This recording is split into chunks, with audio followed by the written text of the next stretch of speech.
Ambrosia won't help me here.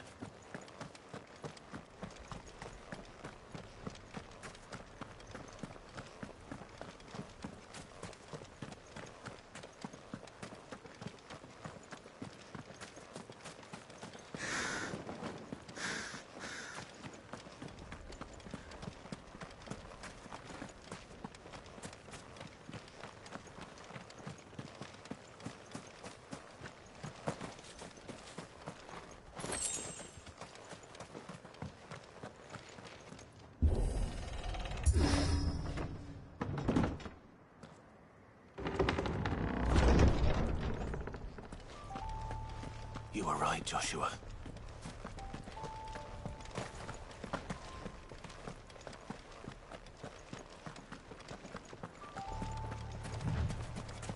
Bodies up ahead.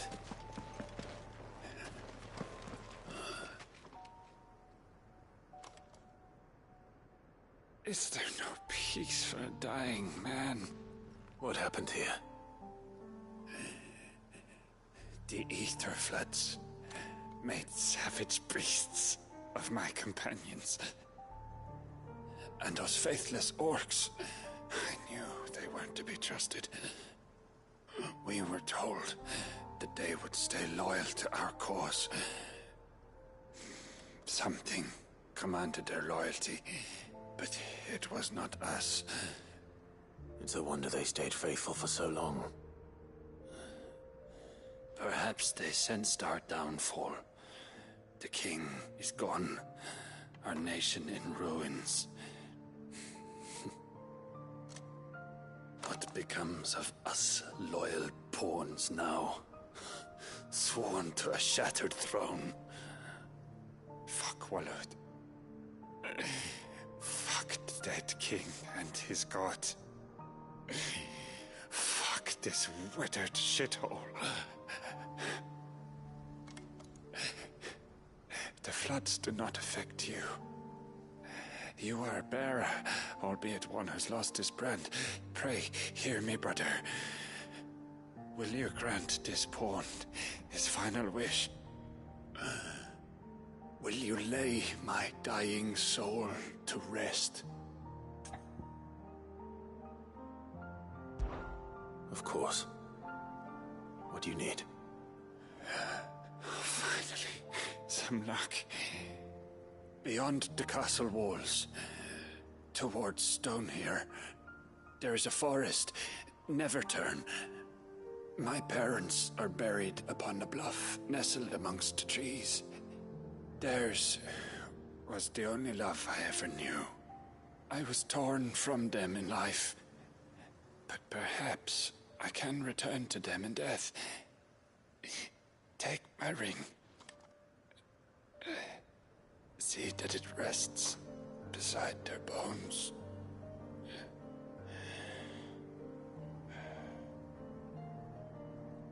May you find peace at last.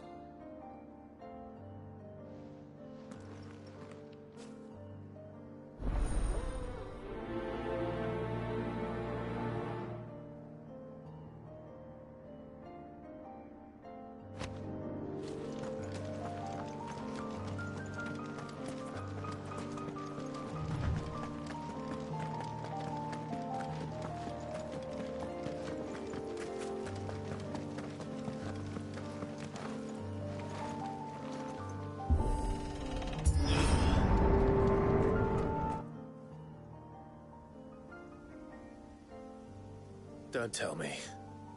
The only way to the capital is through that gate, just as you surmise. There's an army down there, Joshua. Yes, but I don't see any dominance.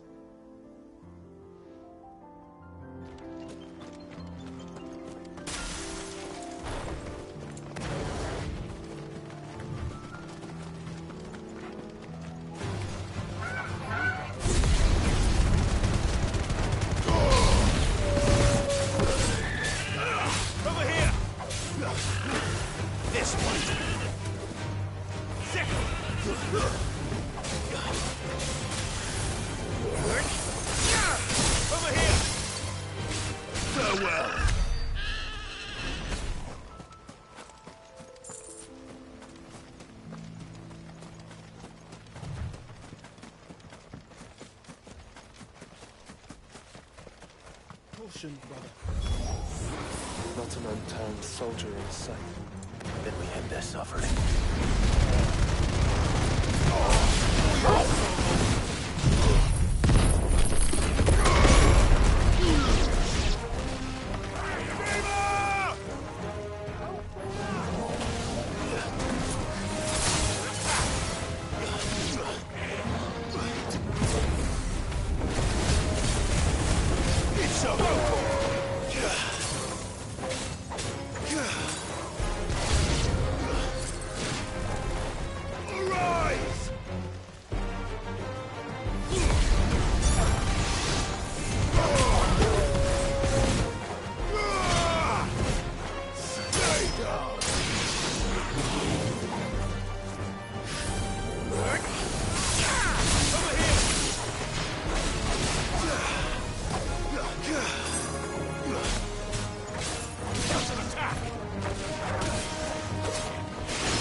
This one's bigger than the others.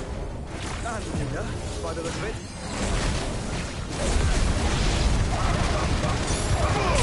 All yours, Torgal.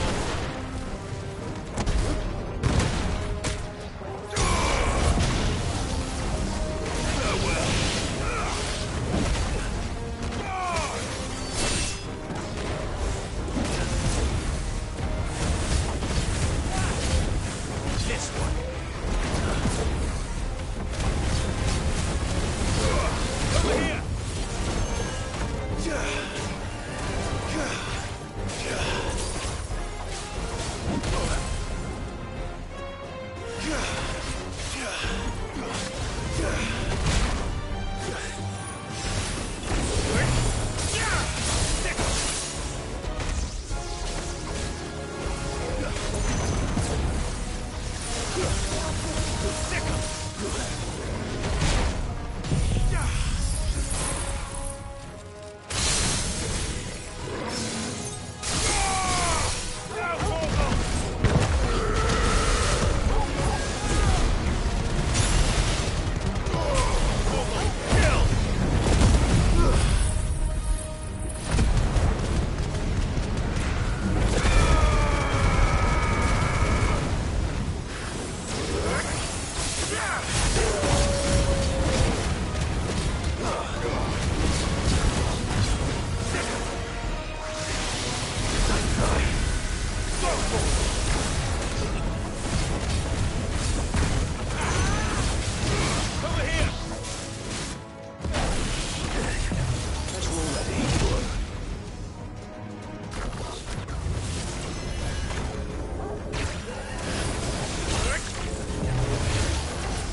We can rest here if you like.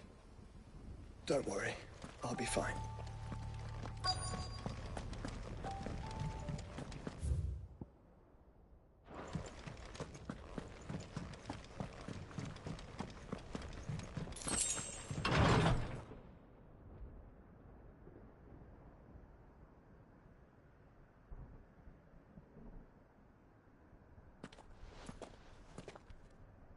Look, Clive.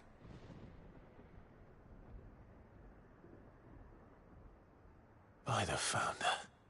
The place is a fortress.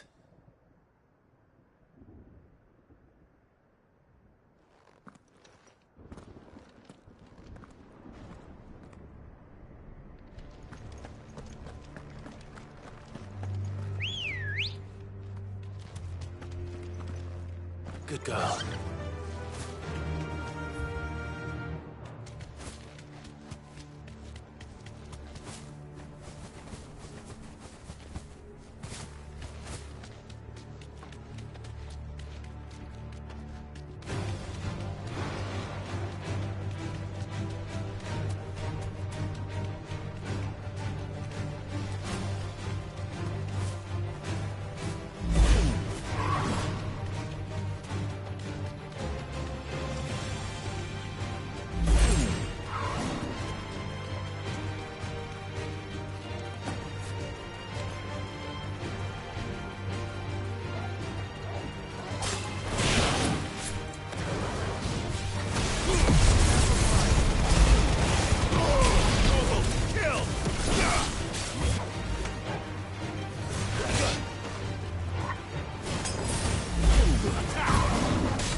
This is no time to ride. Let's go.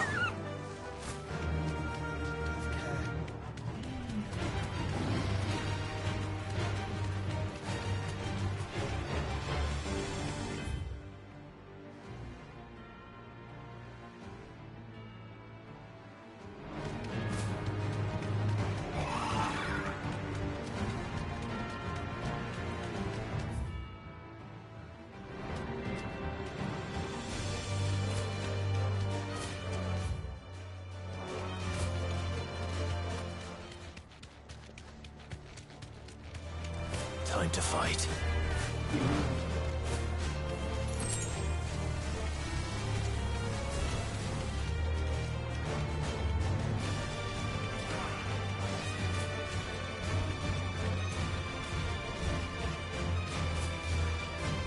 No villages.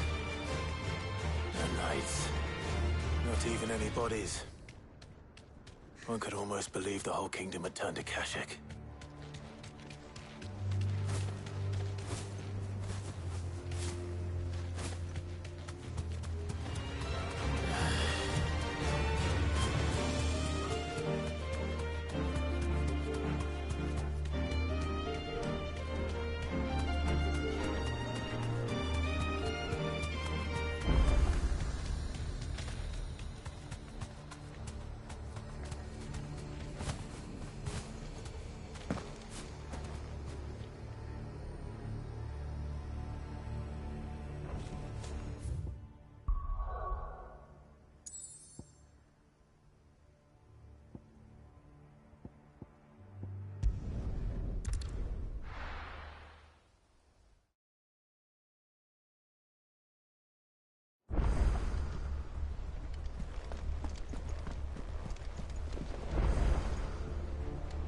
Covered in nicks and lumps.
How do you split the sea?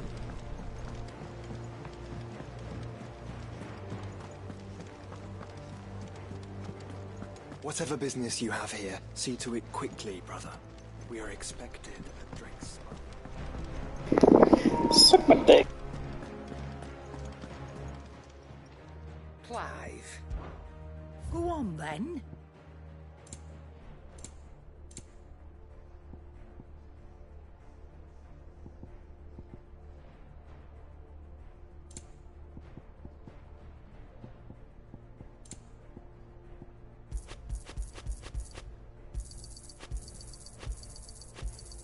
You're rubbing me blind, you know.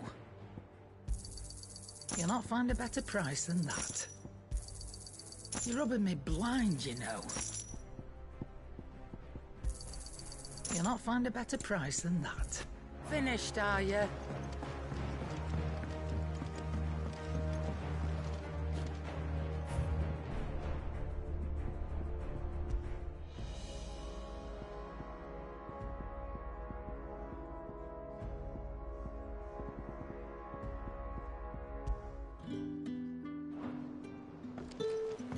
I heard talk of them sailing.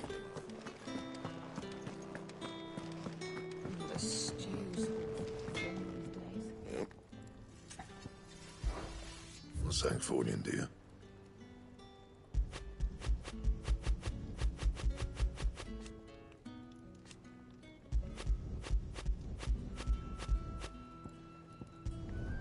Should last you a good while.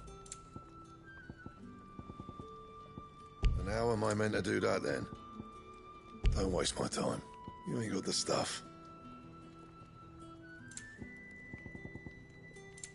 Anything else?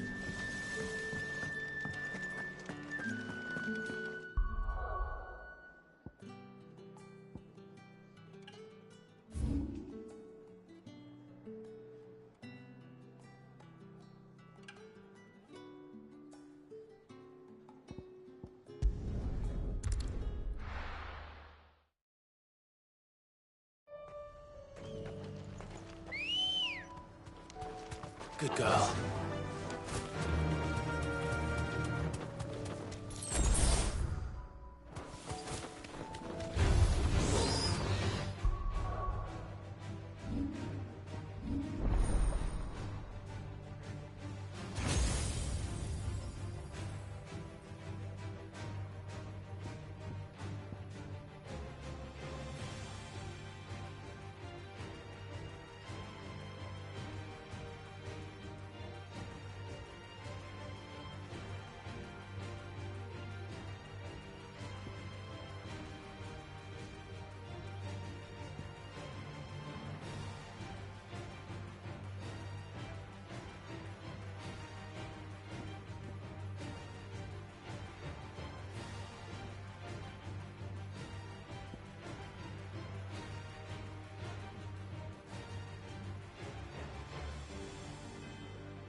I think things going to fucking hell. I'm going with Odin.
Thanks, Gal.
Looks like we're working something up. There's only one thing for it.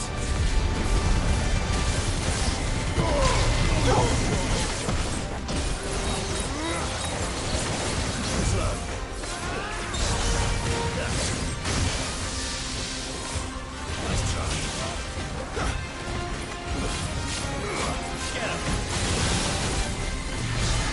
Get him!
Sweet dreams.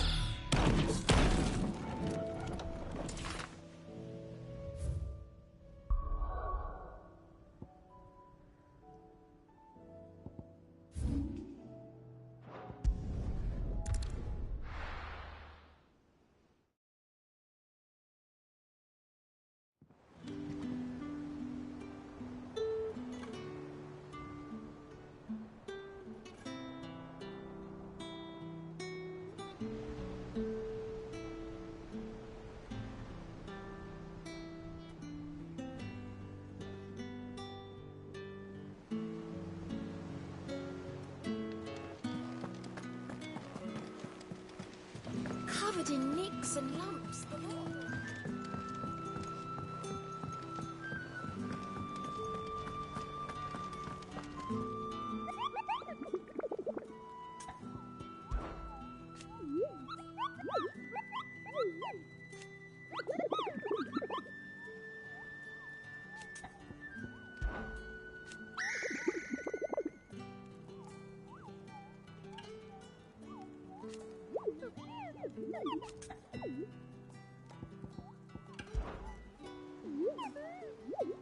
Through Orcish.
How do you split the sea?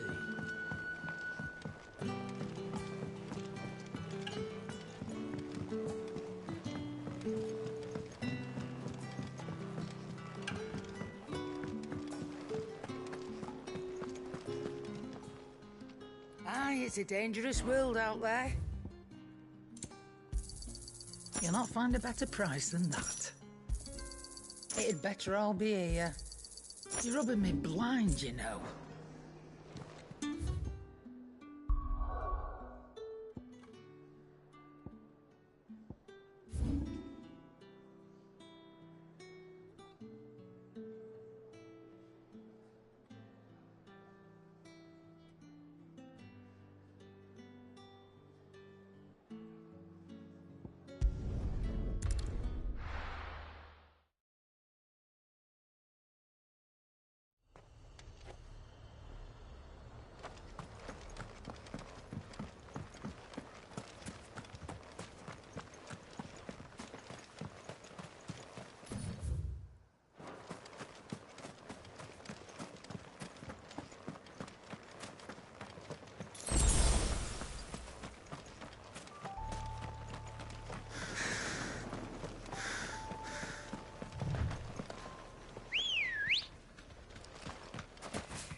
master.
Look who's here to meet us. Pity they don't seem far for visitors. This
Let's hope it was the last of its kind.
Still alive, are you? Going purse weighing you down? You're rubbing me blind, you know. It'd better all be here.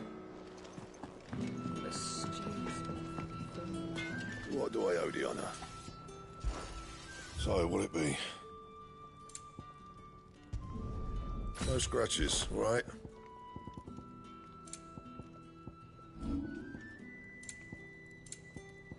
That it? Fine.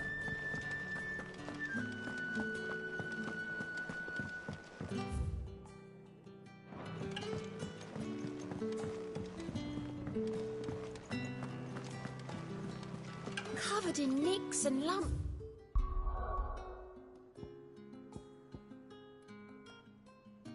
It's the lot of them. It's a wonder.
Caution, brother.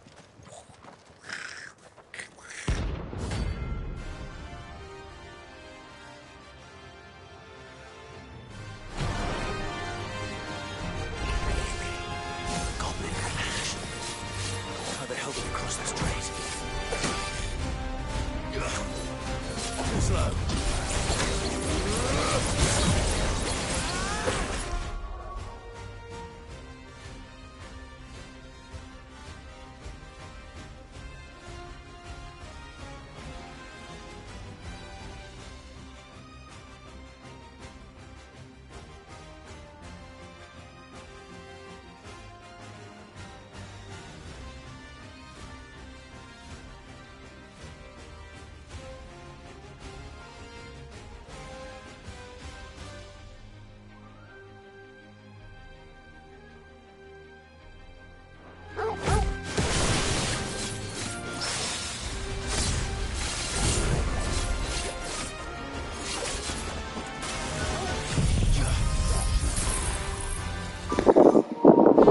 Shit, motherfucker's strong.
pierna.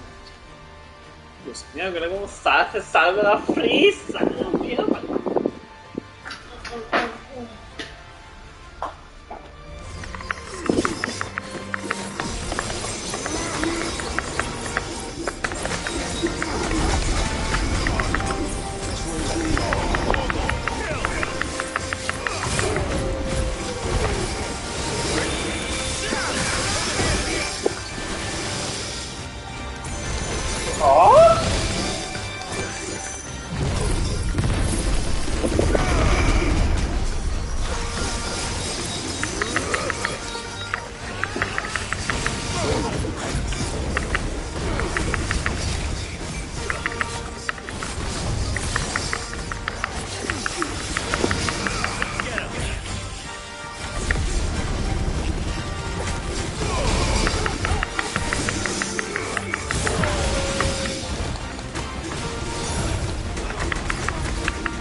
Ay.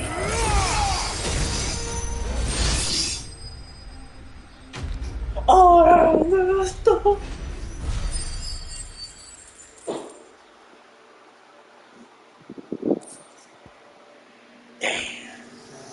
Your journey ends here.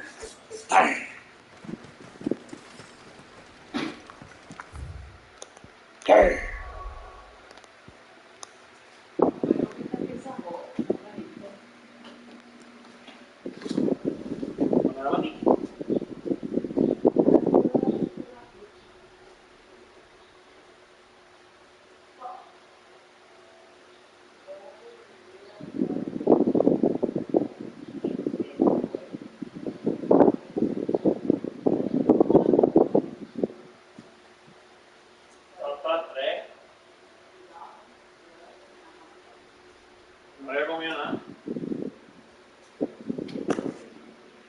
No había comido nada desde las 8.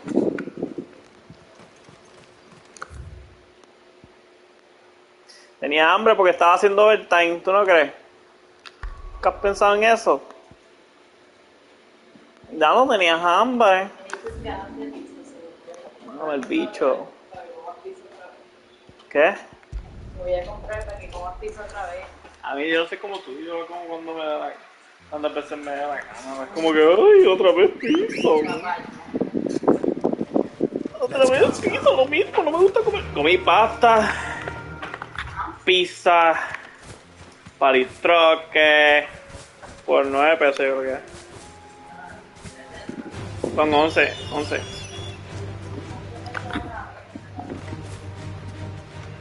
Gasté más porque le di propina al tipo. Y gasté otro refresco también.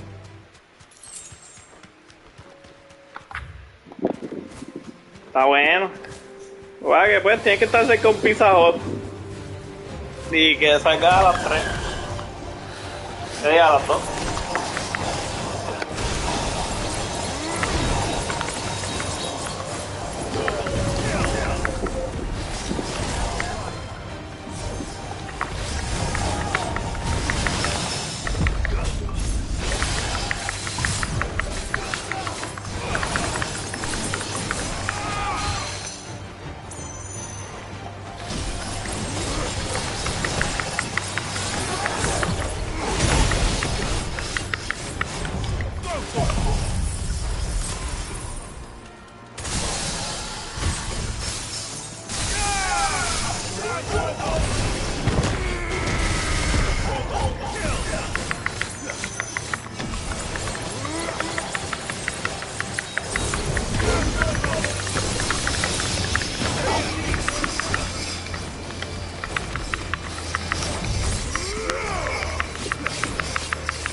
Can't find a better price than that. It'd better all be here. Trouble with your gear, or something thrown into you?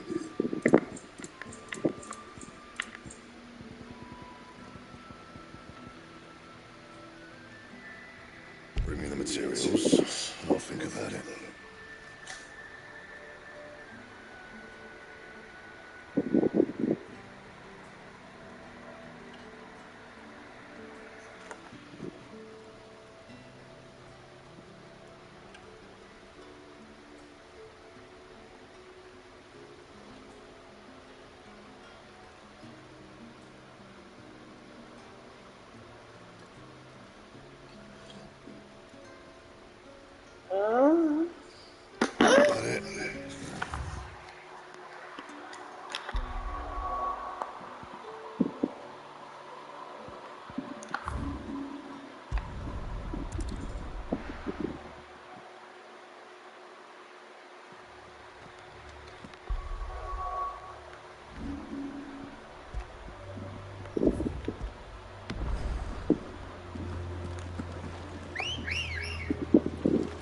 Come on. Fly, Ambrosia.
Thanks, Cal.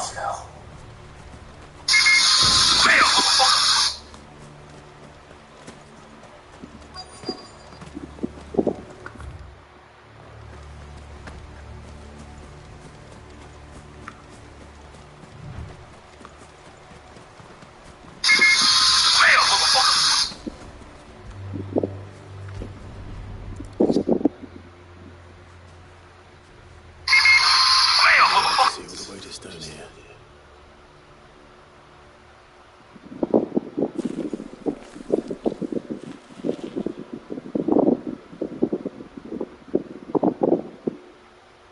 As fine a resting place as any man could hope for. Reunited with those he loves at last.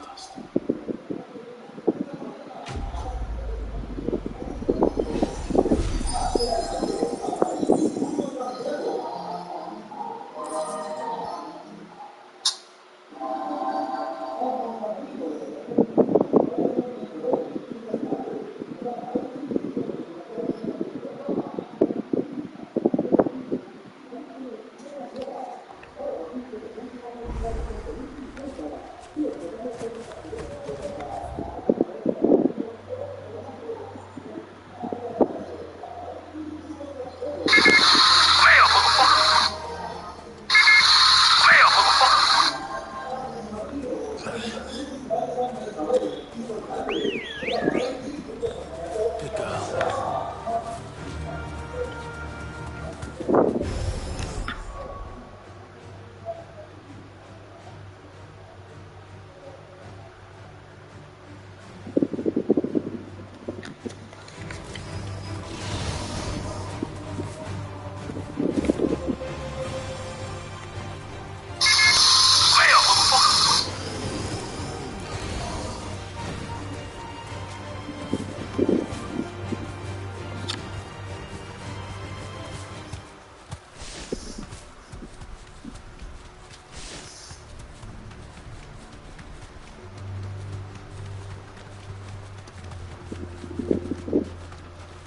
Does it bother you that we haven't heard a single human sound?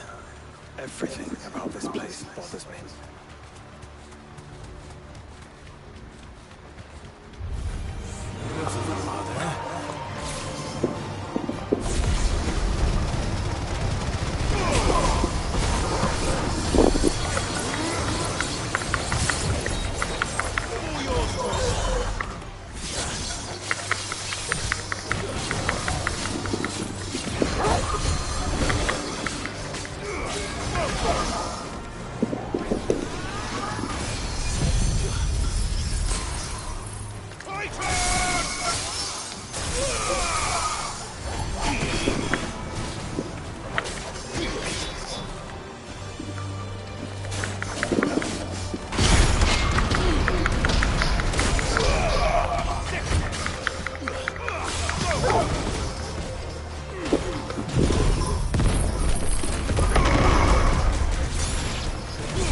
before the storm. There's only one way into that city. Across the bridge. Through the main gate.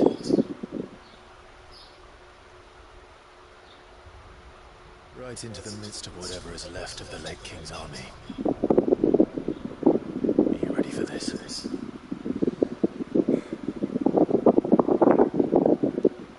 As ready as I'll ever be.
Conjure water!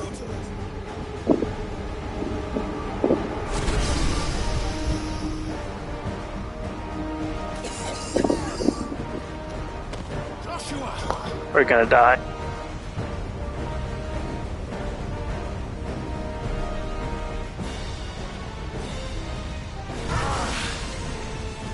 Desperate times. Clive, no! Trust me. And your shield, remember?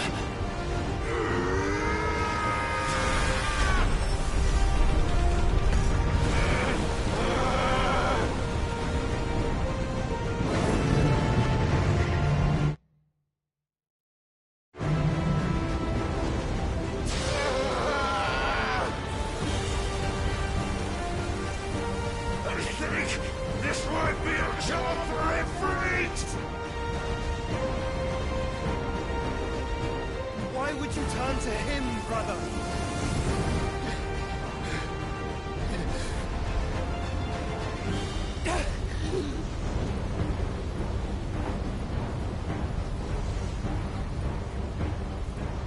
When we fight together.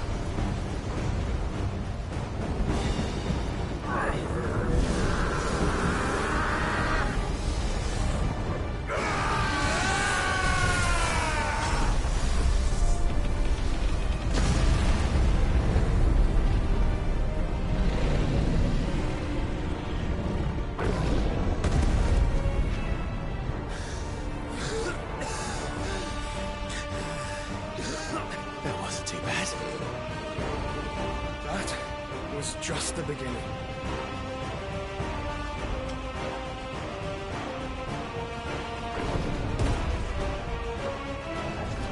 This one.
Quickly, before we're cut off for good.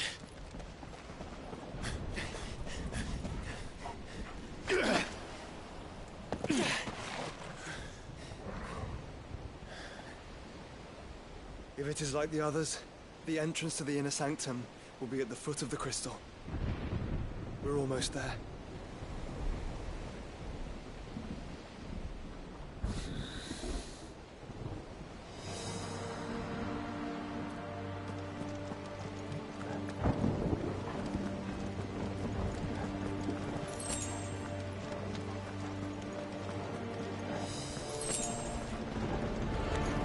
This might take a while.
Once we step onto that bridge, we'll be easy targets.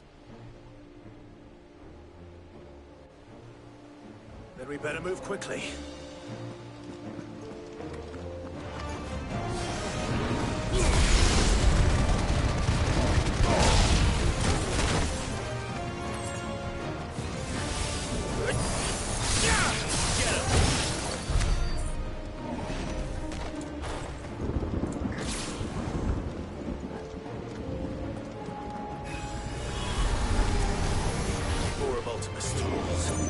Come on then. What are you waiting for?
Then I don't see any other way.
I got this feeling to always press map, but I can't.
Just checking if this actually the ending. It says 94%, so probably.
Focus, Joshua.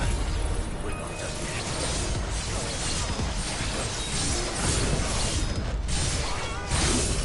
All yours, Torgal.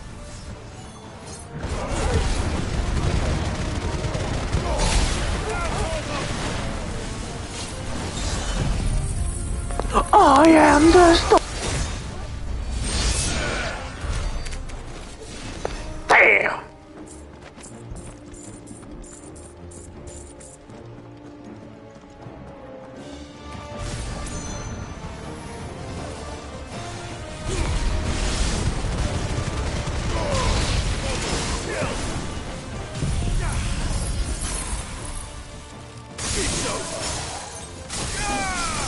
All yours, Torgal.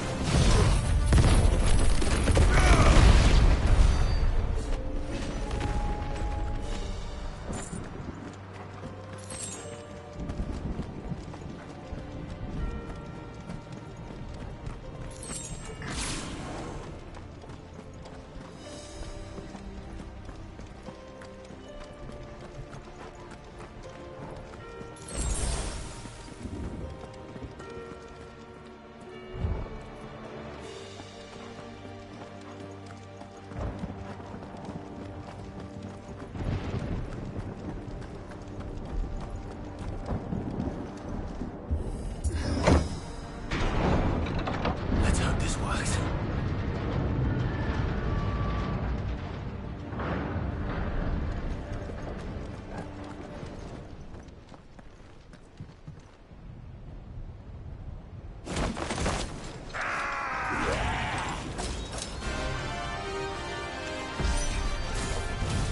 Clive? Of course there's more. There's always fucking more.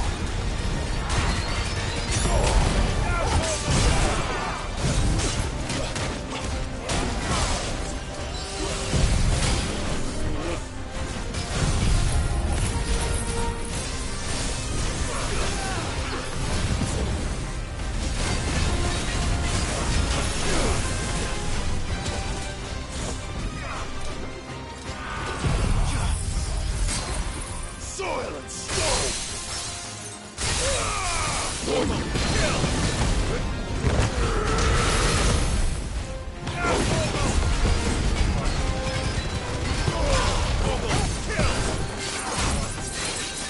This one. This one.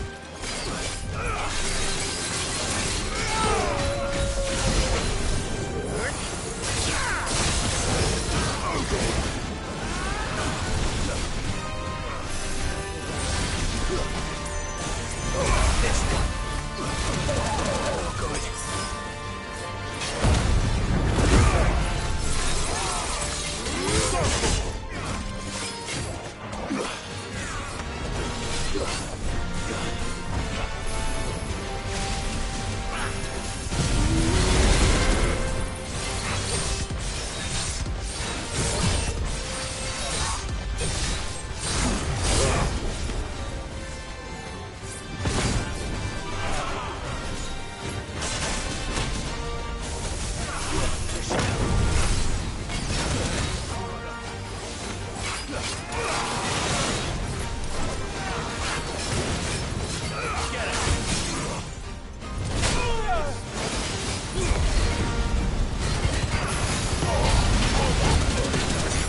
Clive, you must be summoned a priest.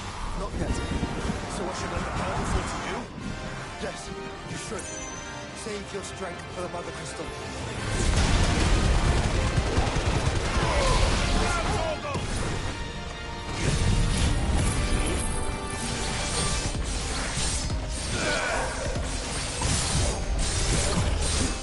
All yours, Torgal. Get him.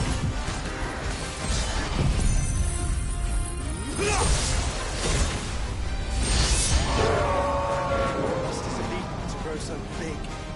You don't want to know.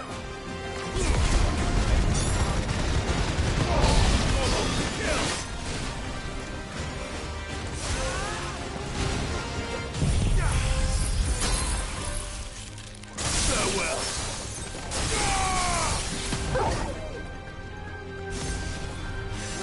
Go for it.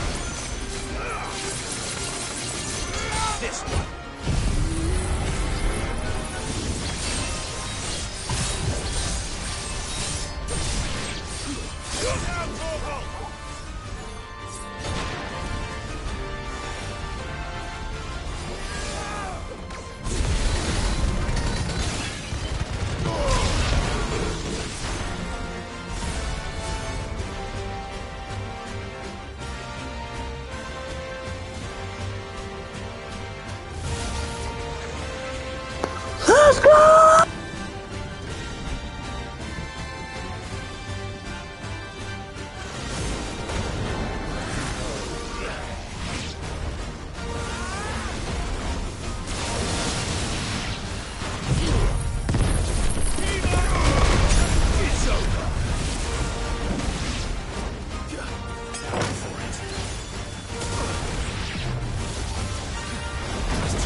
Farewell.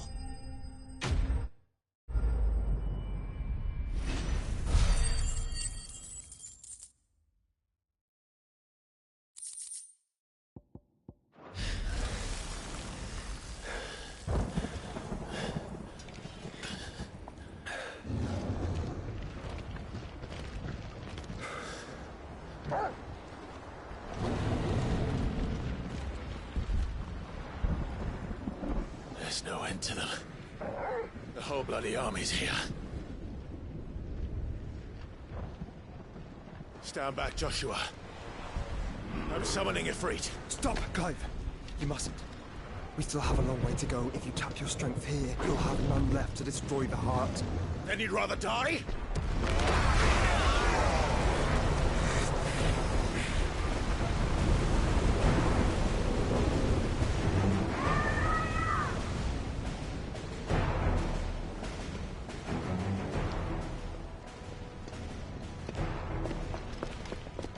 Jill!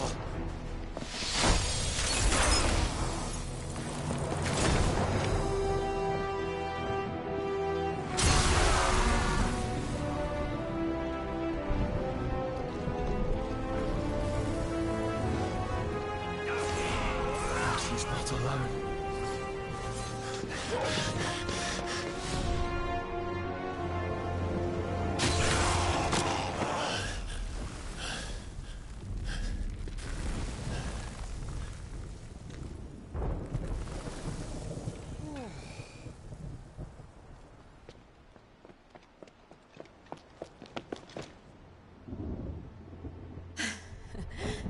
Surprised to see us. How did you? Gav. He told us exactly where you'd be. even sniffed out a crack in the castle wall. And when we saw the heavens come crashing down, we had no choice but to believe him. It's been quite a day. To what do we owe this honor? A debt I would see repaid. Prince Dion. It's good to see you well. So, this must be Ifrit. Your uncle bade me give you a message. Listen to your heart. Guide your steel true. Your father would expect no less. That is all. Thank you. For everything, Your Highness. Dion, please. You do realize the only thing we've freed so far is this wall from its foundations, right? Now, if your lord and ladyship's quite finished... Well said, Gav. We have work to do.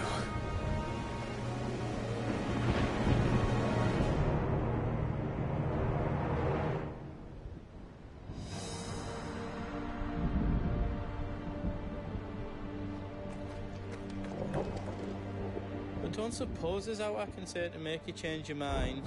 So I'll just tell you to stay safe. Nan won't take kindly to losing her best customer, especially after letting us carry all this stuff all the way to Ash. And we wouldn't want to anger old Nan. You mean, you'll buy some off us? Let me show you me wares. Thank you. Right on, here you go.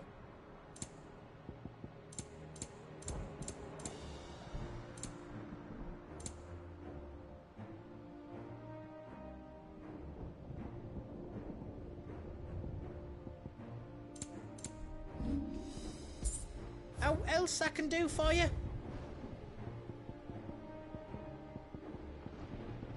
I can't make out and out like.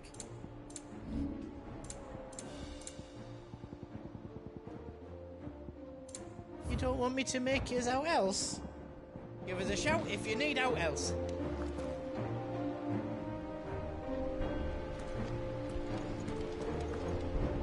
If Sid were here today, I reckon he'd be proud of you, Clive.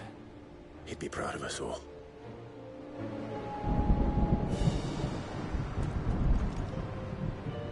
I couldn't have made it this far without you, Torgal.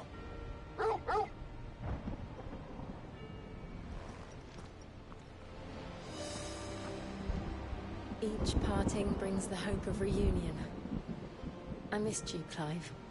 I missed you too.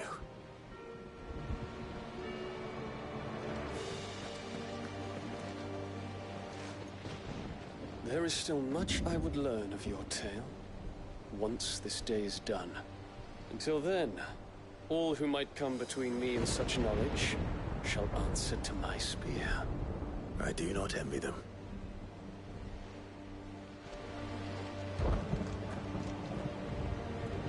You see, Clive, we're not alone. If we are to win the day, we must all play our part. And ours. Ours lies beyond those doors. We've fought long and hard for this moment. Sid's dream, our dream, is within our grasp. We need only endure this final trial, and we shall. Together.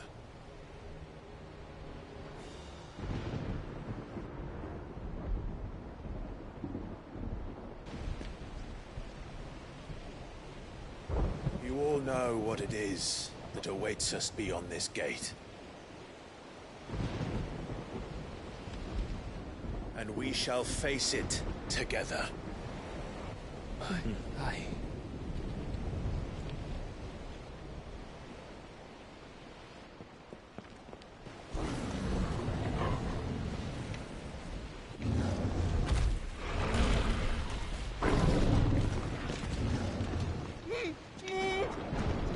It seems our hosts would rather we remain.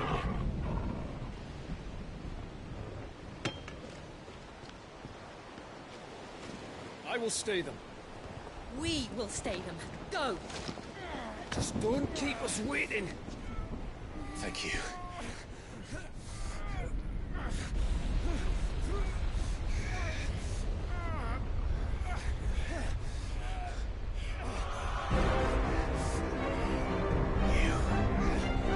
Welcome, sons of fire.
Joshua!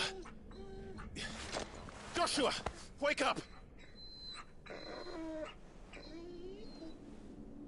Clive, is that you?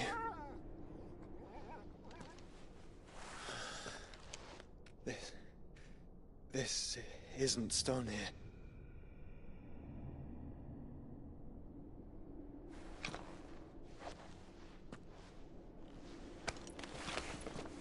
Welcome to our darkness. A rift between worlds wherein your kind might reflect. Show yourself! Grave and many are the sins of man. And we would have you know them. All of them. As fate has seen fit to deliver you home, consider this our welcoming gift.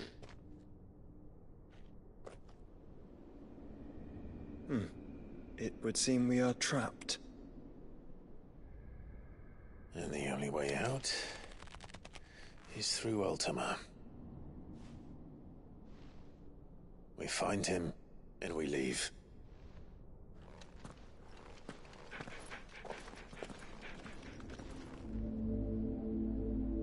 Sai quit.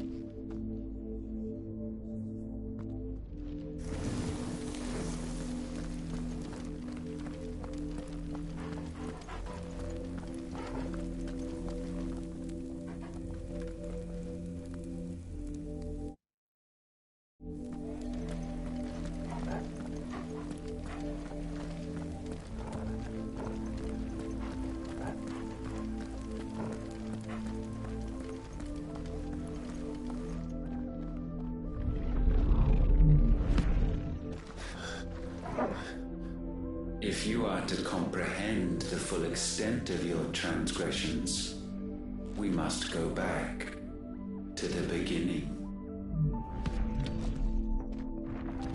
When the world was still young, we visited upon it a miracle, magic, and in its light did all life flourish.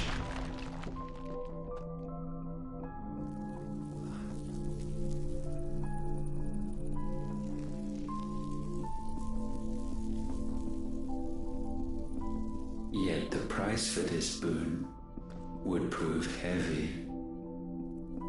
A pall descended upon the land, painting the horizon black as night. Though we labored to forestall its spread, in this one endeavor we stood powerless. And so we fled, that we might endure, that we might discover a means of salvation.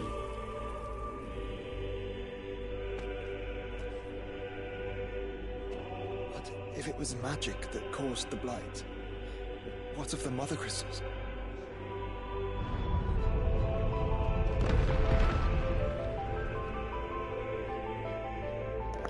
So the Mother Crystal was protecting it. Soon enough. Probably. They probably just couldn't handle the blight, and we're just fucking it all up.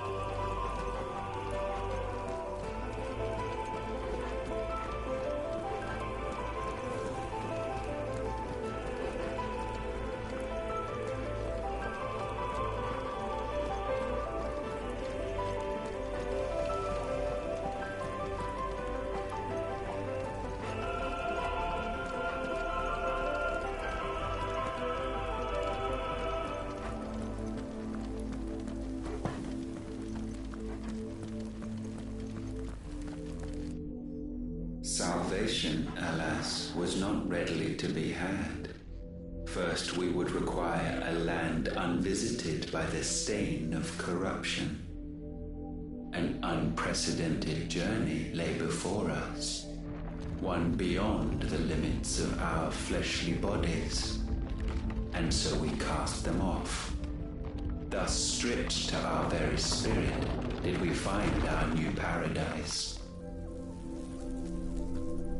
A land as pure as driven snow, Valisthea.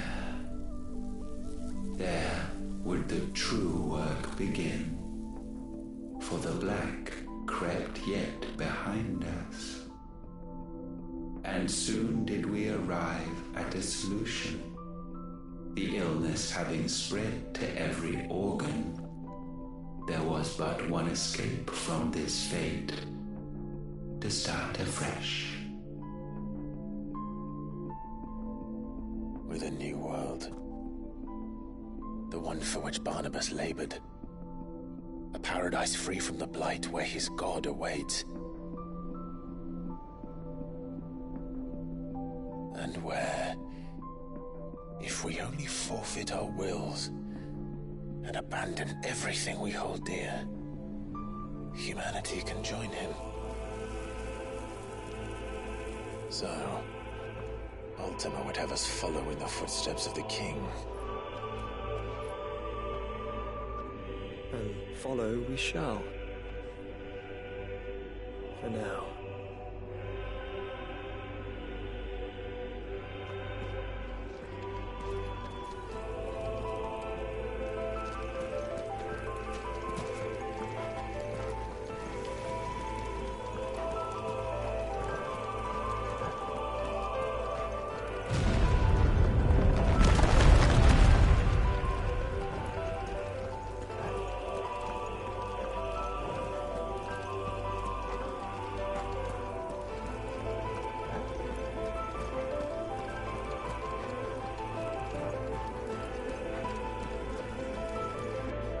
To forge a new world would require not only power, but a constitution strong enough to wield it. Acquiring the first would be simple.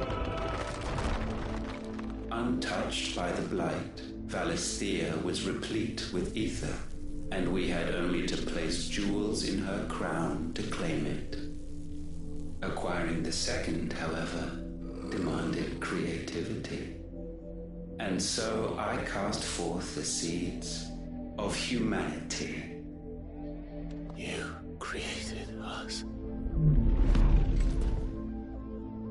Is that not what gods do? We sowed the seeds for you, Muthos, all that you might one day blossom. And our future thus secured, we thought to slumber, though that would prove a grave mistake. For it was as we slept that man committed his greatest sin. He awoke. Alone in a world bereft of his God's radiance, he stumbled blindly, desperate for guidance. Finding no light, he sought to kindle his own. And from that single errant impulse was his will born. Having discovered himself at last, man turned his eyes inward, and found he desired evermore that which only magic might afford. So wars were waged and brothers slain for custody over that dwindling resource, and the land, she wept tears of black.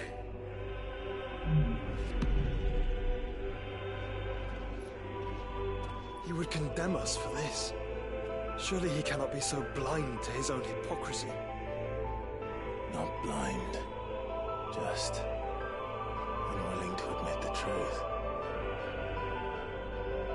But we're one and the same.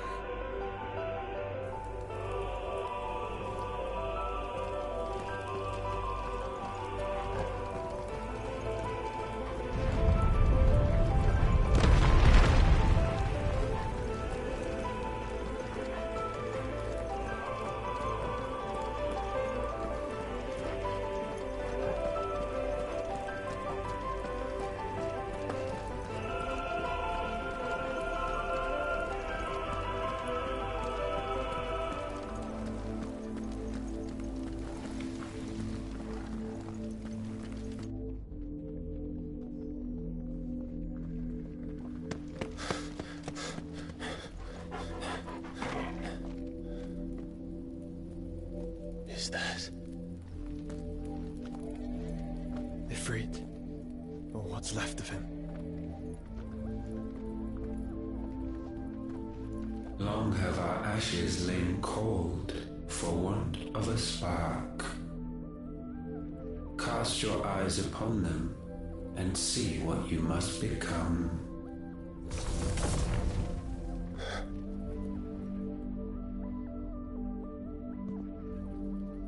Valisthea cannot endure a second claim upon her being.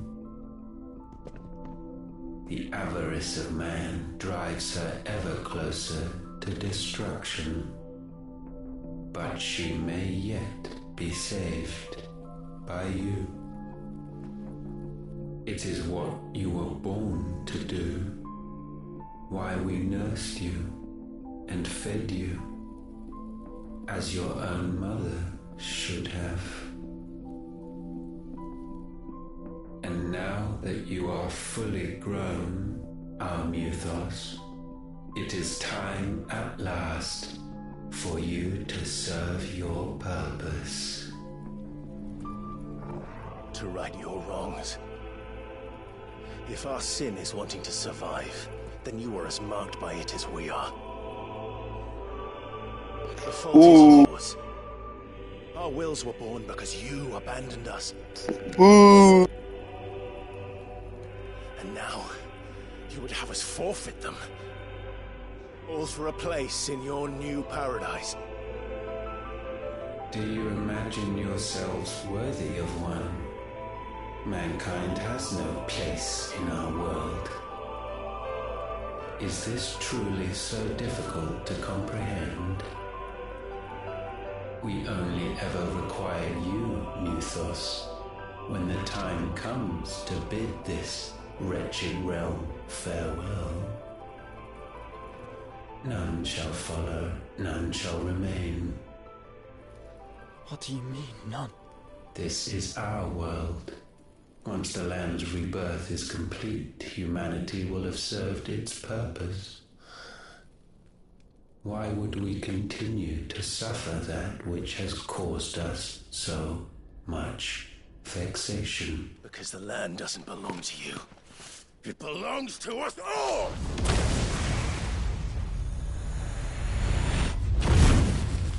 What? That is where you are mistaken. You own nothing but your precious will.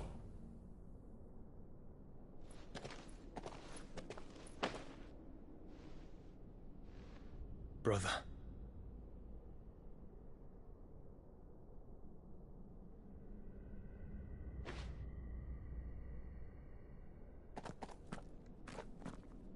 I can't do this alone. And you don't have to. I grow weary of your dissent. Now you must learn that this master will not tolerate disobedience.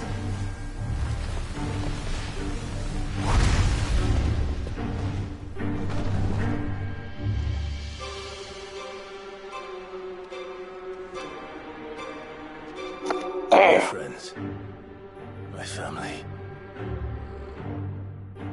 We have all suffered, all fought to survive. This world may be flawed. It may be broken. But it's all we have. And if we can't share it, I see only one other choice. You have to go. You may have created us, Ultima. But it's time we lived on our own terms. This isn't your world anymore.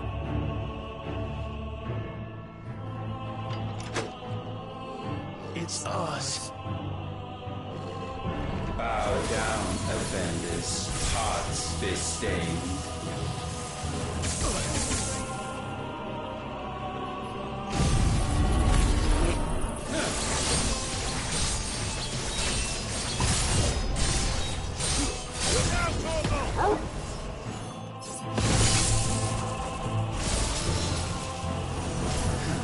Let's try this one.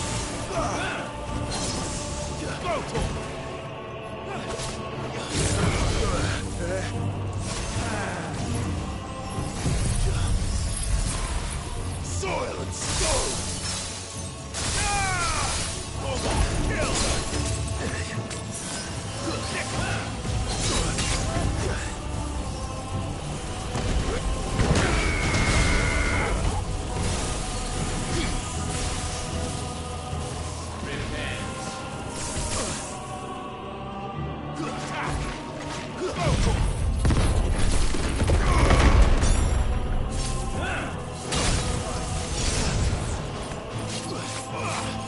This one.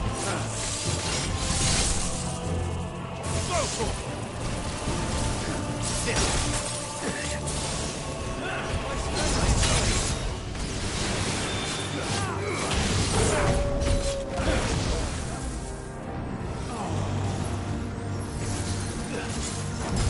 Go for it.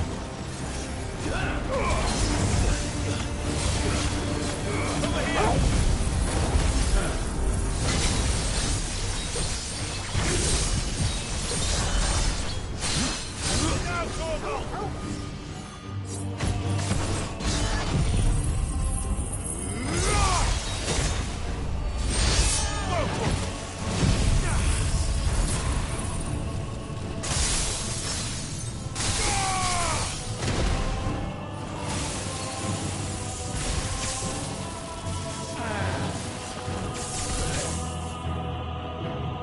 How the fuck you're supposed to dodge that?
That's right.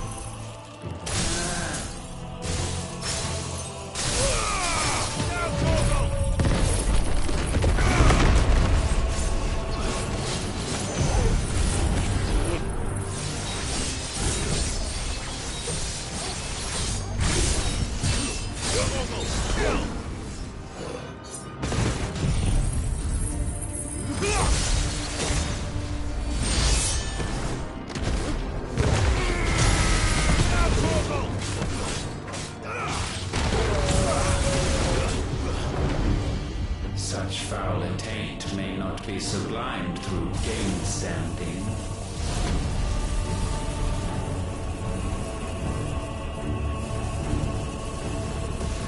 Only with heads hung low is penance paid. O wretched mortals, incapable even of contrition, in fitting season shall we reap our harvest.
Gifted this chance, and still you would raise your hand against the Lord. What now? The darkness bends.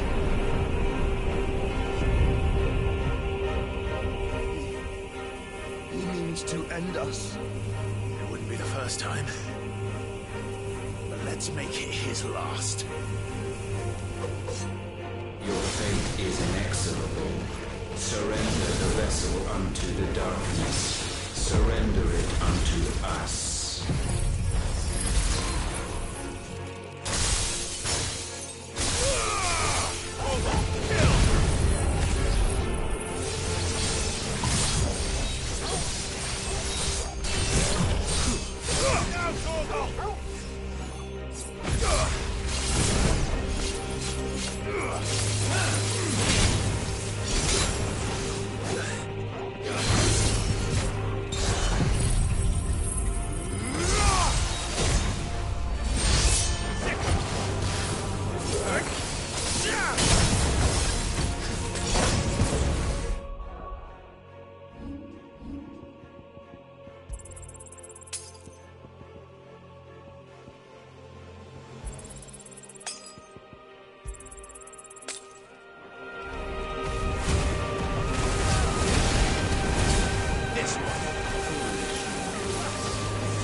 Ah, shit.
At last, for countless generations have we awaited this moment.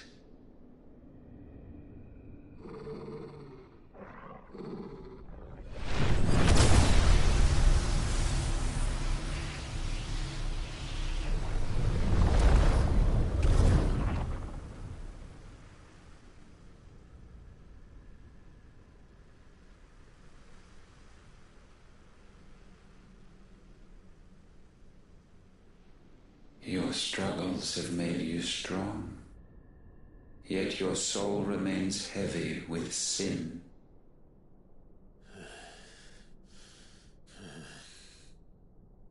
Absolution is nigh. Repent, and all shall be forgiven.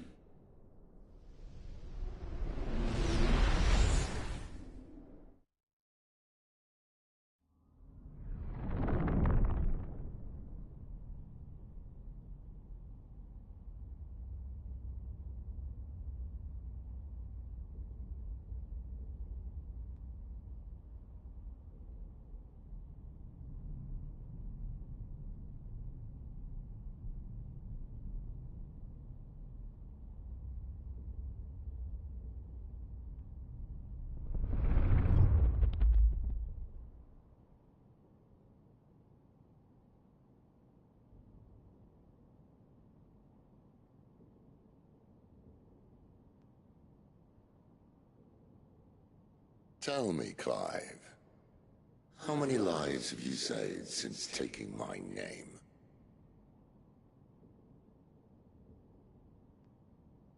Fewer than we have ruined. Wherever we go, we leave a sea of tears in our wake.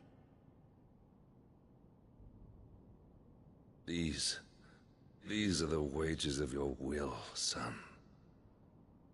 What good are our choices when all they ever bring, all they will ever bring, is death?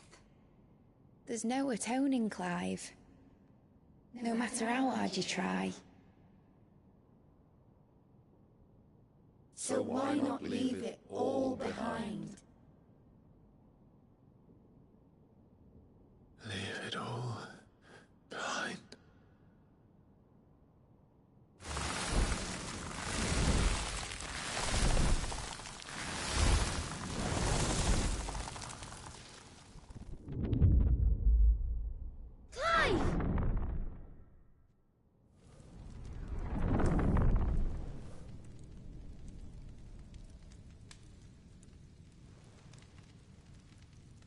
Please, won't somebody save me?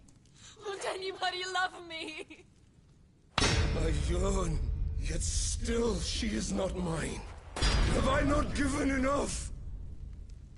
From will is born desire, and it is this which consumes you, rendering you incomplete. Do you not see how the world bends and warps under the weight of your hungering hearts?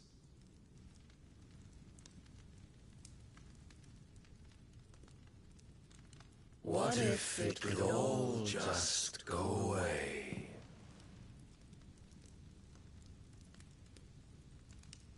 Just go away.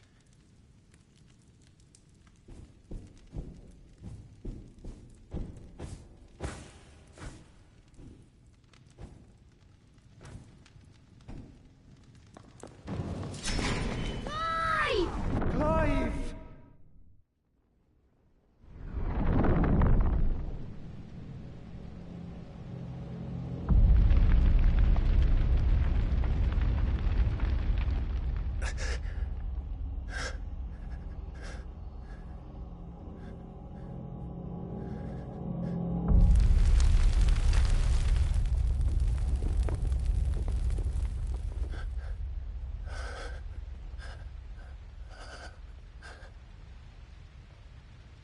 None of this is real. Wake up. It's time to go home, Clive.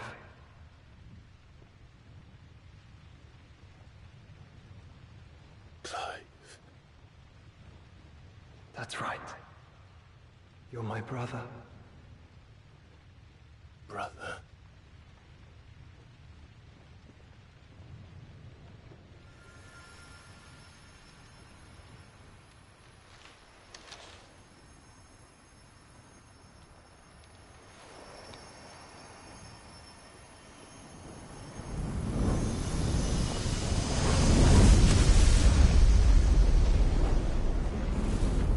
Come. Remember who you are. Clive.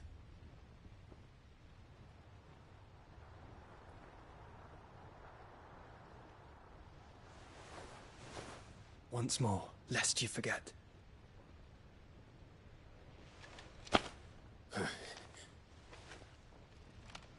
My name is Clive. Clive Rossfield. Look, Ultima.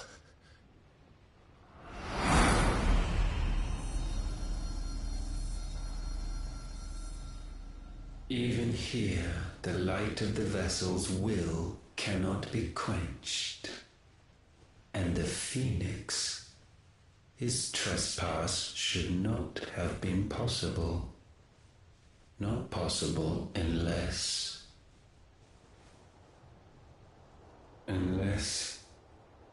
he has been with Mythos all along.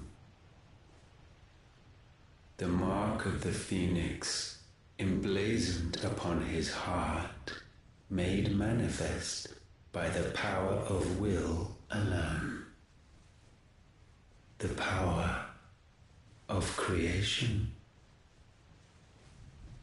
Can it be? Are their wills truly so potent? Are you still talking?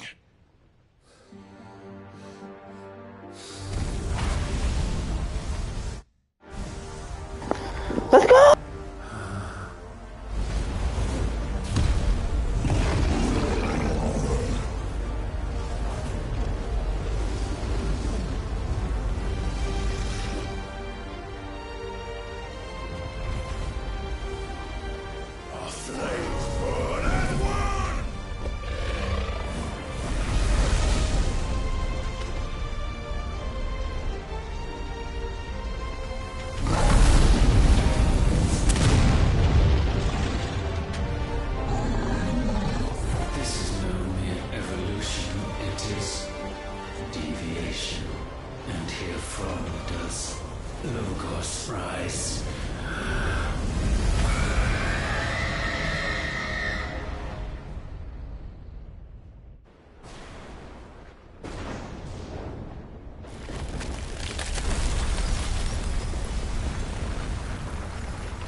Come.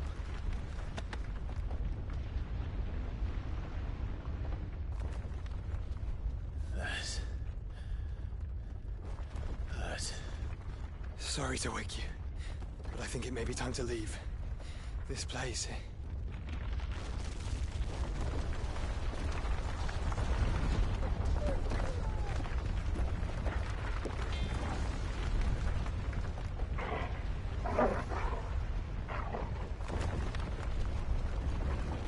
And once again, does my creation stray from the path laid before it. Steeped in conceit, you fancy yourself a god. You embrace Logos. But we will put an end to this hubris. What are you talking about? In the halls of origin, does our true power quicken. And there shall you be made complete. Soon, Mythos, soon you will discover how little you know of suffering.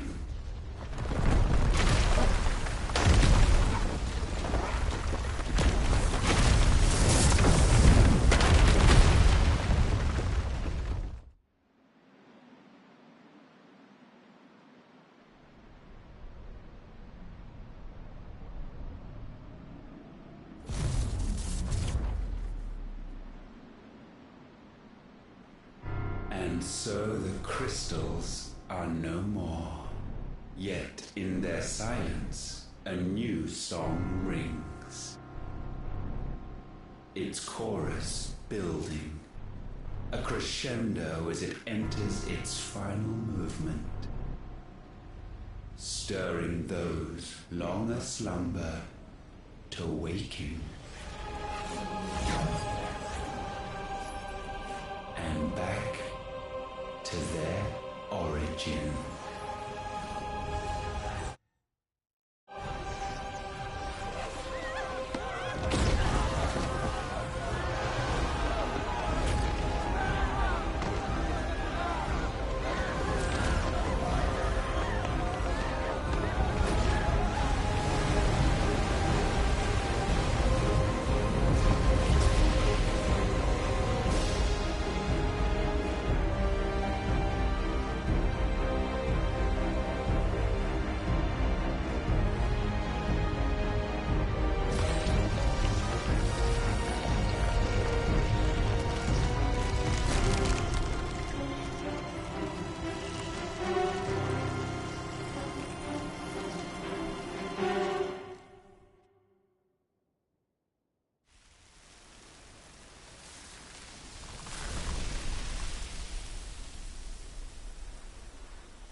Bloody crystal's cracked.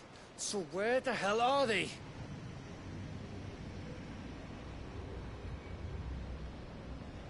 Oh, fuck me.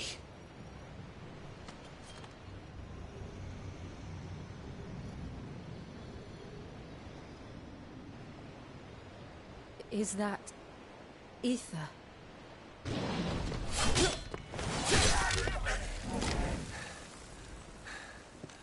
What in good Grieger's name is going on? This is wrong.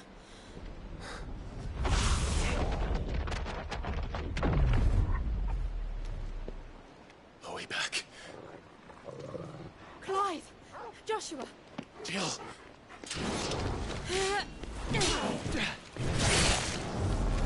Is everyone all right? We're fine.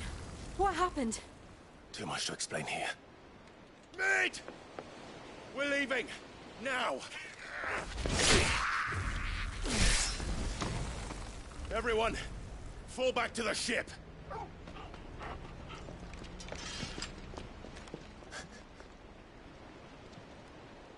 I will be with you anon. Thank you.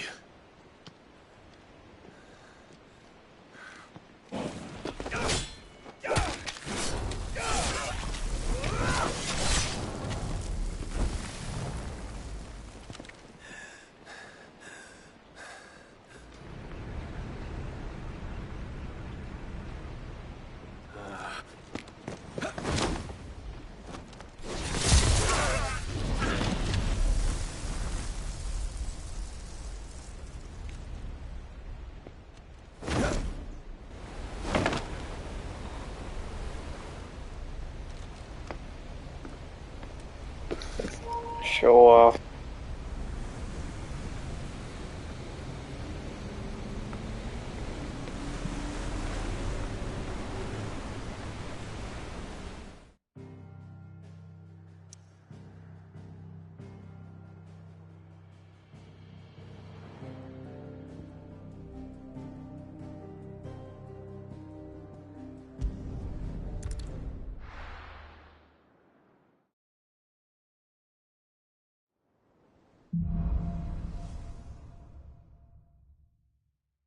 I need to tell everyone what happened at Drake's Spine. And I'm going to need Otto's help.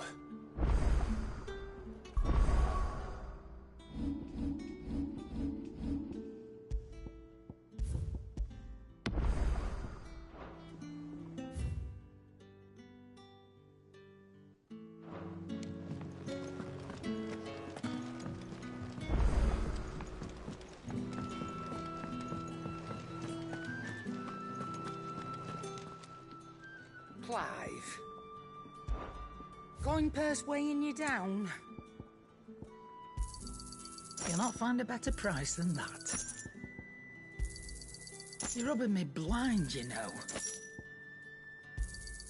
It'd better all be here.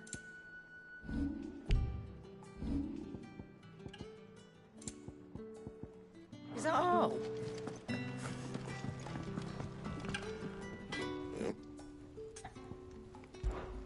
What do you want?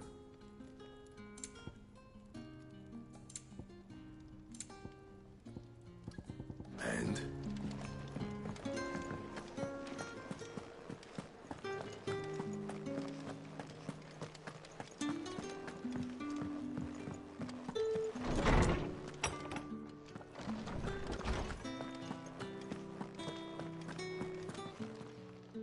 Good morrow to you, my friend. I have a few new notes that might interest you.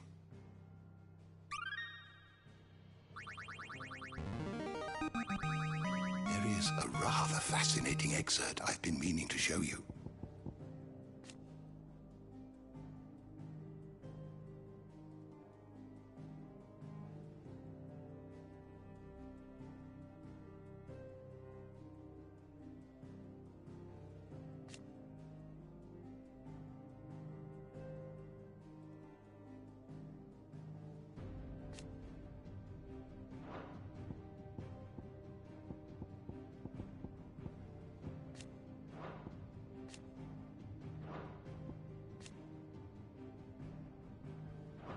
If you have a question for me, I should be happy to answer it.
There's something about it.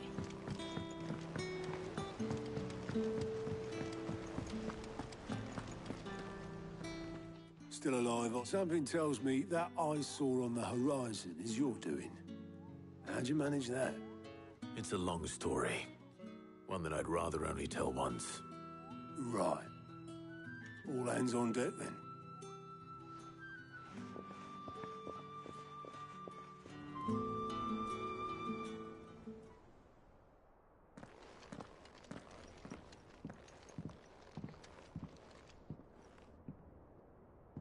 Is this everyone?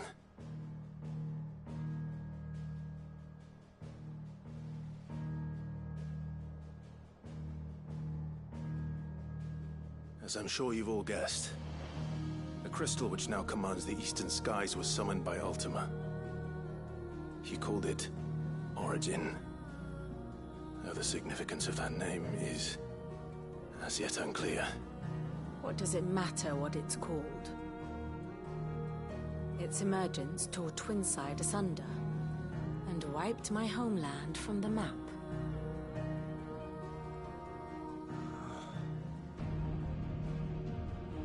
Mention of the Dominion spires can be found in the oldest of Valisthian records.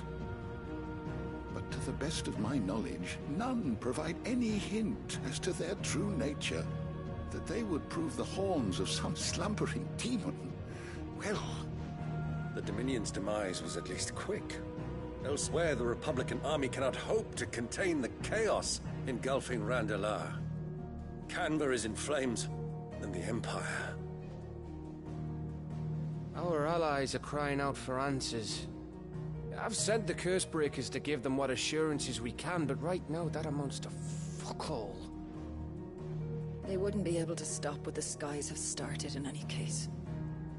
People here and across the realm grow sicker with every passing day.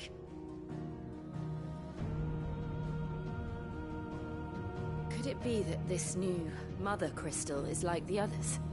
That it draws upon the land's ether? It certainly looked that way from stone here. If that were true, it would explain the hastening spread of the Blight since the crystal's appearance. Would it not? And as the land's ether slowly rises to the surface, it pools, corrupting all who cannot channel its energies. Archay above, ether floods below, and in the middle, here we languish, hopelessly entrapped.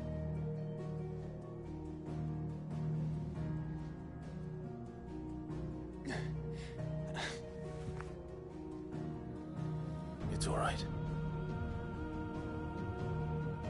When we faced him at Stone here, Ultima told us his true power quickens in the halls of Origin. Needless to say, we cannot allow that to continue. If we are to stop him, we will have to find a way into the crystal. How are we going to manage that then? It's up in the sky. And fast as she is, the Enterprise can't fly.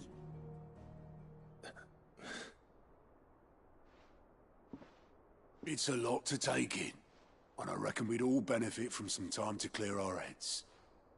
The answer will come to us. Don't you worry. Ain't that right, Clive? Right. That's right. Well, go on then. Bugger off.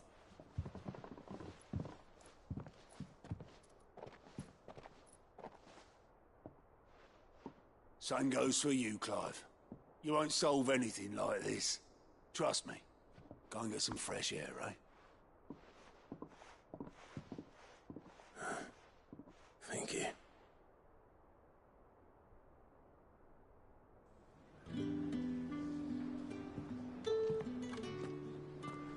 Joshua seemed upset.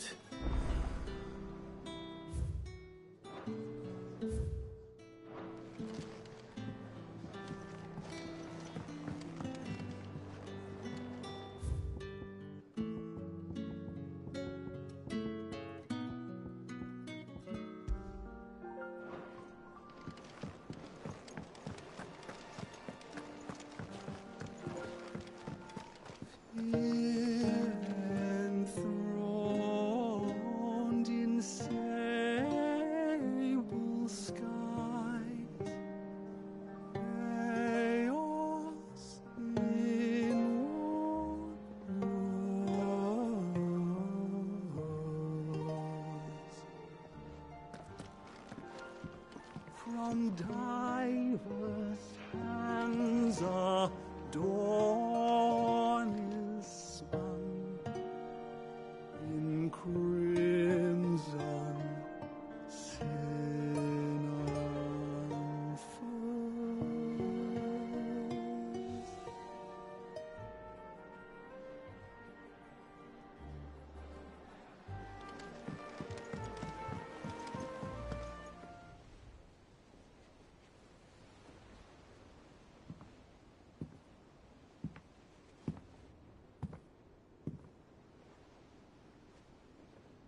Ultima may have created us, but he doesn't make us who we are. Only we can do that. And if he would have us fight for our survival, so be it. It's what we've been doing all along. Much like Ultima himself, it would seem. His new world being naught but a means to survive. And so, we must contend to decide which of us shall inherit the land. Should Ultima prevail, it will mean death for us all. Of that, we can be certain. But even should he fail, what world awaits us? A withered, godless place, where our newfound freedom will most like prove a chain in itself. Well, that may be. But a chain can always be broken. As long as one has the will to break it. It won't be easy. It may take generations. Centuries of suffering. And that is if everyone plays their part. But it will happen. And when it does, it will be on our terms. That is the world that awaits us. Indeed. And what better world could one wish for?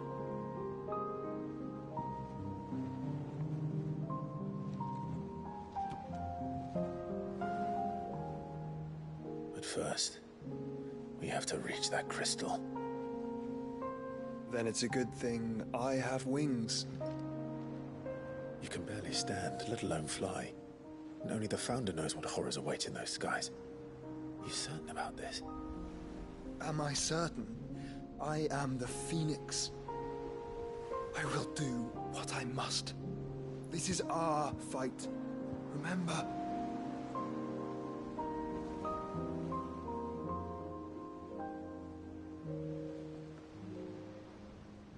All right. I yield. But only what you must, yes? I'm still your sworn shield. That you are. And what of my wings? Lest you forget, you go to stand against a god. I would not have you succumb to fatigue before the fight begins. Ifrit, your brother mentioned that some few of the dominants who had lost their power to you were still able to prime. Is that true? It is. But their icons no longer submitted to their will.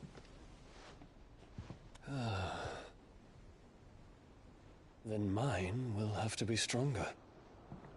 That you both might save your strength for the battle to come. You don't have to do this. If you do, there's a chance you might lose all you have left. And what have I but regret? My life ended in the Dominion. I fear death no more. Besides, I would have words with Ultima. He has much to answer for.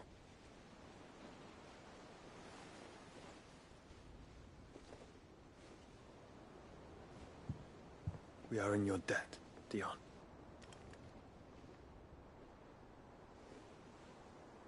We can speak of debts when this is over.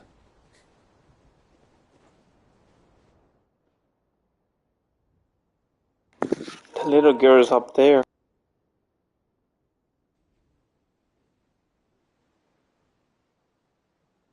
He speaks like a man who knows he's not coming back. And has come to terms with that. That doesn't mean that we have to, does it, Clive? Time to talk to Jill. I only hope she understands. Say your farewells, and let us be gone.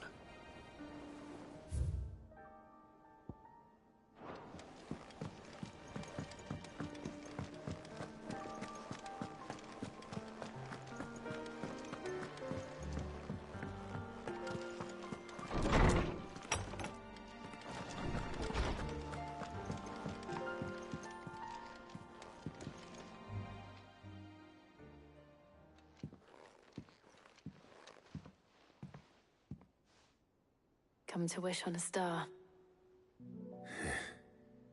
That might not be such a bad idea. This is it, Jill. You know what I have to do. Why I have to do it. There's no turning back now. This is where our journey was leading us. Where it will end, for better or worse. I could pray to Metia for you. But you'll be all right, won't you, Clive? You always are. I did promise we'd watch the moon together. I'll be waiting.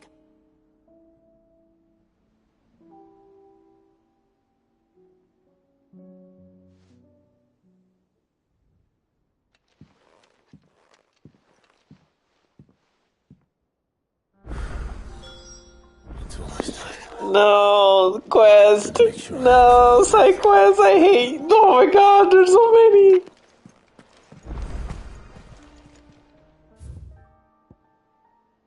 No, there's so many.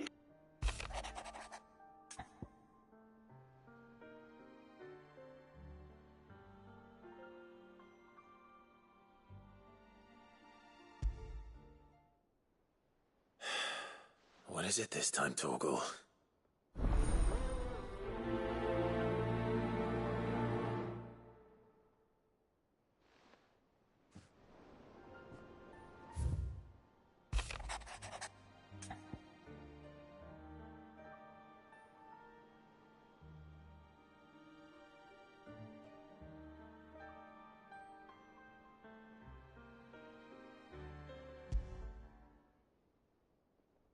Something tells me this is no mere adventure story.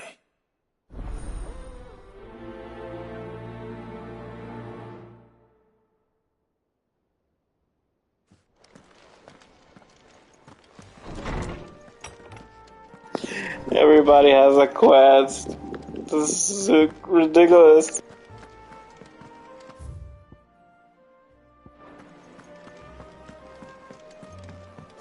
Even you, Uncle? God dang it.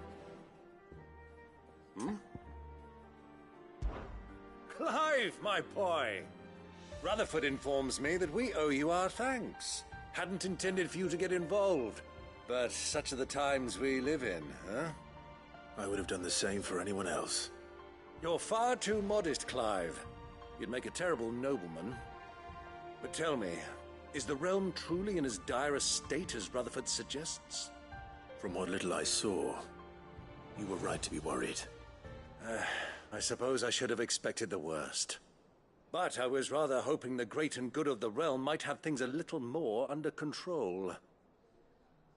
Alas, it seems that firm leadership is in short supply these days, and without it, the people are bound to lose their way. We must move quickly. But where do we start? True, the challenges that face us are many. But in my estimation, there are two key areas to be addressed before any other. The realm's armies and her larders. As you've seen firsthand, it's every man and woman for themselves out there. Certain cities have banded together to try and maintain some semblance of order, yes, but such cases are few and far between. And yet, the only remedy for the chaos that faces us is unity.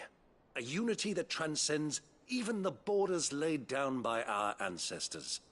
In short, if Storm does not stand together, she will fall apart. But how would one even begin to unite the realm? The armies, my boy. As I told you already, we begin by restoring order among the ranks of those sworn to maintain it. Sadly, I doubt I could convince even the lowliest gaggle of privates to dig a latrine together. But I do know someone the High Commanders have been known to listen to on occasion. Field Marshal Eugen Havel. I thought he was retired. He was, until an Akashic army tore through Randalar and killed most of the rank and file. There is no man alive more capable. Literally. And as luck would have it, I've already spoken with him on the matter. Of course you have. And he's agreed to help. On one condition. That he first speaks with you personally. Havel has always been a man of frustratingly rigid principle, and he has certain qualms about clasping arms with, well, with an outlaw. I extolled your many virtues as best I could, of course, but the old goat was adamant that he be allowed to appraise you in person. You don't mind, do you, my boy?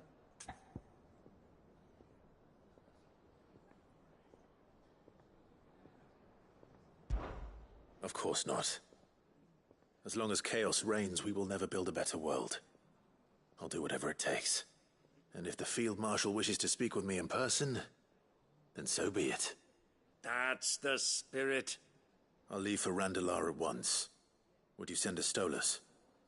Of course. Rutherford is already in the Dalmekian capital. I'll have him tell Havel to expect you forthwith. Excellent. Thank you, Uncle. No. Thank you, Clive.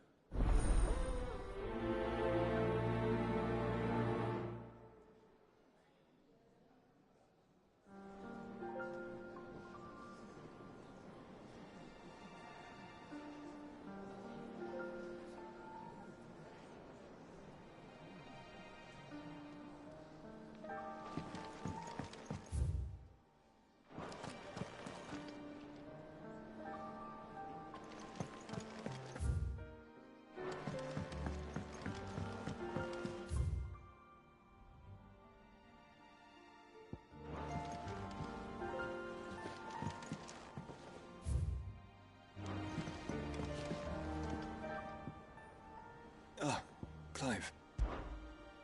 Joshua, what's wrong? And don't say nothing. It's not nothing. I've received word from Cyril. The Undying have found Father's will, or something akin to it. His will? How and where?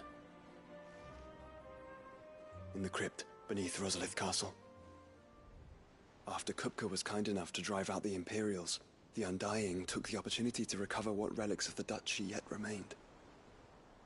And in the process of doing so, they found a letter from Father. I'm surprised anything survived down there. Cyril asked that I join him in Tabor at my convenience. I have been meaning to go, but would you join me?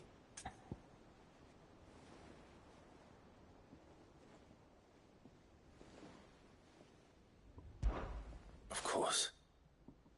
I want to know what's in that letter as much as you do. Very well. I am ready to leave when you are.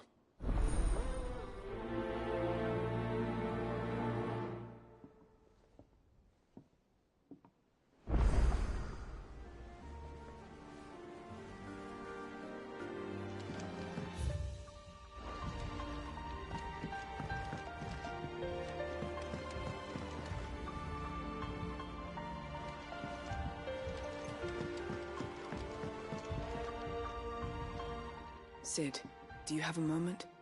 By all means. It's my old master. Seems there's no escaping her. She found some way to send me a letter. And something else. Records from a Waluda prison. Seems they were keeping a lot of bearers there. How did she come by such a thing? Finding bearers always was her strong point. And it seems the cells of Balmung Dark are full of them. Foreign captives, the masterless. Bearers no one would miss. And even better for her, bearers with no one to look after them. When Ether started lapping at the walls, the jailers fled. Leaving the bearers to be liberated by whoever happened to come along next. Sid, I'd like to believe that I've earned your trust by now. And while I'm well aware that you've forbidden Cursebreakers from traveling to Waloed, I can't let those bearers die in their cells. I'd rather risk shipwreck on the Shadow Coast than leave them to starve. We'll be needing the Enterprise if we're going to navigate the Narrow. Does that mean... I'm making an exception, but we travel together. And we stay no longer than we have to. Ash is an inhospitable place at the best of times. We save as many as we can, and we leave. Thank you, Sid. There was a name in the prison register. A name from my past. Chadwick. Another of my former master's protégés. A gifted soldier, and the closest thing I had to family. The thought of him held captive in that place. He must be very important to you. He was. Is. Then we find him. The entrance to the prison lies in the shadow of Ravenwit Walls, just beyond the portcullis. We should head there as quickly as we can. I only pray there are still bearers alive to save. As do I, Doris.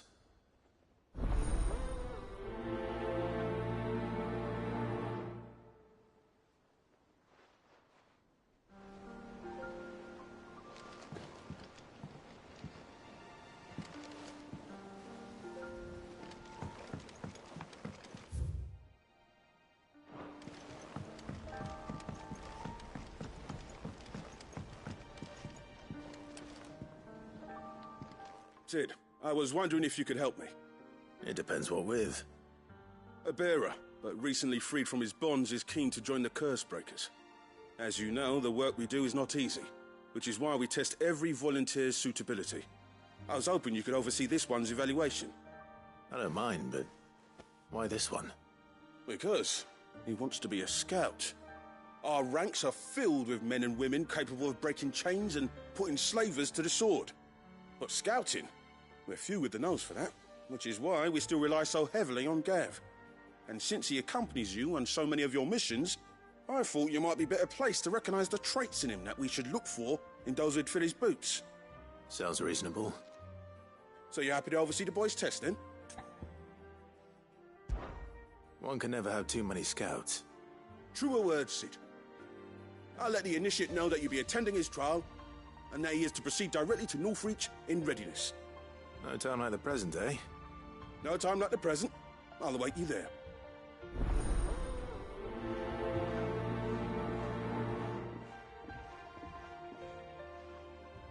Northreach. I don't suppose they could have chosen somewhere closer.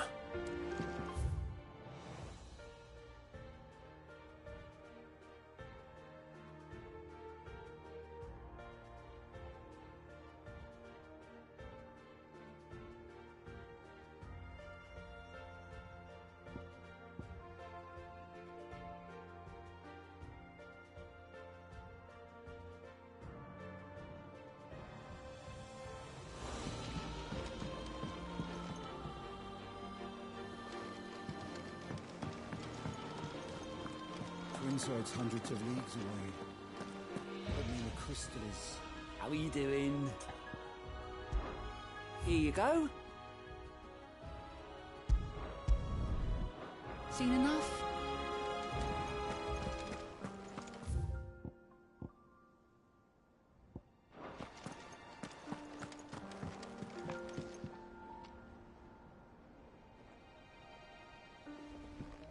Vivian, I read your note, and I'd be happy to help you find the book you're looking for. Thank you, Clive. But tracking it down will not be easy. Are you sure? Please. You have always granted me your wisdom and insight whenever I asked. It's only right that I return the favor. Or at least attempt to. You are too kind. Alas, what I ask of you is rather more trying than delivering the odd lecture. I spoke with Harpocrates to see if he had any inkling as to where another copy might be found, but... But perhaps it is best that you hear the details from him. If you say so. Forgive me, Clive, for asking this of you. But this book, it set me on the path to becoming who I am today. Its importance cannot be overstated.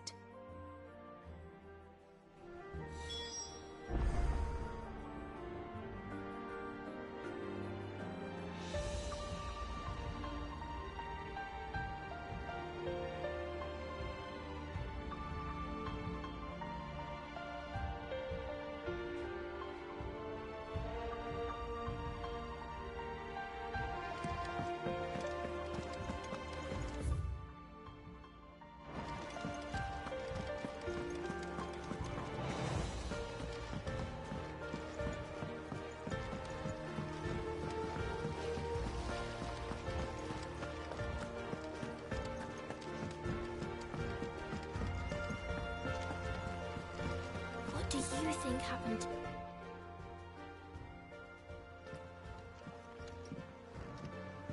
Sid! You have to help us! With what? You didn't take apart another of Mid's contraptions, did you? No? Well, yes. But that's not what we want to talk to you about. It's Miss Mididol. She's been acting strange. Very strange. She's barely ever around. When she is, she acts like we aren't even there. Her head's in a crowd. In the clouds. That's what I said. In the clouds. Well, she does have a lot on her mind. When did you last see her? Not long ago. Ah, right after she got back from saving you from Stonear. Then it's probably just about the Enterprise. It did take quite a battering on the way there and back. You didn't break it, did you, Sid? You really should be more careful around Miss Mididol's inventions. Oh, don't listen to her. Even if you did break the Enterprise, you could put it back together, couldn't you? But who's gonna put Miss Mididol back together? She seems really sad. Why don't I go and see if I can cheer her up? You do that? For us? She's in her dungeon. Don't scare him. It's not a real dungeon. Thanks for the warning.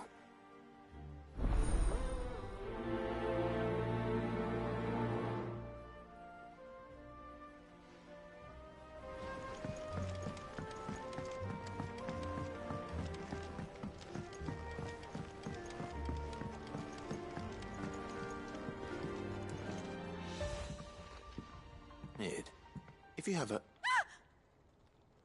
That's it! I knew it! The answer was right here under my arse all along! If this doesn't steer to the skies, nothing will! To the skies? You aren't trying to give the Enterprise wings, are you? What else would I be doing? The children seem to think you're avoiding them. They're worried about you. Is this really so important that you need to shut yourself away from everyone? The Enterprise is already the fastest ship in the realm, and that's with the sea beneath her. But what if she weren't bound to the waves? What if she weren't bound to anything at all? It's not fair. The gods get the skies all to themselves, so I'm gonna do something about it. The Fallen had their chance, but they relied too much on magic. And see where that got them? But not me. I've discovered how to do it without. Well, almost. First I need to make a prototype. And is that a one-woman job? Are you volunteering? I'll have you know the Enterprise is my baby. But if a godfather's offering to lend a hand, I'd be happy to take it. First, I'll need oil, and not just some old drippings from Miss Molly's spits in the Tub and Crown. Refined stuff, like they make in Ordil. Then I'll need some bone, or shell. Light, strong, preferably no longer attached to the beast it belongs to. If it's beast bones you're after, I'm sure the curse breakers will know where you might find some. No, they'll know where you might find some. You're the one who offered to help, remember? I should speak with one of the curse breakers before I set off for Old Hill. See if I can't find this bone while I'm there as well. Has Doll mentioned a new project yet? Not exactly.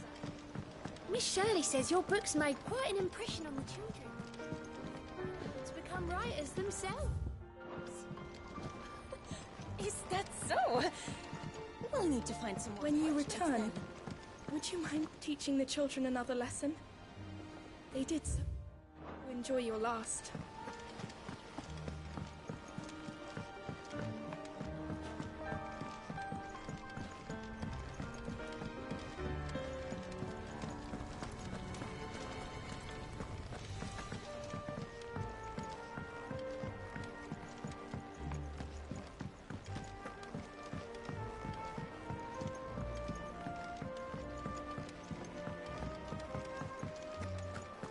I will not let them be forgotten. Sid, may I have a moment? Of course. It is an honor to finally speak with you. My name is Herman. I've been with the Curse Breakers for some time now, and I wish to be deployed to Ash. Any assignment will do. No. The lands across the Narrow are too dangerous. I will not send good men and women to risk their lives needlessly. Why would you want to go back? I need to retrieve something. Something important. I was raised in an orphanage. The Badbach Conservatory. Or rather, I was held captive there. It was not a place of nurture. It existed solely to turn bearer children into mindless weapons. We were tortured until we feared no pain. Tormented until our hearts turned to stone, and few ever survived long enough to become tools of the last king. I can't imagine. I lost so many. I can't even remember all their names, but they must be remembered. They cannot fade away, faceless and forgotten. The Institute was run with military precision. Every child measured, every name recorded, every death logged with meticulous care. Cid, allow me to travel to Ash and recover the registry so that my brothers and sisters might live on. You were a good friend, Herman. But the fact remains that Ash is simply too dangerous. Cid, please. Even should it cost me my life. Too dangerous for you, Herman. But not for me. I'll go to Bad Bach and find the registry. You will? I won't let you risk your life. I don't know how to thank you. You can start by telling me where I'll find this orphanage. Vie de Grace. Hidden in a forest, overlooking the plains. All right. I'll see what I can find there. May the mothers guide you.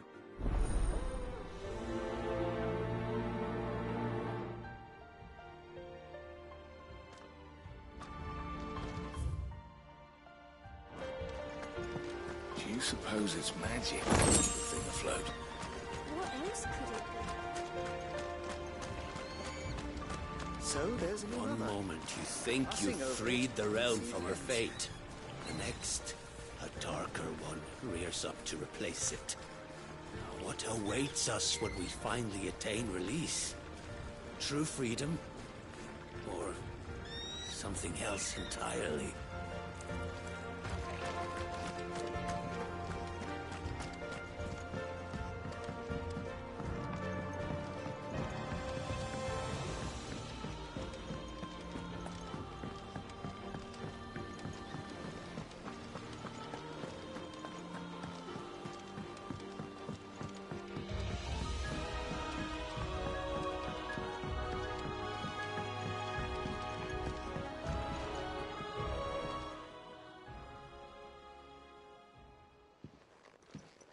Pining for something, boy.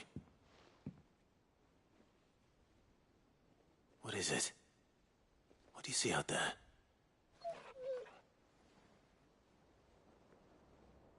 I never did ask where you got that anklet of yours. From Cid, that's why. On the day he brought him home. That long ago? And you're only thinking to ask this now? Cid saw that the pup had a habit of gnawing on his leg, since you ask. Clap that there iron on him to keep him from doing it. What was wrong, boy? I'll take like as not. Must have been hard on the poor whelp losing his loving masters at such a young age. Doubly hard in being a frost wolf, torn away from his icons and all. Cid would always tell him, you want that iron gone, you find what it is you're looking for. I reckon what he were looking for was you. I'm sorry, Torgal. Sorry for making you wait so long. Let's get that thing off you.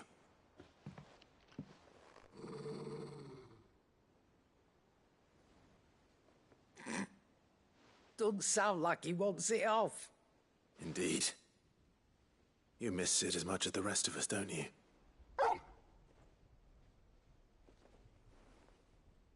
You want me to go with you somewhere?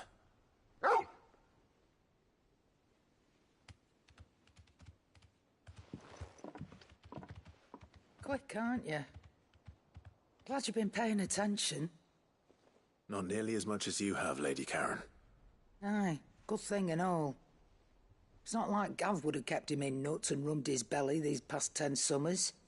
Your kindness is appreciated. You've been a good friend to him. Only because he doesn't talk back like the rest of you. Go on now.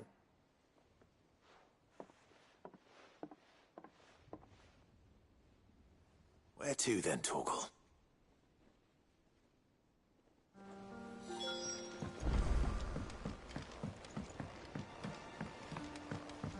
Say what you will, Lady Karen has seen herself.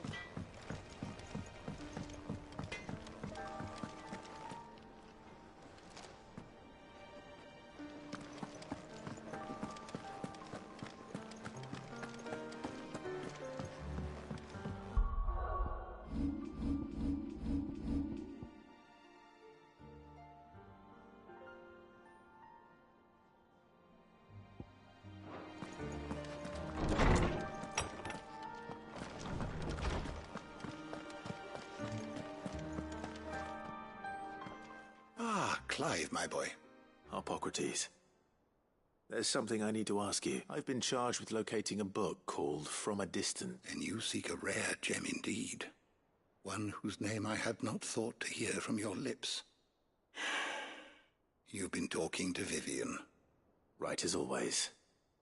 But she didn't seem keen to tell me very much. I take it she didn't like what you had to say. And yet I gather it did naught to dissuade her.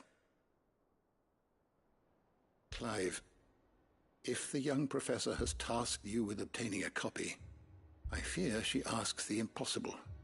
The executors would not allow it. The executors? Coveters of Secrets. A clandestine organization committed to the collection and intenebration of forbidden texts and technologies.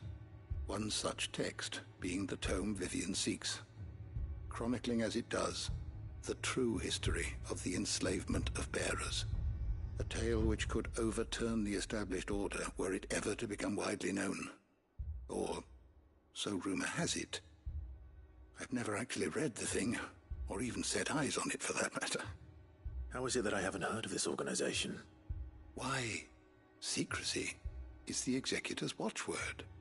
They lurk in the shadows, emerging only to seize that which must be seized, be it books, inventions, or people, before disappearing again, leaving nary a trace. Which would explain why Vivian's copy was snatched from her grasp not long after she found it. By the hand of the executors, yes. But what drives them? Self-interest or ideology? Fine question. Sadly, all that is known of the executors can be recounted in a single breath.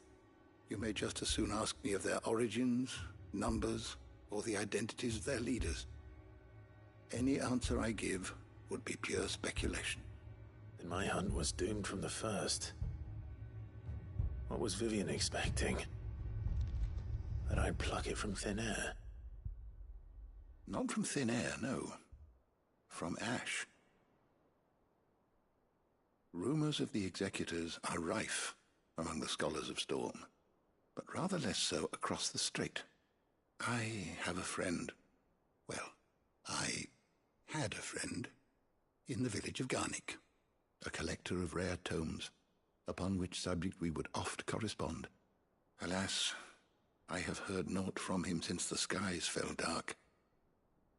And no doubt he too has turned. But though he did not mention it by name, it is possible that a surviving copy of From a Distance yet rests upon one of his many shelves, quietly awaiting discovery. If you were, by some chance, able to save even a single book from the poor man's library, I know his soul would rest easier. Very well. When I next find myself in Waloed, I'll be sure to pay Garnick a visit.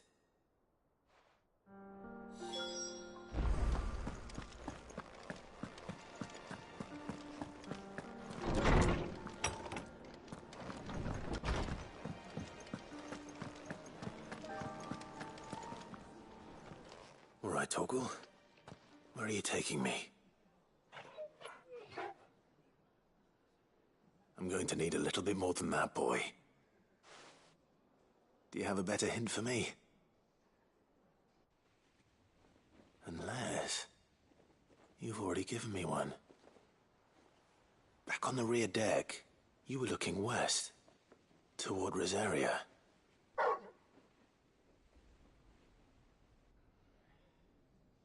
Why don't we try the rookery?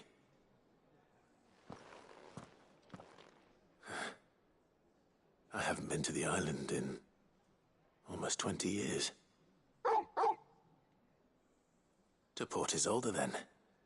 Fingers crossed the old mooring is still there.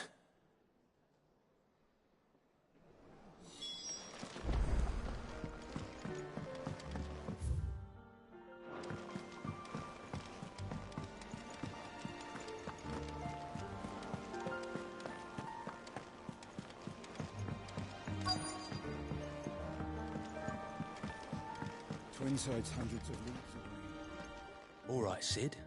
Come to buy us around, have you? Only if you earn it. Mid needs a piece of light but durable bone for her next project. You've encountered your share of beasts on your travels across the realm. Any ideas? Most bones are the same. Whack 'em hard enough and they'll break. If it's durability you're looking for, shell will serve you better. You know what an adamantus is? I do. And I know to give them a wide berth. Will any old adamantus do? Well, with shells, the older the harder. There's a rumour of an ancient adamantus down in Carava, near Old Bidza, or what's left of the village anyway. But don't expect to make quick work of the bastard. There's a reason it's lived as long as it has. I'll keep that in mind. Thank you.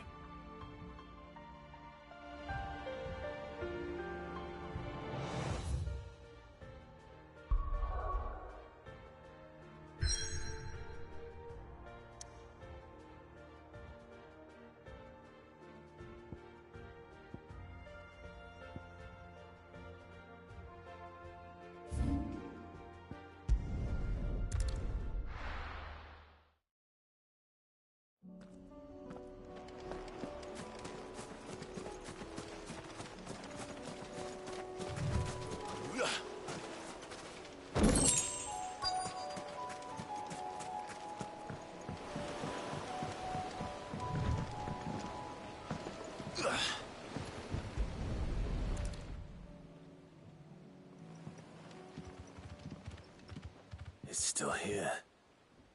After all these years. A lot smaller than I remember. And you're a lot bigger. You might have to swim, boy.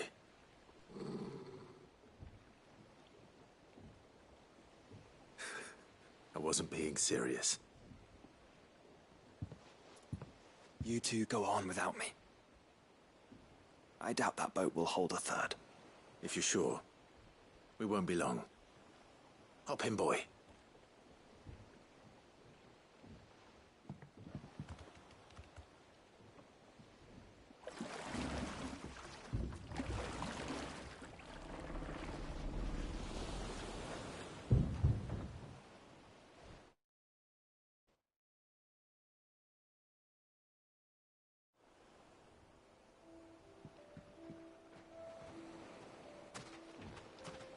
This place hasn't changed at all.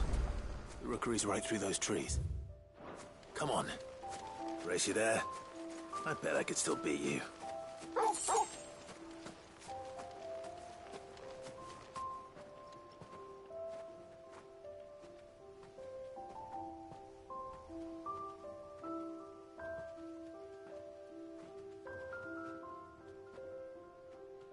Here we are.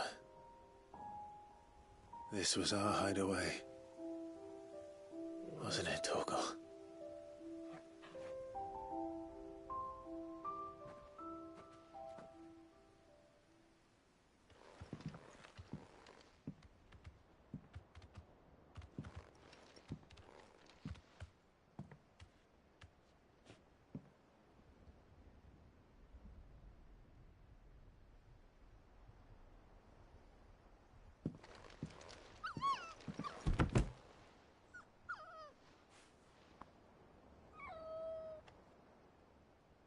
Coming here helped me to forget who I was. Or wasn't. Prince, shield. Son his mother could love. Had I been any one of those things? Perhaps.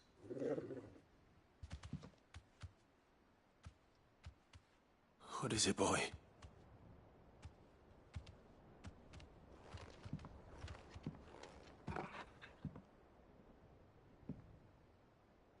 This is all from the castle. And Phoenix Gate. Did you bring these here? Oh. My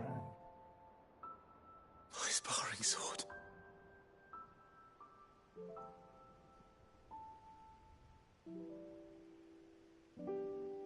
Well. You never stopped looking for me, did you, boy?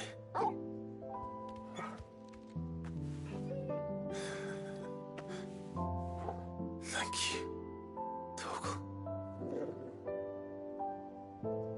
for never giving up, for never forgetting.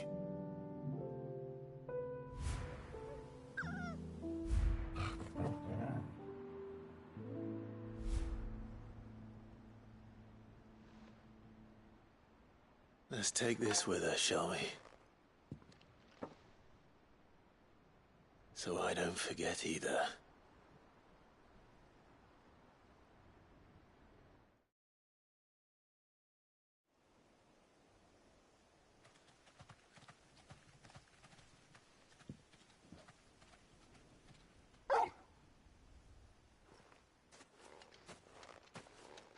That's not the way back to the boat, Torgal. All right. I'm coming. I think I know where we're going.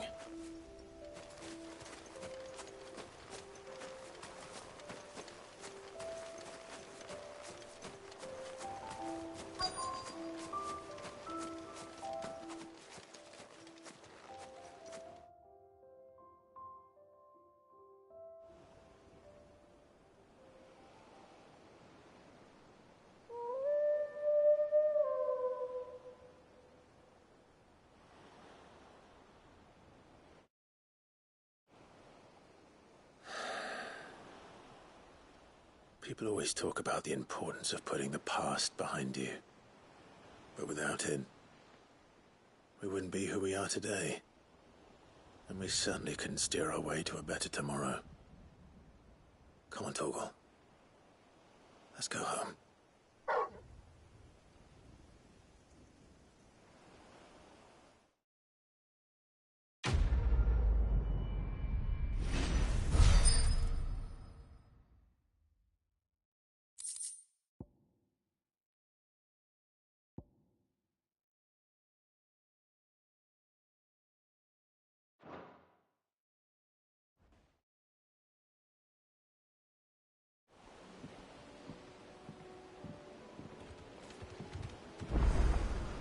Sorry for the wait.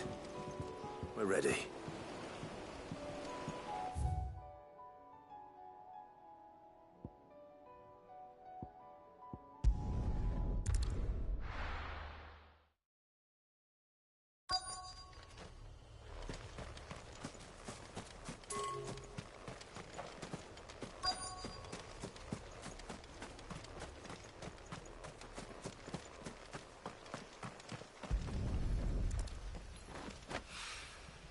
It's oil. After what happened here, it's a miracle there was any left at all.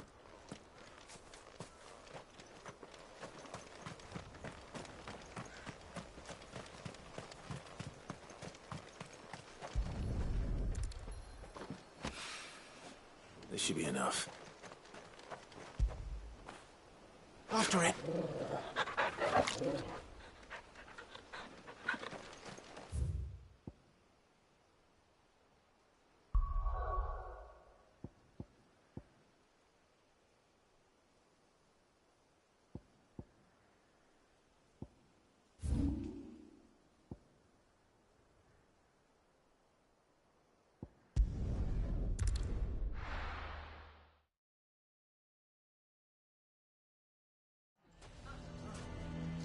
Why the hell would Victor take the bearer's side?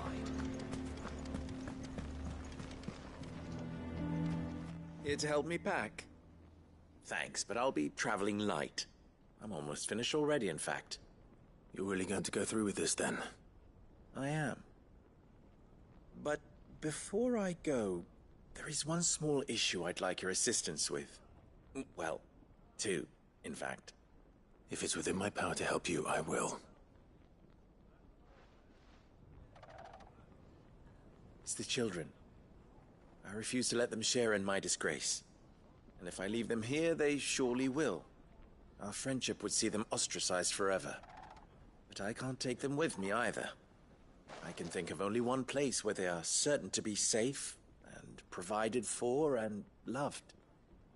The Hideaway. Of course. The children would be more than welcome. Thank you, Clive. I will not forget this. Lubor, are you still here? What is it, Ferda? You look pale.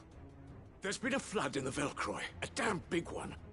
The League of Outlaws encampment was completely submerged in ether. What? Every last one of the bastards has turned, and they're headed this way. Bandits are one thing, but Akashic bandits are quite another. The town guard won't stand a chance against them. We need to evacuate. There's no time to lose. Ferda, gather the men. The Akashic may strike at any moment. We must make ready to cover the townspeople's escape. Well, what are you waiting for? Yes, my lord. Clive, change of plan. The children stay with me for now. I need you to find Conrad and Natalie. Tell them to prepare for a full and immediate evacuation. Understood. I'll do what I can to convince everyone else. Wish me luck.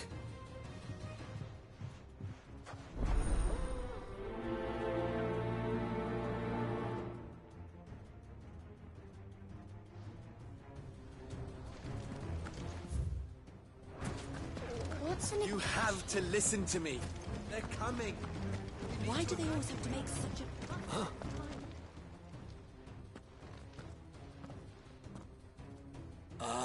What do you want? To pass on an import. There's been an ether flood out in the Velcroy. The camp where the so-called League of Outlaws were gathering has been swallowed. They're no longer just bandits.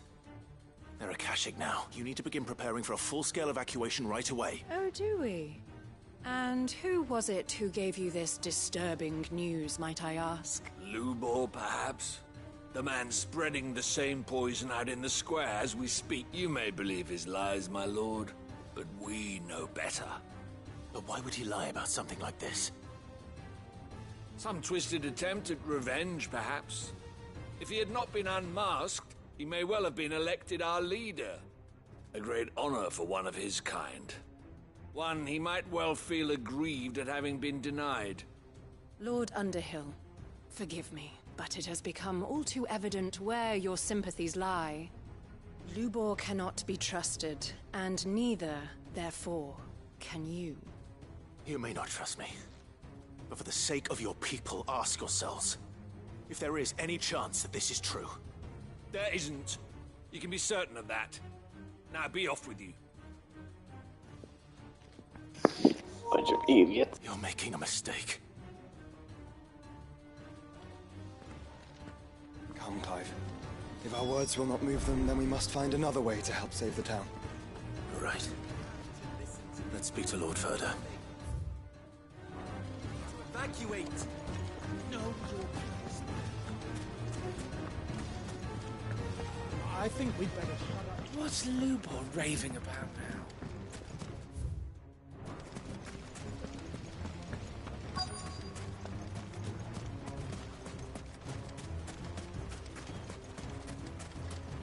Good day, my lord. An excellent choice.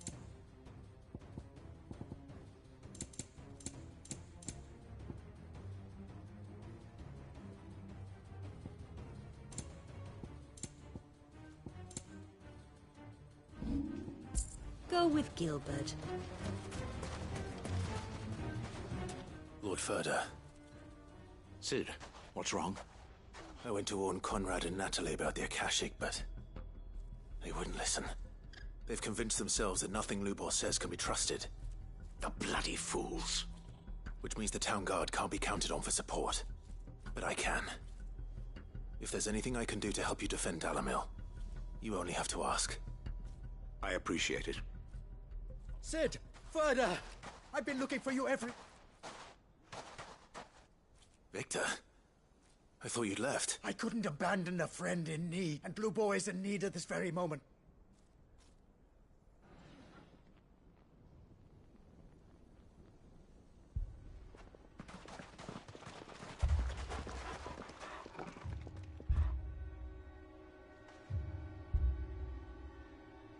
You have to believe me! The Akashic are coming! They don't eat, they don't sleep, they don't tire, and they don't care who they kill. They're unlike anything that's come before. There won't be no parley, no mercy granted! We may have saved the town once, but this is different. I do not ask that you forgive me, but please believe me. If you do not run, you will die. You will all fucking die!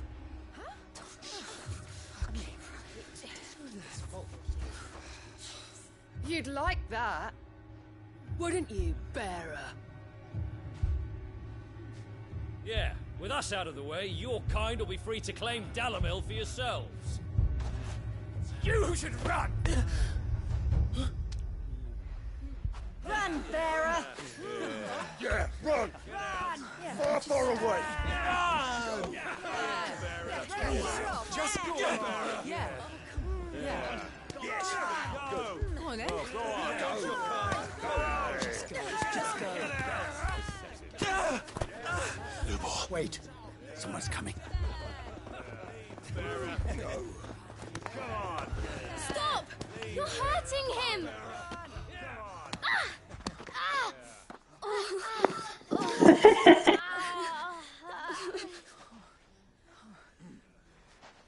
You monsters!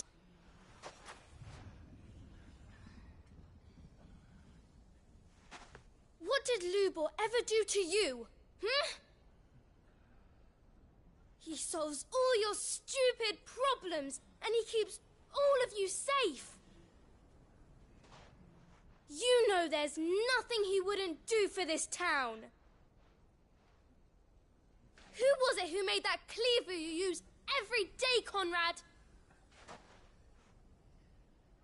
And what about your counting table, Natalie? Who fixed that? Whose men make sure the streets are clean so all your boots don't get dirty?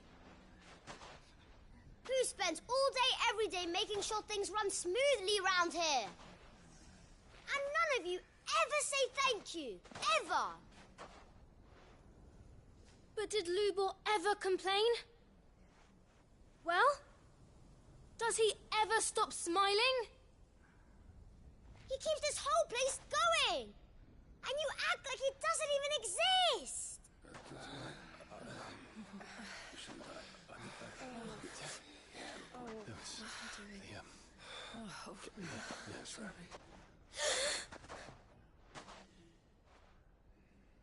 Lubor, we've heard enough. Wait! We will not run. The town guard will not abandon the very place it is sworn to protect. And I will not give up for lost the stores that we labored so hard to fill.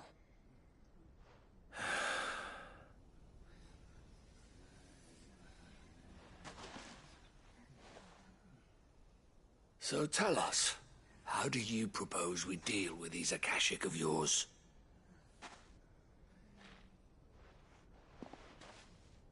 We won't run, but we will fight. All right, then.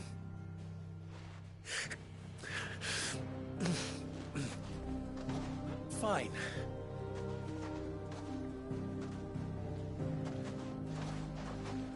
Gather round if you don't want to die.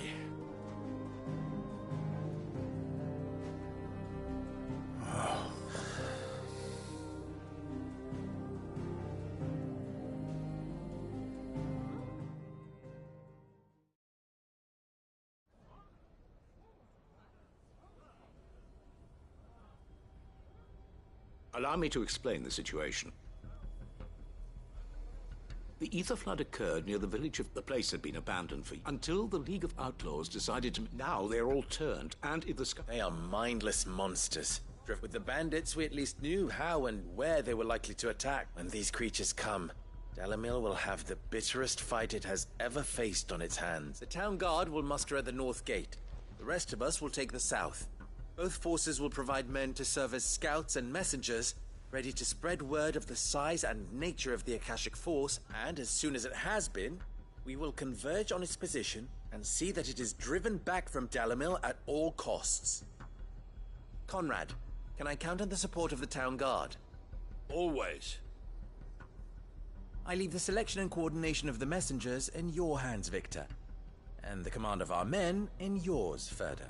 If you would both be so kind. Consider it done. As you wish. Natalie, I would ask that you and your people have the townsfolk barricade themselves inside the bathhouse. And tell the merchants not to waste time securing anything beside the essentials. Preserving life is our one and only concern. As long as we survive, it doesn't matter what trinkets we might lose. Our riches can be regained. And if anyone doubts that, let it be known that the Briar's Kiss stands ready to cover any losses. Very well. I shall tell them. Where do I fit into this plan? Where else but the most perilous place of all? I would like you to travel to the home of our erstwhile League of Outlaws, Cheratina itself. The main host is most likely still there, and Dalamil will not be safe until it is eradicated, root and branch. A little gardening. How pleasant. I doubt it. I have a feeling these weeds will be particularly stubborn. Luckily, so am I. So you are. All right then, we all know what we have to do. Now it's simply a matter of doing it. For Dalamil.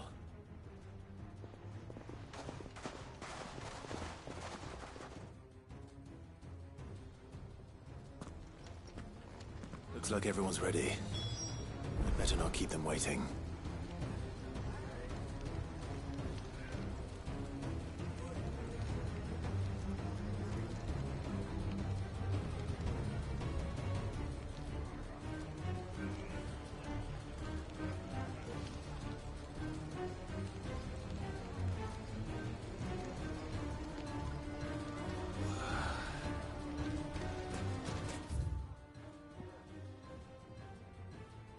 Get all these weapons into the hands of the... Come, everyone! To the bathhouse! Lubor was telling the truth. May not be a soldier. Will we be safe in the bathhouse? This way! Everyone inside! Quickly!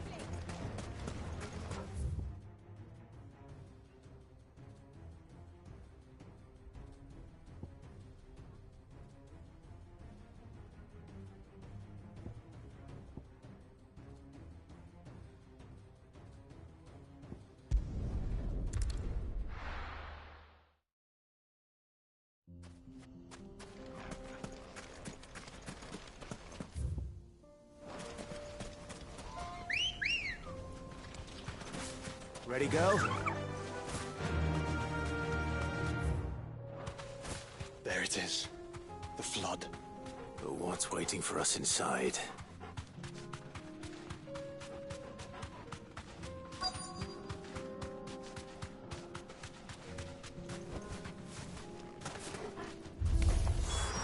We can't leave a single one alive.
slow.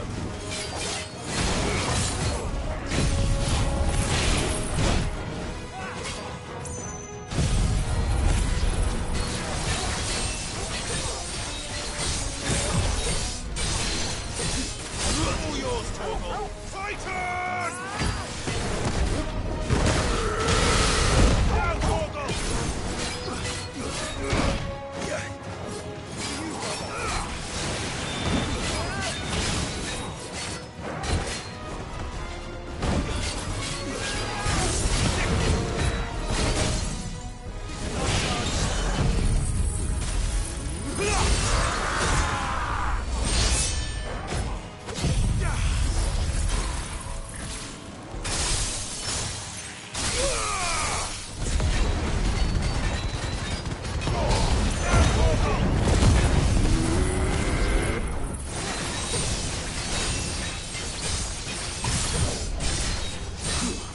All yours, Torgal!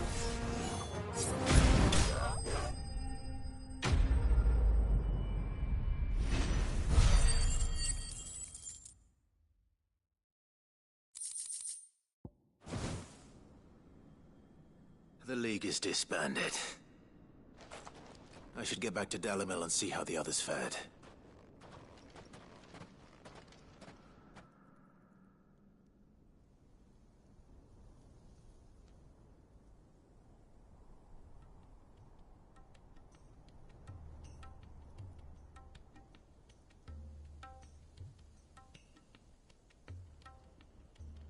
All the Akashic we were able to find have been dealt with. Seems that might be the last of them. Last of them here, perhaps. Lubor, Sir Clive has returned. Clive! What news from Charatina? It's done. Root and branch. I knew you wouldn't let me down. Thank you, my lord. Friends, the Horde has been driven back. The Akashic have been defeated. And we need not fear the arrival of any more, thanks to Clive. Victory is ours. We bloody did it! We saved Dalimil. Lubor, allow me to apologize. After all you have done for this town, we should never have doubted you. But we did.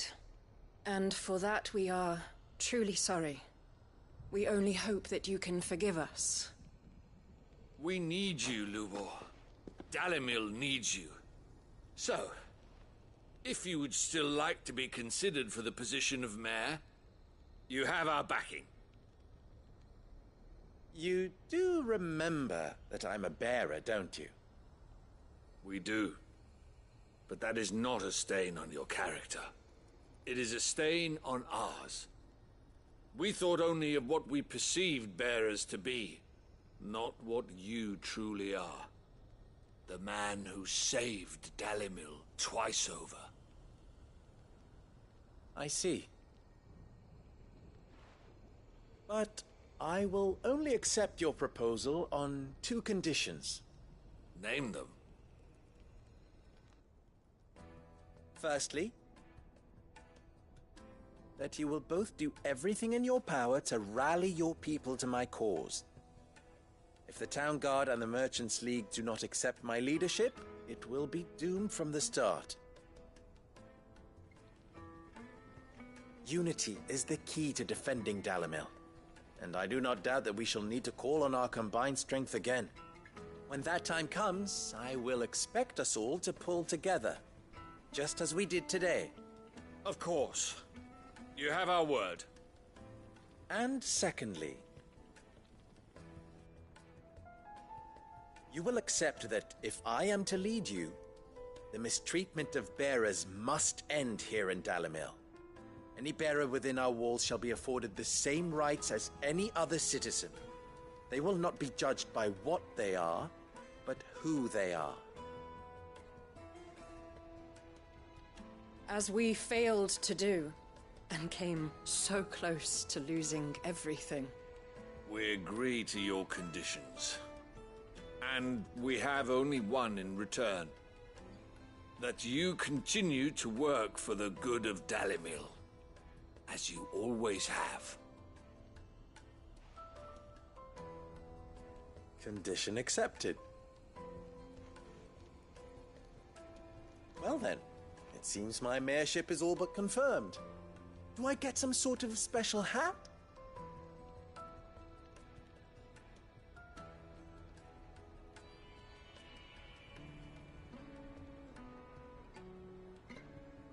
How fickle fate can be. Not so long ago, I had resigned myself to leaving Dalimil in disgrace. And now, I find myself her leader. Here. For everything.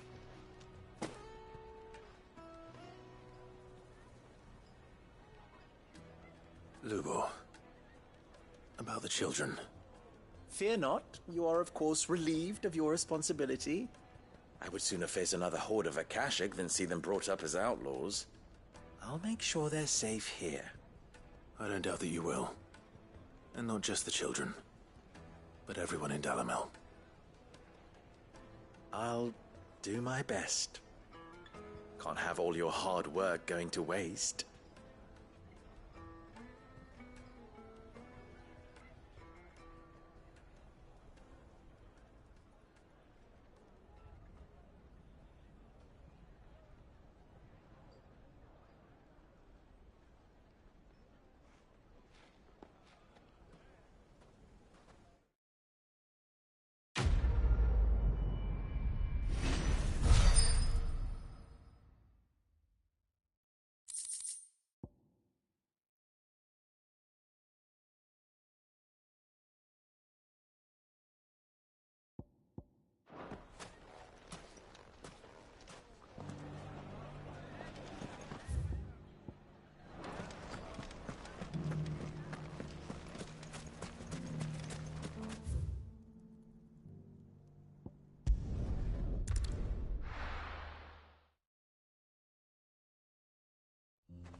Are those bellows easy to... Good day. Certainly. I thought I had more, but...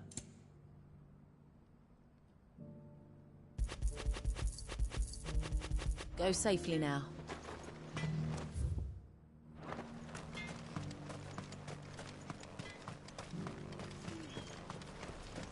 Welcome to Dravoj, Sid. Okay, so was open.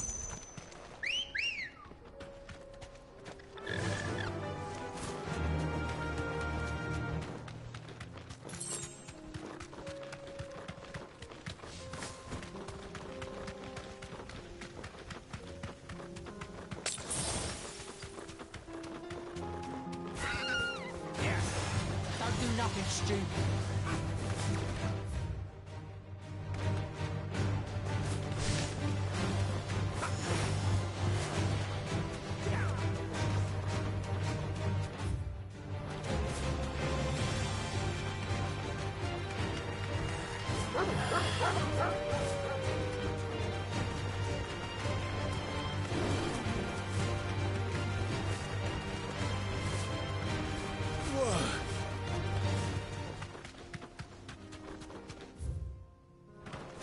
Here we are again. Karava. If you were a tortoise, Torgal, where would you hide? You deserve a rest.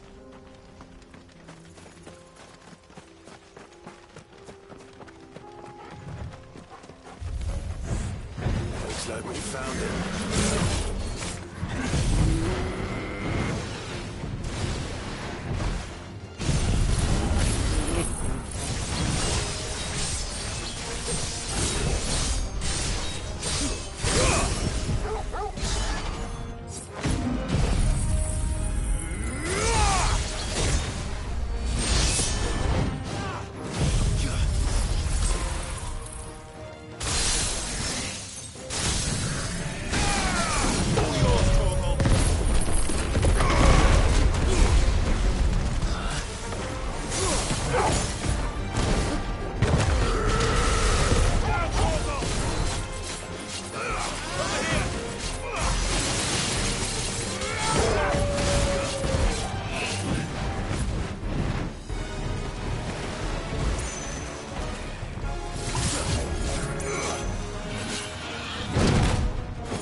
materials to Mid so she can finish her prototype.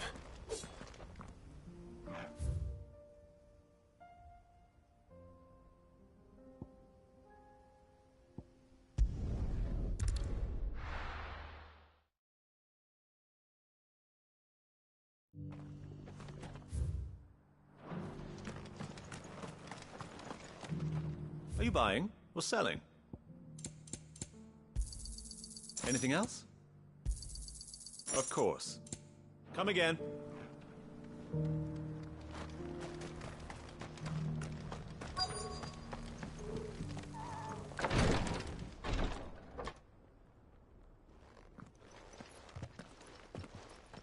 Your Grace, my lord, I trust your journey was not overly onerous. Cyril, you found a letter from Father? Yes, I have it here.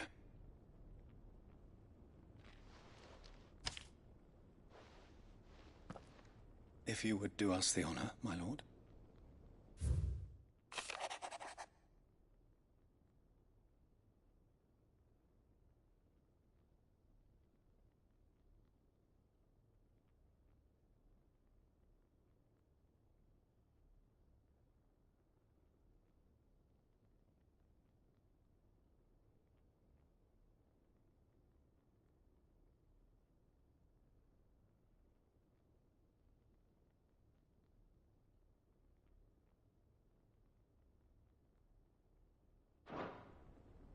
An inheritance.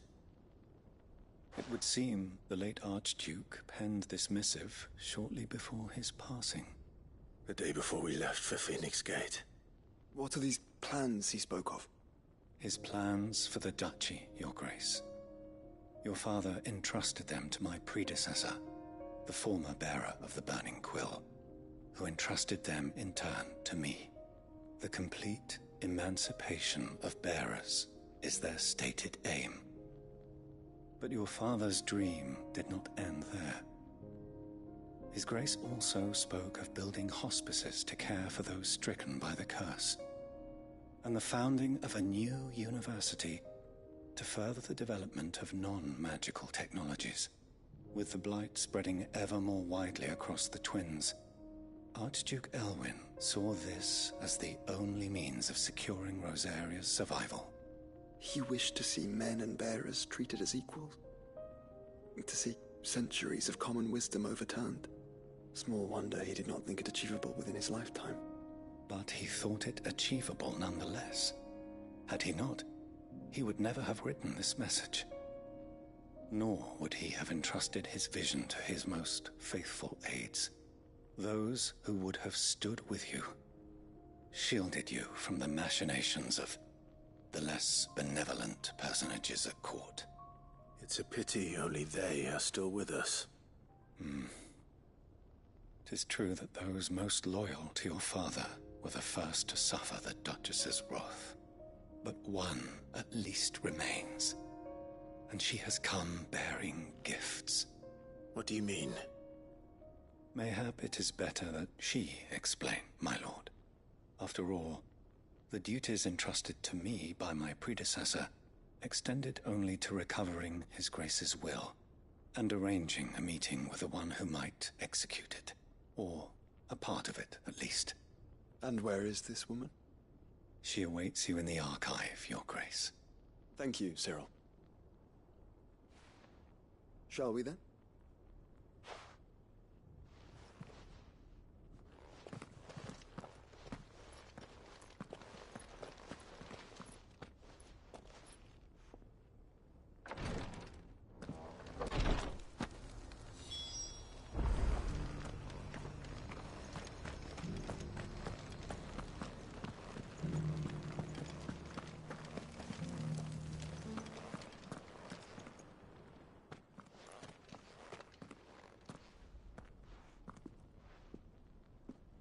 My lord, your grace.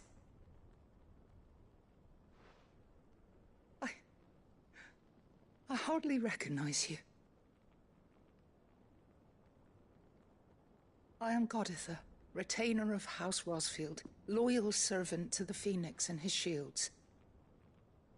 Your father The Archduke Elwyn entrusted me with the delivery of a gift. I only hope you can forgive my tardiness in bringing it to you. Lift up your head, Lady Goditha. You have our gratitude for your service to our house and to our father. I merely did my duty, as any proud Rosarian would. My lady, perhaps you could explain a little more? What exactly is the gift you bring? As I'm sure you know, it has long been the custom for the children of House Rosfield to be presented with certain keepsakes upon their coming of age. Indeed it has. Our father often spoke of the day when our turn would come. And had he lived to see it, he would have presented you with the treasures I bear. Matching armbands for you both. Alas, he did not live. Indeed, he was taken from us even before they could be completed. He had intended to claim the Heartstone with which each armband was to be finished himself, but it was not to be. And his gifts remain incomplete. I see. It saddens me to bring them before you, as they are. It was your father's wish that you be presented with the finished articles, not these works in progress. But with his grace long since gone, and the stone left unclaimed, I had little choice. You are grown men now, and his house is yours. And while I would not presume to insist upon your claiming the Heartstone in his stead, I know that nothing would have pleased him more than for you to do so. Thank you, Lady Goditha. What say you, Clive? What else? Of course, my lady. May our father's will be done. Oh, I am much obliged. Do you know where we might find this Heartstone, my lady? I do. Though it may be a matter of a good deal more than simply happening upon it. It is found in the bellies of elder griffins, you see. We do at least know where to find one. A certain specimen has made its nest in Titan's Wake, not far from here. A certain specimen? You are most perceptive, Your Grace. In answer to your unspoken question, yes. In fact, this is the very same beast your father meant to slay. I have been tracking its movements since you were but a boy. Were you to slay it in his stead, as men of House Rosfield, it would surely make your father proud. What say you, Joshua? What else?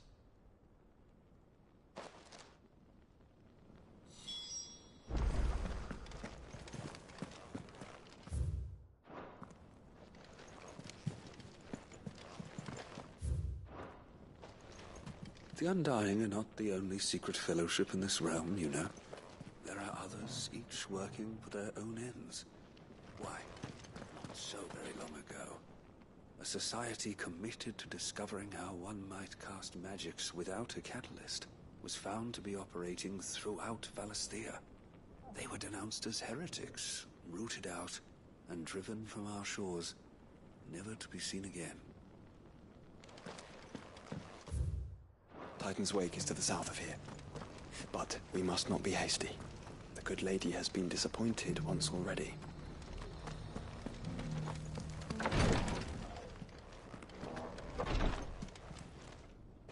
Lord Marquis, if you have a moment. What is it, Cyril? One of our brethren lately journeyed across the strait in order to pursue a new avenue of inquiry in our ongoing investigation. He sent an owl some while ago, but we have heard naught from him since. Was he surveying another fallen ruin? No.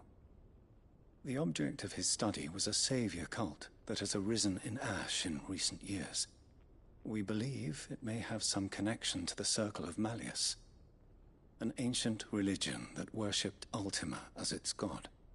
By gaining an understanding of this new faith, we hoped to learn more of the Circle's original beliefs. And so you sent one of your brothers to Ash? A continent teeming with orcs and Akashic? Fully cognizant of the risks, yes.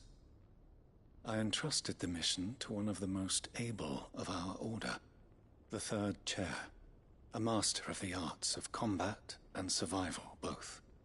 Though he has been silent for some days now, I have thus far refrained from sending any others in search of him, lest they be lost in turn. Yet, it seemed only right to inform you of the situation, given your unique experience of the perils of Ash. For as you so earnestly advised me, it would not do to abandon a man to his fate, when he might yet be saved.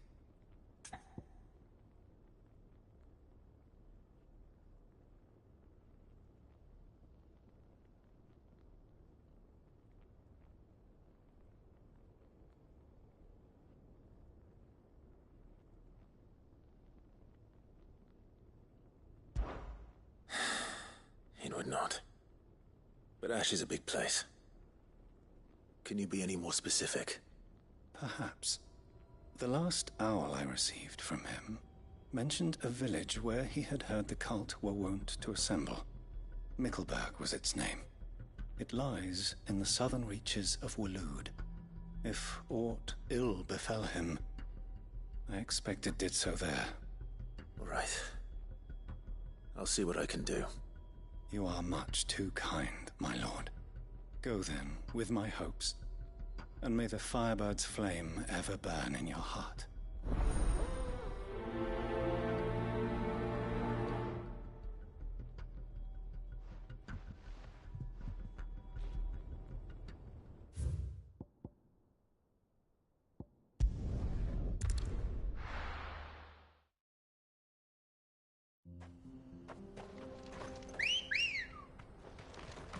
Let's go.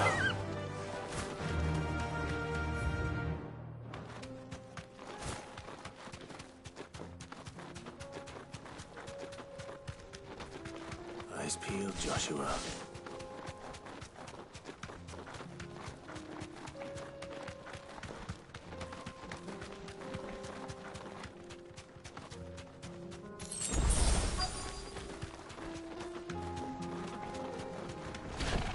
There it is. For House Rossfield.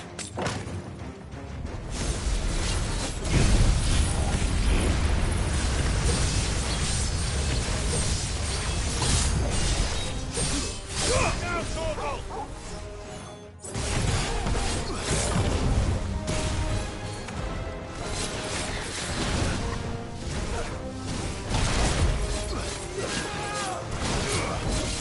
This one.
the Heartstone?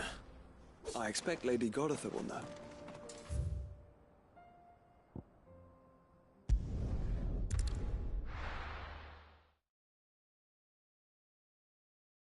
Damn, they went crazy with the side quests. Jesus, I know they're like closing every side quest, whatever. But damn, there's so many. I just want to end the game. No, that I'm tired of it, you know. It's Thank the Founder you were just so safe. many at the same time. The Griffin is slain then? And the Heartstone claimed.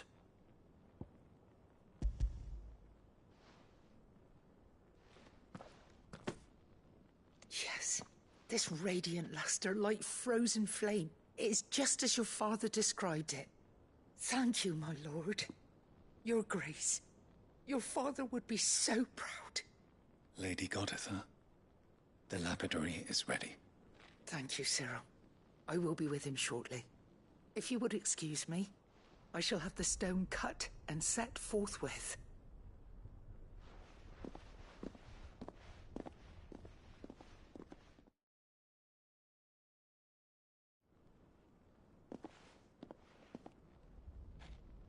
The armbands are complete. Pray, take them. They are yours, after all. Heartstone is harder and more enduring than garnet, or even ruby. It symbolizes unwavering will and devotion. And the graven vines encircling the stone represent the unbreakable bonds between you. It's a message. Father knew we had enemies both inside and outside the duchy. Enemies who would thwart his vision. Only with unwavering devotion would it ever be realized. And only if we stood together, as Phoenix and Shield, as brothers in arms, only then might those enemies be overcome. Indeed. His Grace knew the enormity of the task he would entrust to you, his heirs. But this was more than just a message. It was a promise. That he would always be with you. Thank you, Lady Goditha, for remaining the steadfast custodian of our father's will. Forgive me, my lady, but there is something I don't quite understand. The Undying told me that after Father died, Mother claimed all of the ducal treasures for her own. Even if the armbands were incomplete, she would surely not have overlooked them. So, how were you able to keep them from her? Because I was the keeper of the vault. Though I was but a lowly servant, your father spoke to me of his intentions for the bands, of the deep love he had for both of you, and his hopes for your future. In the days before the disaster at Phoenix Gate, I discovered that the Duchess had ordered her jewelry be sent away from the castle. It was then that I knew she meant to betray us. I tried to warn your father, but it was too late. When word of the fire reached Rosalith, I knew my time was short. So I took up the armbands and I fled into the night. And thank the Founder you did. Yet my duty to your father was incomplete. Not knowing what else to do, I followed the Griffin, thinking I might claim the Heartstone on its passing. And so my pursuit continued, until Lord Cyril appeared before me. He informed me that His Grace's will had been recovered, and that his sons were alive and well. Lady Goditha, on behalf of my father and all the people of Rosaria, I thank you for your loyal service. As do I. Thank you, my lord. Your Grace, for coming back to us. For giving my service meaning.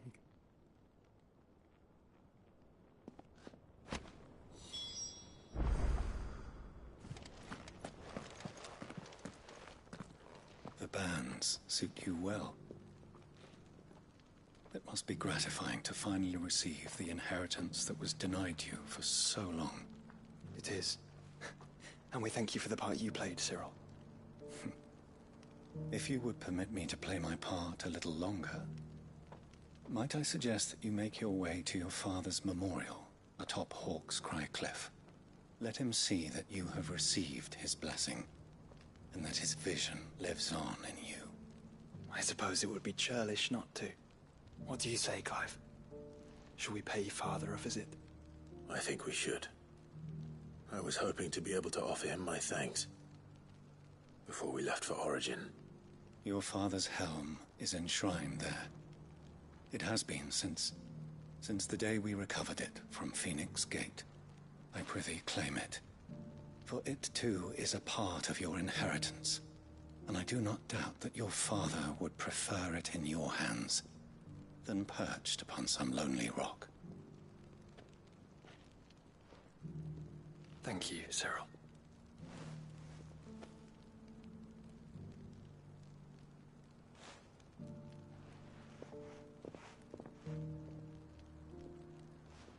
Come on, Clive.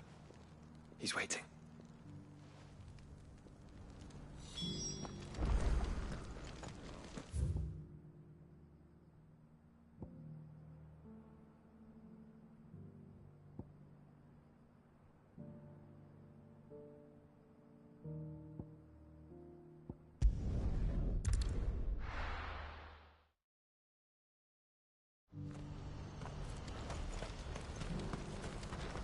Well met. Oh, would that I could. Many thanks. You've a discerning eye. Do you see that too?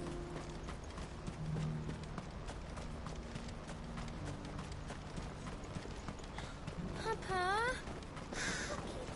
What is it? Oh, please, just make it stop. Nothing good's gonna come of this. Just looking at it's enough to send a shiver down the spine.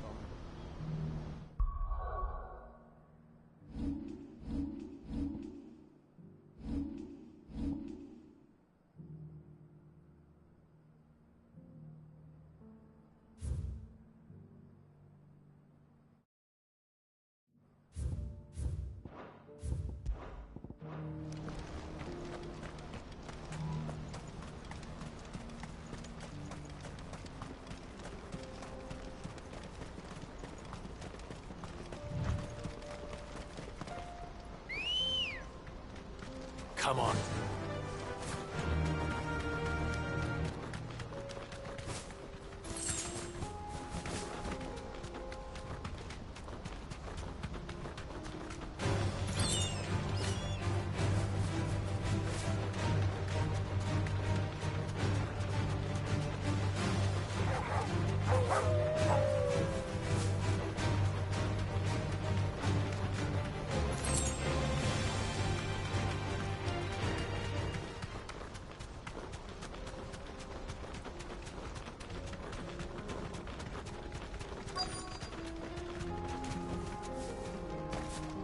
Can't be Rutherford, can it?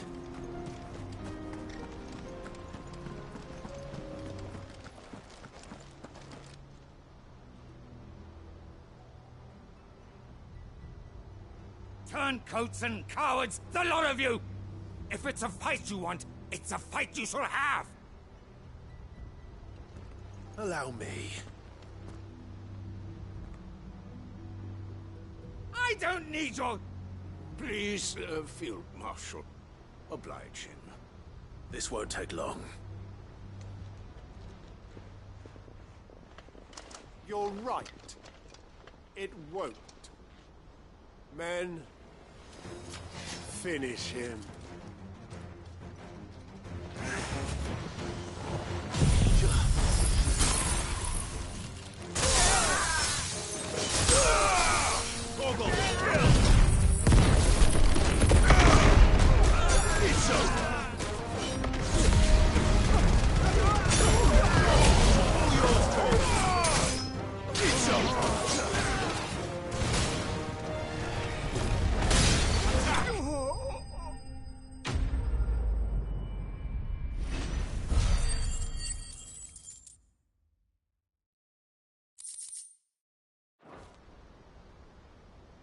A little longer than I'd have liked.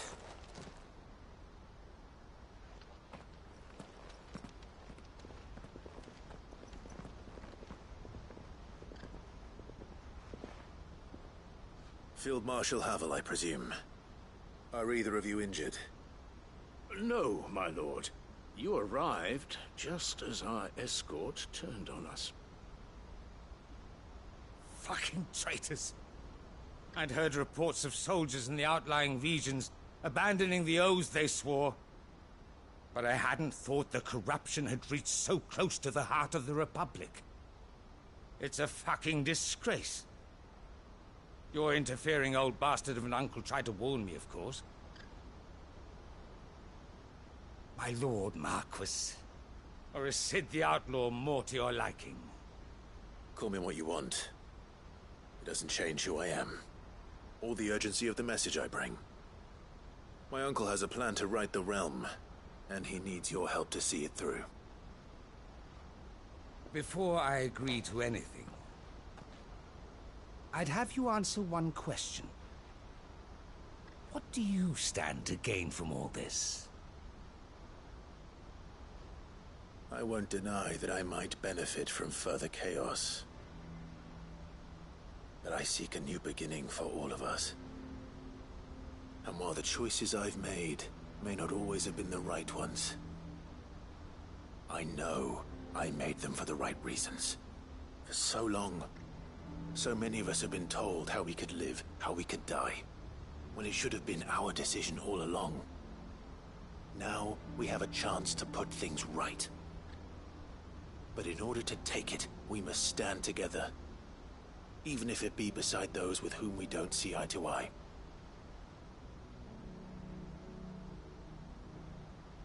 Certainly not the words I expected from an outlaw. But perhaps your uncle was right. You are no ordinary outlaw. I'll never hear the end of this. All right. I'll start by ordering my most trusted guard to bring the Dhalmekian fringes under control. Next, I'll make contact with my counterparts in the Imperial Army and see if I can't convince them to try and restore order in their own territory. Thank you, Field Marshal. But they are not the only ones we will need to convince. What do you mean? I don't doubt that I can bully some sense into a few generals. But those they answer to require a different kind of persuasion.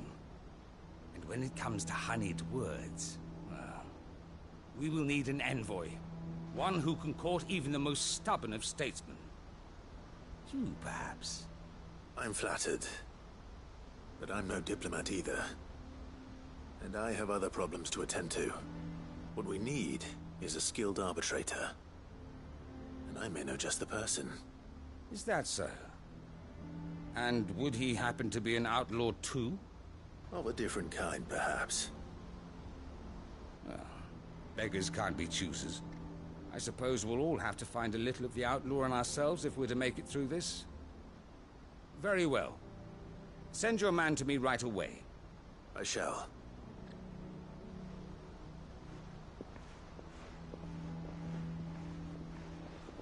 My Lord Marquis. Your Lord Uncle bade me escort the Field Marshal to his manor in Port Isolde. And I will see that my associate joins you there. Very good, my lord.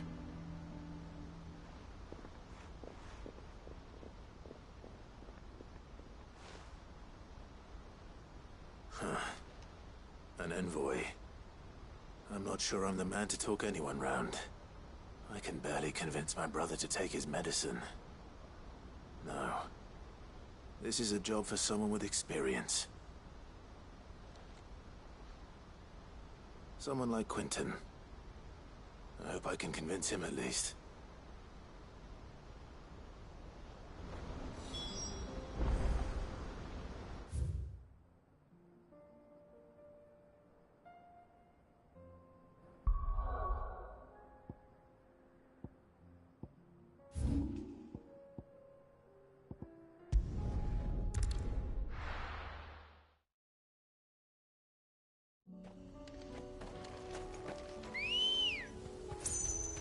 Ready, go? Fly, Ambrosia. Unwavering will and an unbreakable bond. Do you really think we're strong enough? Save the world? Of course. To have overcome Father's political enemies. That I'm less certain. Especially knowing what we know now. What Mother was truly capable of. But perhaps these bands would have helped. Knowing he was with us would have made all the difference. It's just back there. Whoa!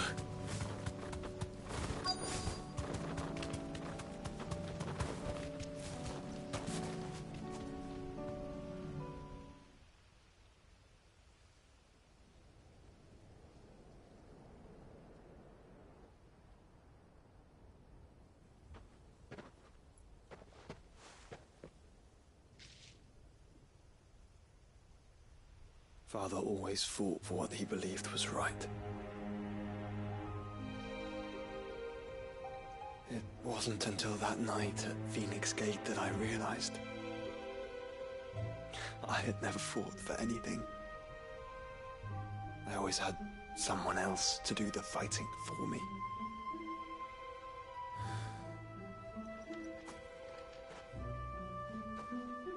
No matter how fate conspired against him, he never lost heart, never looked back, never stopped fighting.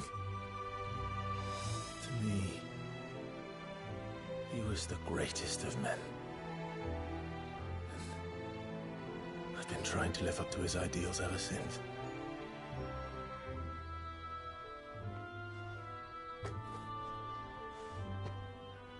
We all have, Clive. We all have. And we'll keep trying. Because that's what he would have wanted. What he would have done himself. Even if it meant standing against the very gods in the heavens. I shall be borrowing this, Father, if I may. That you might watch over us as we follow in your footsteps.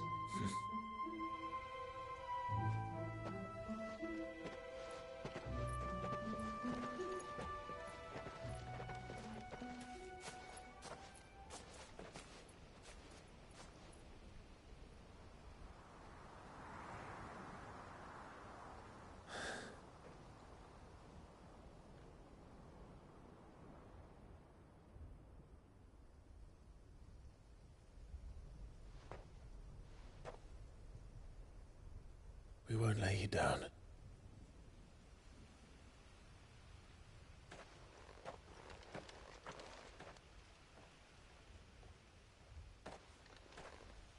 Onward then. Onward. To the end. And to a new beginning.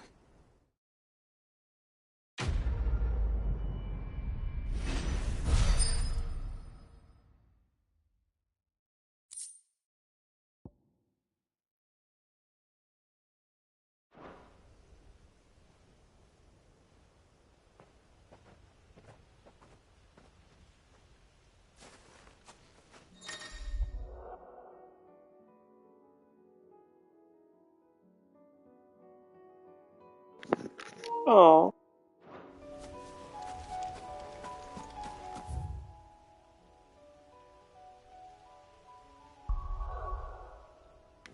That's nice to know, you know. He's been with me like an hour already.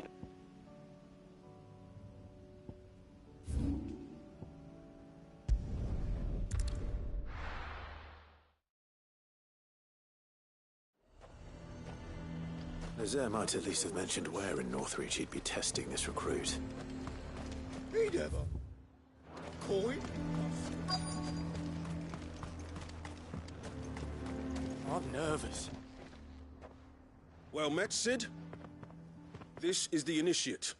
Ember, present yourself. At your service, Master. Please, just Sid. There are no masters here. Your life is your own. Oh, of course. Thank you, Sid. The Sergeant says you'll be evaluating me at my trial. To become a scout, yes. You are aware of the dangers inherent in that role. I am. But I swore I'd face them. Just like the man who saved my life. And who would that be? Gav. It was him who found me and freed me. No magic, no support, just one man and his nose. Came and sniffed me out. It taught me what one man can do. if he puts his mind to it. And I've been training ever since, so that one day I can be someone's saviour, just like Gav was mine. I'm sure he'd be flattered. You clearly have good intentions, Ember. And it sounds like you're under no illusions. Stick to this path and you'll make a fine Cursebreaker. So, what? Have I passed? You haven't even started yet. Now listen.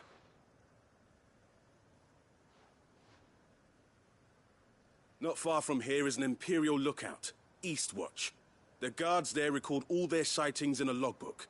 You are to find it and bring it here. And bring it here, right. Anything else? No. Sneaking into a heavily guarded Imperial outpost and stealing the logbook would be quite sufficient. You'll need to assess the situation, determine a point of entry, create a distraction and effect an escape, all without being discovered and thrown into an Imperial oubliette. Ember, Gav isn't our best scout because he can do everything. It's essential that you know your limits. Know my limits, right. I won't let you down.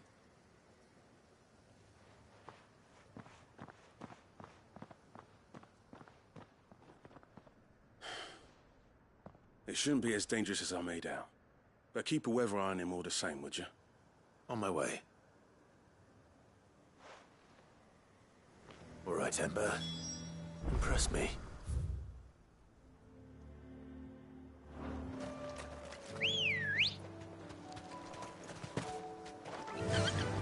Fly, Ambrosia.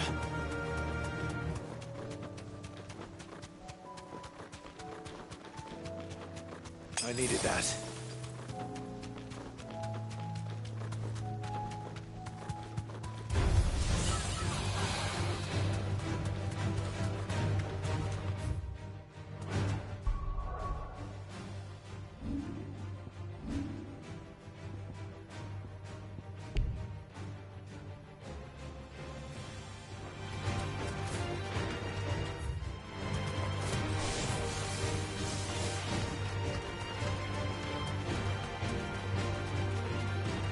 These are clean kills.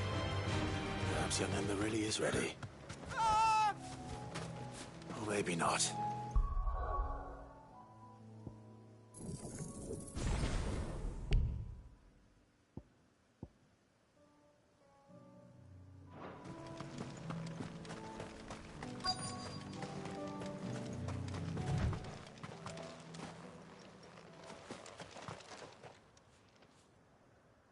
Damn it. Ember, draw your sword! I can't! Then run! If you want him, you'll have to go through me. Slow.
on. Of course. Scouts really are a rare breed. Back to Northreach it is, then.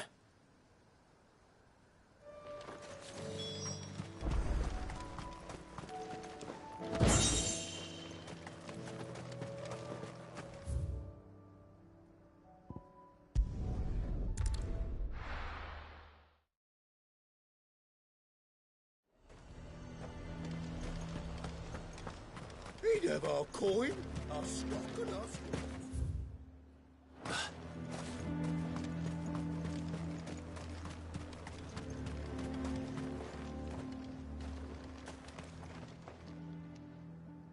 I didn't expect you back so soon. Where is Ember? He must have fled. I followed him to East. He was just standing there. Didn't even draw his sword. I had to step in and take care of things. But by the time I had, he was nowhere to be seen. I assumed he'd set off in your direction, but apparently not. I'm sorry, Sid. I knew the boy had a nervous streak, but he seemed like... The right man for the job? I believe this is the logbook you tasked me with retrieving. Eh? How did you... Don't you tell me you breached the tower while Sid was busy saving your skin. What? Wasn't that what you asked me to do? To bring the thing back without getting caught? He has you there, Nazaire. And he did it all on his own. But Sid, he did what he thought was best. And now I have to decide whether I agree. Of course. Well, don't you leave my sight. Yes, Sergeant.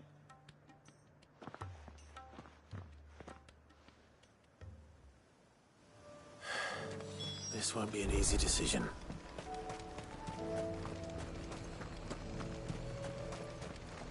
And what can I do for you?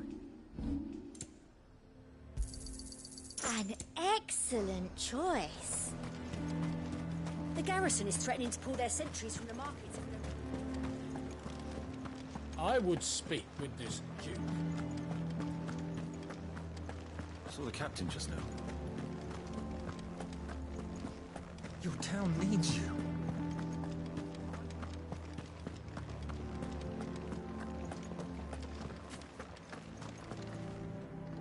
Do you have a moment, Clive? What is it? It's the Duke, unsurprisingly.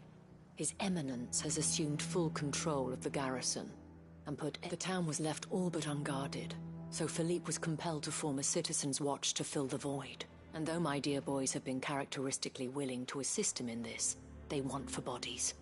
So I was wondering if you would lend them your strength, that the people of Northreach might sleep easier. Of course. Thank you, Clive. Philippe told me he had men's... Where can I find the mistress of this establishment? Here, my lady. To whom do I have the pleasure of speaking? My name is Sabine, and it is my displeasure to be the daughter of the Duke of Oriflamme, who I understand is causing you and your town no small amount of trouble. I wish to speak to you about what might be done. Very well. Let us speak. I trust you'll forgive me, Clive. Absolutely. Our conversation can wait. Please, proceed. As you know, my father is a most overbearing and supercilious man, and I join you in objecting to his every action. Indeed, I owe you my thanks for continuing to argue against his reckless plans. Yet I fear he is not one to be swayed by reason. No. He must be made to face the consequences of his actions. And who would make him do this? I would. Myself and several other like-minded individuals. Were you to join us, we would surely have the strength to drive him from Northreach for good. Does that not seem a trifle... drastic? Drastic action is precisely what is called for. Unless you are content to see your people downtrodden, my father would have it that citizens exist only to serve the Empire. But he is wrong. It is not the people who must serve the Empire, but the Empire who must serve her people. He's always been like this, scornful of the opinions of anyone he judged beneath him. But he cannot be allowed to ride roughshod over the common folk any longer. We must fight him. Fight him? No. Respectfully, my lady. Our only chance of saving this town depends upon every one of us uniting against our common enemy. Your father and his followers included. While I understand your frustrations, I cling to the hope. False hope. But I see that your mind is made up. If you will extend me the same courtesy, I bid you good day. She certainly has spirit. Indeed. But unfortunately for us, which may be enough to seal the fate of this, is all about her. Families. I'm sorry, where were we? Ah, yes. But perhaps it's better that you heard them from him. Right away. It's just a pity I cannot join you. I think this is the quest I less care about, honestly. Freaking nobles.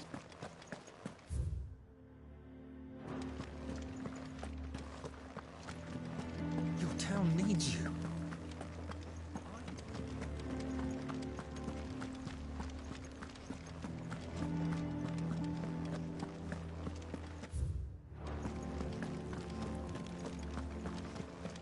What does the dame have to say about all this? So you are content to abandon the... Please, if you're a true son of Northreach, you must... That's exactly what I am, or trying to at least. The land... Even when our true enemy... Fine. Thank you so much.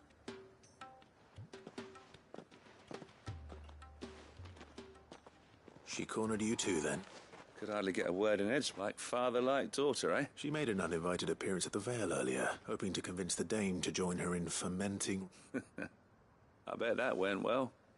Her ladyship seems to have a way with people. Anyway, what brings... Our mutual friend thought you might welcome some help. Oh, she's right, as always. We've had some reports, you see. They're back. Seems that way. We haven't been able to confirm anything yet. Right. You know Grieger's Weep? I'm on my way. Thank you, Clive. I'll look into one of the other sightings.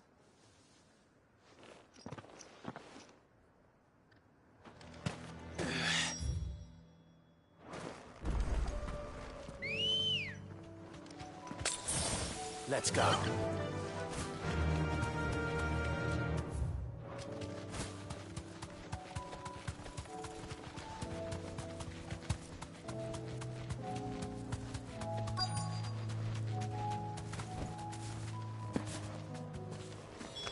Damn it.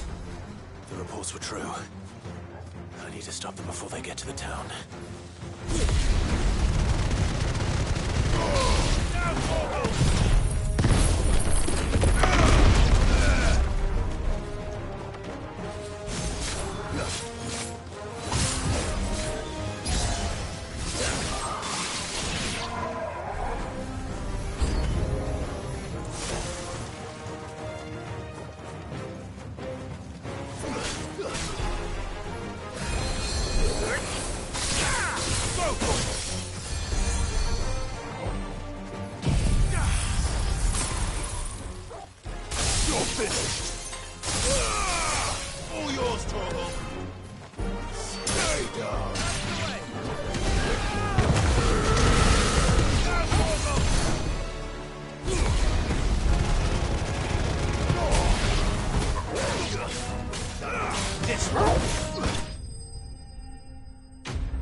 Call that a test, Ultima? Clive, it's me. Are you all right? I am. I dispatched the few that I... Well, there's something. But what were they doing south of town? We might be able to fend off an attack from one side or the other. Do you have eyes in the north? Some. I should probably go... You head back to Northreach. I want you there just in case... What do you mean? Her ladyship's been busy working her magic on the townspeople, stirring up ill feeling towards her father. But she'll have her marching on the barracks if we're not careful. What? This is exactly what the dame was afraid of. I'll do what I can to calm things down. Be careful out there, all right? Don't worry, I'm not like you. One sniff of those things and I'm running back to town screaming blue murder.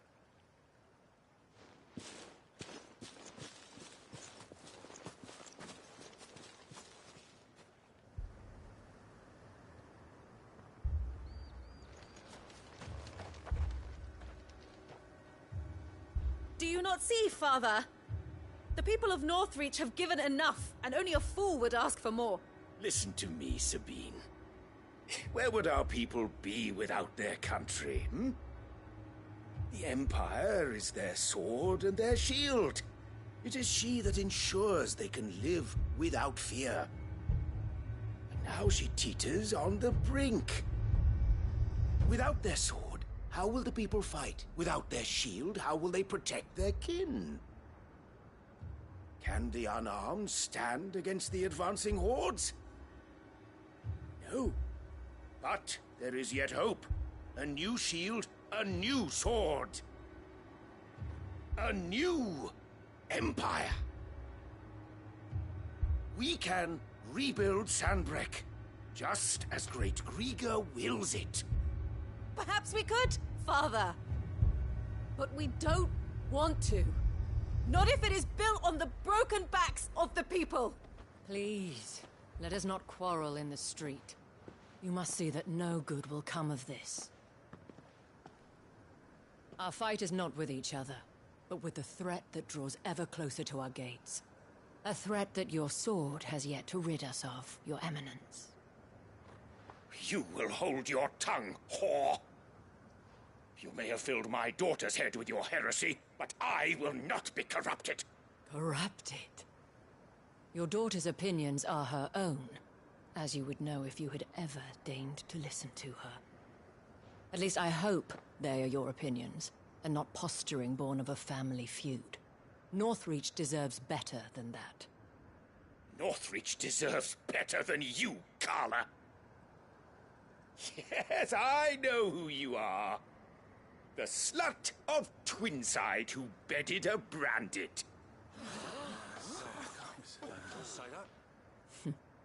Jealous, are you? That a woman might choose a bearer over a pious man of Grieger. Clive! I met a swarm of thralls coming south from Oriflamme. Hundreds of them. Too many to count. Oh, fuck. No. Work on the fortifications has scarcely begun. We will retreat to Caernarvon and there make our stand. Did you hear me? That was an order! While this is but a heartfelt plea, let us make our stand here and protect our homes. Protect those that we love. Together, for Northreach!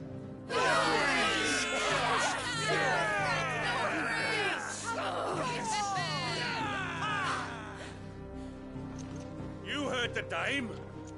What are we waiting for? Pikemen to the gates. Archers to the roofs. Quickly, come on!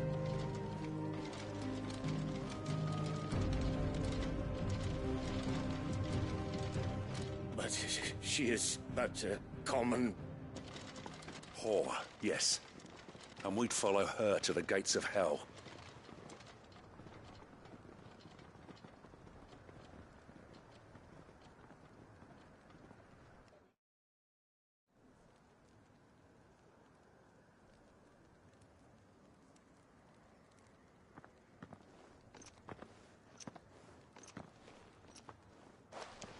The men have their orders, and they look like following them. I got them spaced out at regular intervals. Whichever direction the thralls strike from, there'll be someone there to meet them. Thank you, Philippe. Rest assured the people will play their part. The herbalist has donated her stock of medicines to me. Should any of your men be injured, take them to the Vale. We'll see to them there. Thank you, milady. I will. I'll play my part too. You still want for numbers. Unlike the enemy. I only hope I can go some way to evening the odds. Philippe, can I leave the south in your hands? I doubt the thralls by the lake were the last of their number. Of course. I'll lead a party down that way so we don't get taken by surprise. What about you? I'll make my way up the road to Oriflamme. I've fought a few of these things.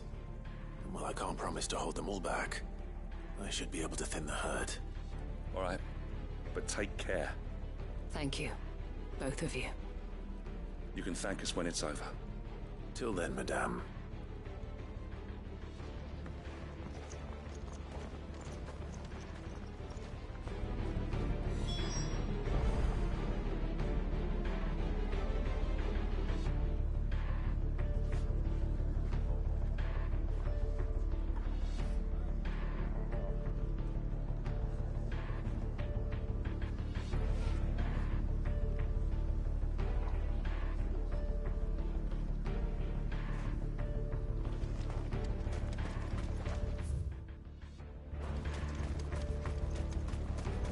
merciful Greek.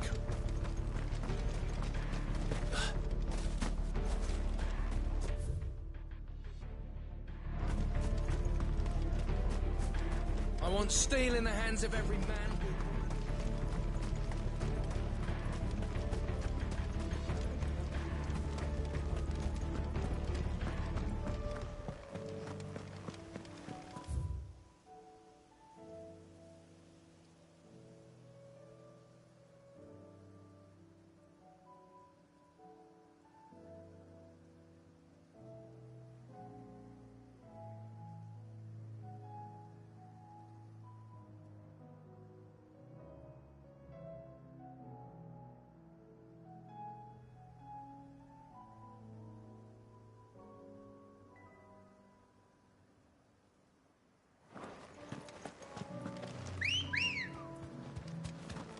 Come on. Faster!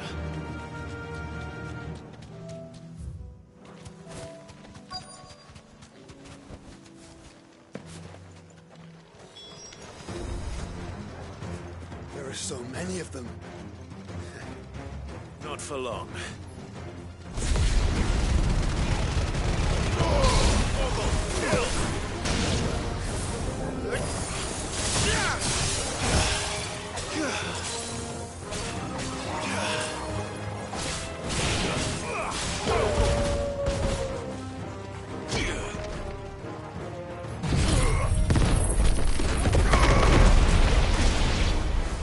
Is it over?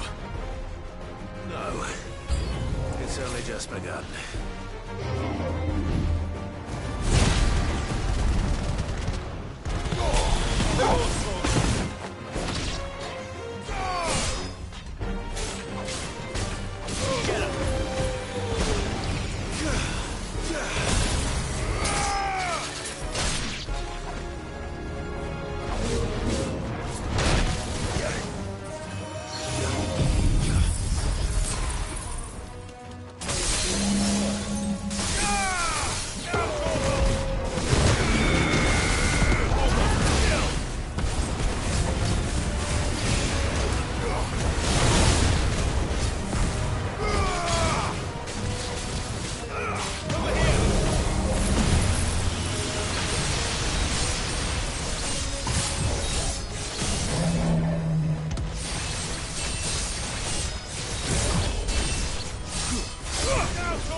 That looks to be the last of them. I wonder how the others fared. Better hurry back to town.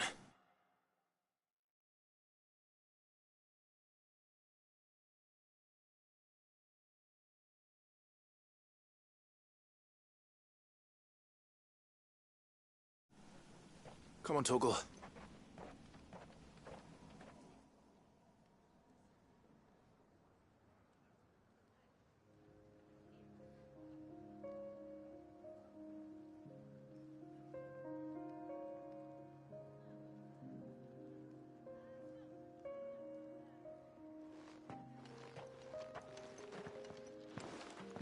Clive, it's good to see you. And you. The road to Oriflamme is clear. How did you and your men fare? Well, we ended up fighting for our lives down by the lake. Took a few nicks, but nothing the girls of the Vale can't put right. Glad to hear it. Well, it seems we've survived. For the time being, at least. I thank you both for answering the call. You were right. And I was wrong. About everything. I had thought that the only way to unite the people was under the banner of Empire. That without a strong hand to guide them, they would drift apart. To be borne hither and yon by the eddying currents of fate. But you brought them together. Not by force, nor by the exercise of goddess-given authority, but by simply being one of them. By knowing what they feel, because you feel it yourself.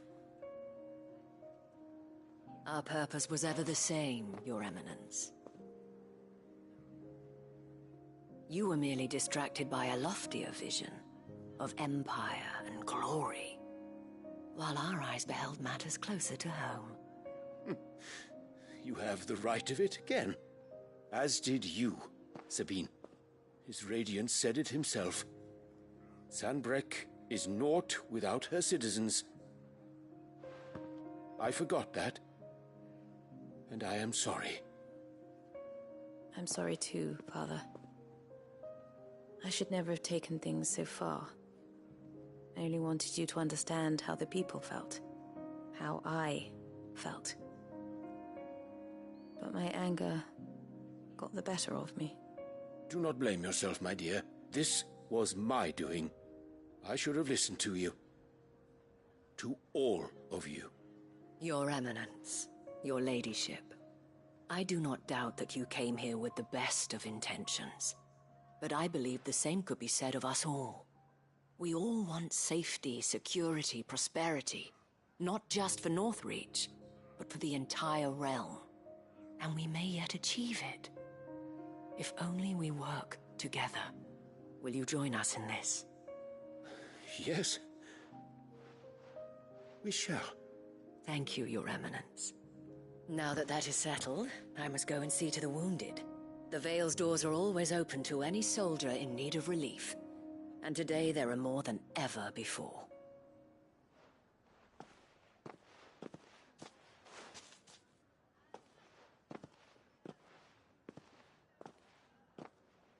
Madame Isabel is a rare soul indeed.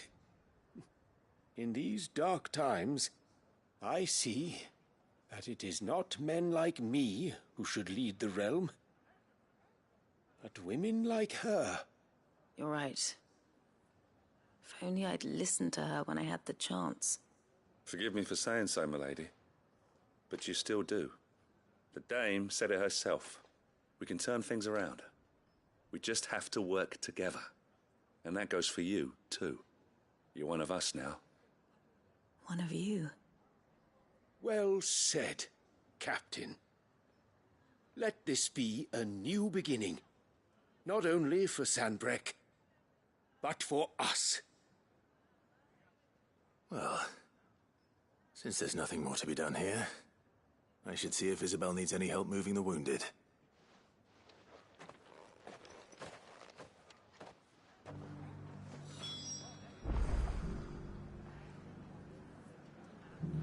Can we get you?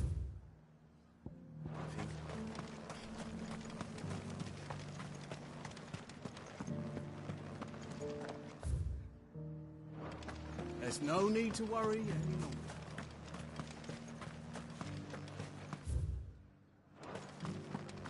I saw several soldiers being carried to the Vale. How goes the treatment of the wounded? I'll be happy to man one end of a stretcher if it would help. You've helped quite enough for one day, Clive. Thank you. Don't mention it. Oh, but I must. After all you've done for this town, it is the very least you deserve. Tell me, if Northreach had fallen, what would you have done? A woman of your means could find a home anywhere in the realm, but I sense you would rather have died here. It's a long story. For you, madame, I have all the time in the world.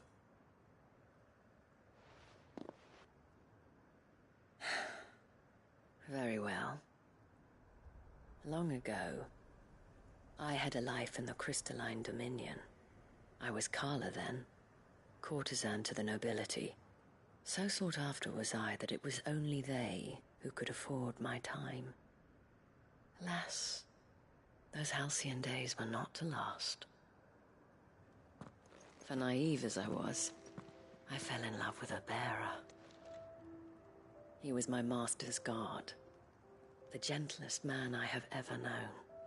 After they discovered us together, he was whipped bloody and forbidden from ever looking at me again. And so we fled. Not that we had anywhere to flee to. We wandered, aimless and starving, half dreading, half praying that the next day would be our last. Until we found ourselves here, in Northreach. It was the Vale that took us in, that fed us, clothed us, and healed our hurts. Those that could be healed, at least. My love was already too far gone. He passed away. He did. Not long after we arrived. But at least we were able to share a few moments of peace before the end. It was the greatest gift I have ever received. But the generosity of this town and her people did not end there. The men and women of the Vale supported me through my grief. Shared in it, though I was still a stranger to them. They treated me like a sister. And so I swore that I would always do the same. That I would return the kindness that Northreach showed me. That I would repay my debt to the Vale.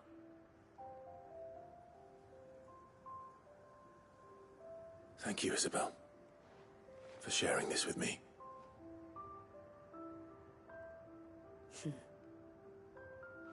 You're a lot like him, you know. Perhaps that is why I have such a soft spot for you. Never stop fighting, Clive. And I shan't either. I know that it will not be easy to keep Northreach together. But our efforts will be rewarded. Just look at us now. The people, the soldiers, even the Duke of Oriflamme and his daughter, all united in defense of this town that we have come to call our home. And what of you? Can we count on your support too? Always.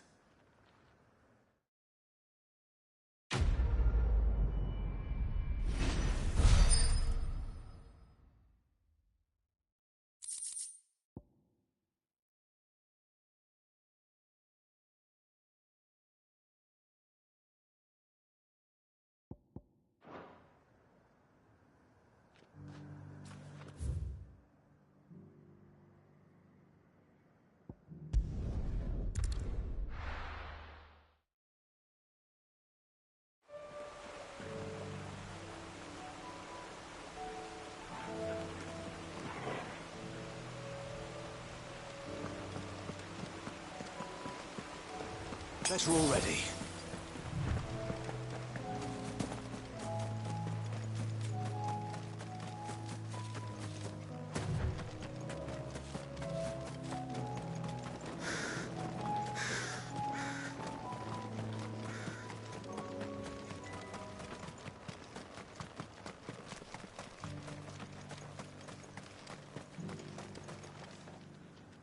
Quinton, I have a proposal for you. Do you now? Something tells me you'll be asking more of me than a cask of Gotand gold. Go on then. Propose.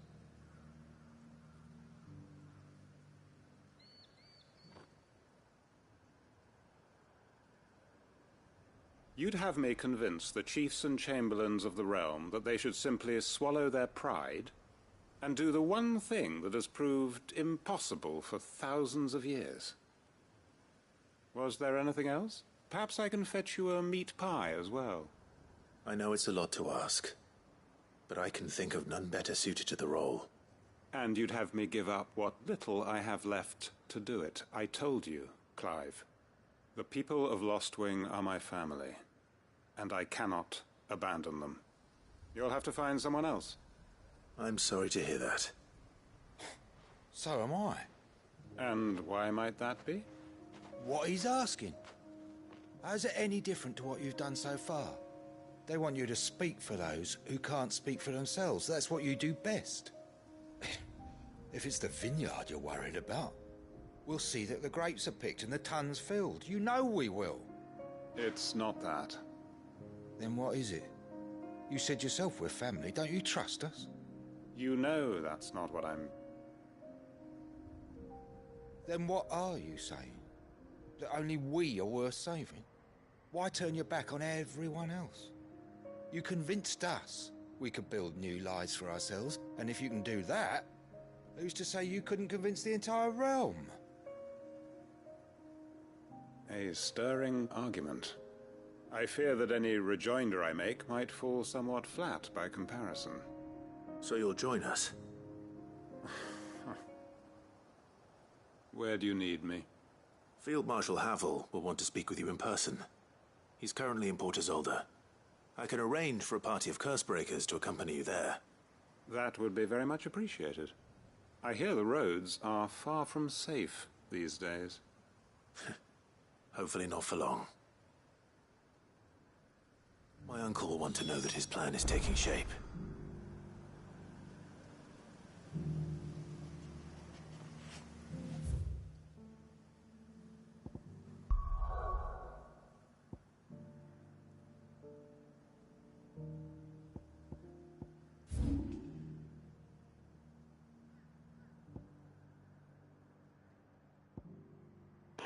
It never ends.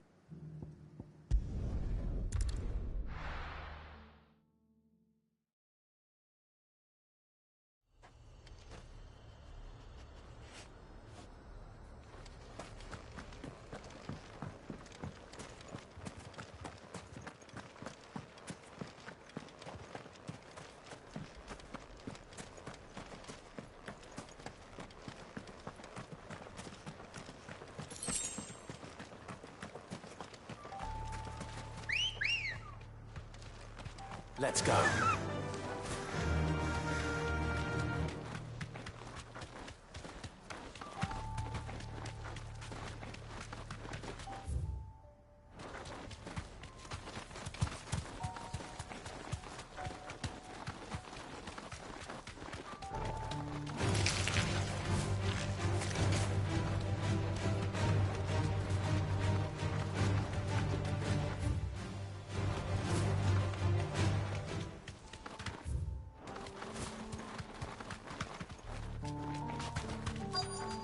This be Nickelberg.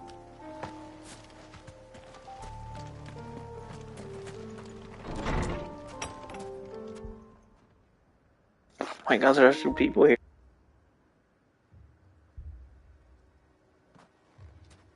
These people aren't turned. And the village seems safe enough at least.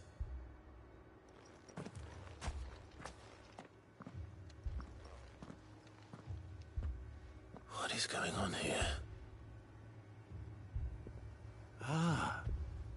Did you, too, heed the call? Heed the call? No, I came here looking for someone. To be honest, I wasn't sure I'd find him here. Let alone all of you. Is that so? What are you doing here? Is this where you live?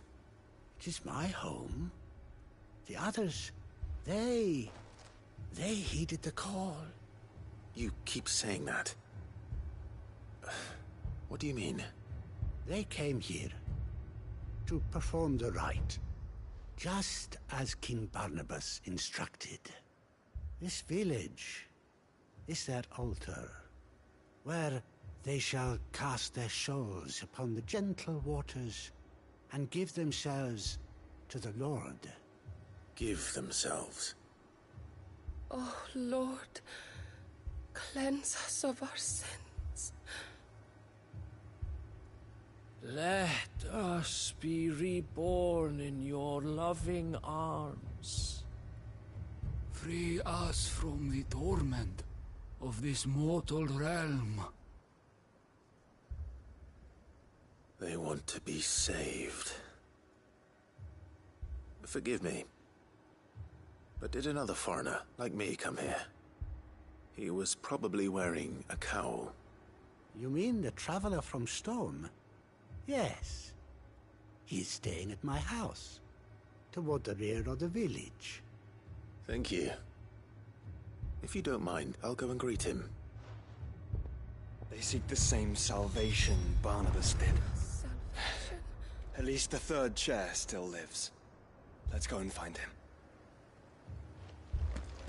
Let us be made people.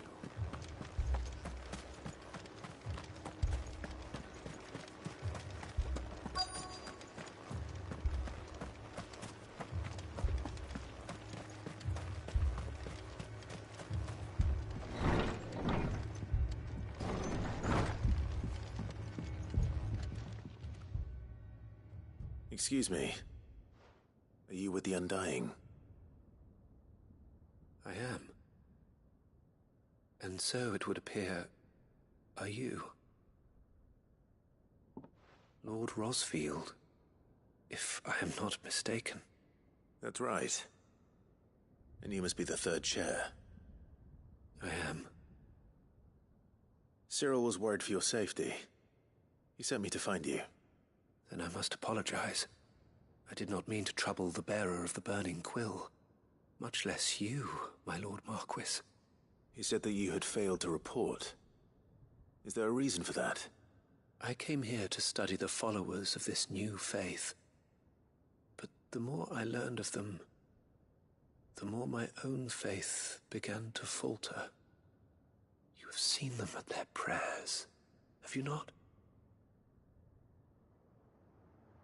They devote themselves to the veneration of their Lord with a fervor I have never seen before.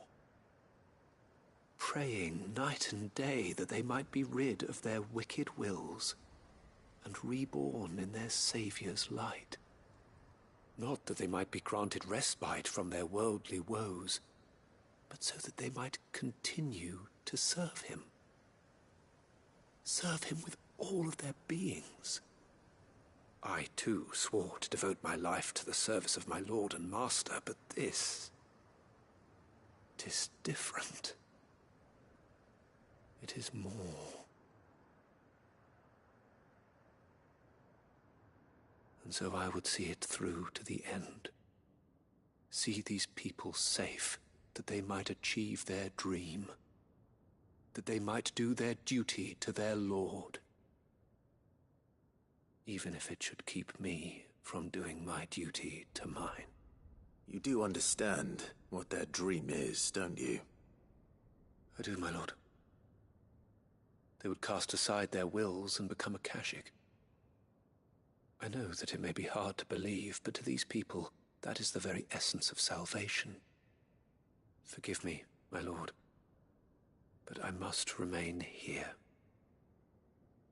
If you are to return to Master Cyril, I would consider it a great...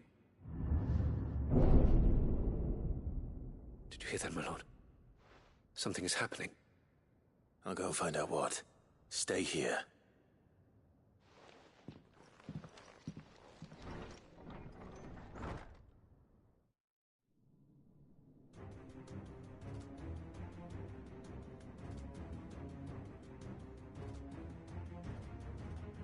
Beneath the flood. Oh no. There must be something I can do.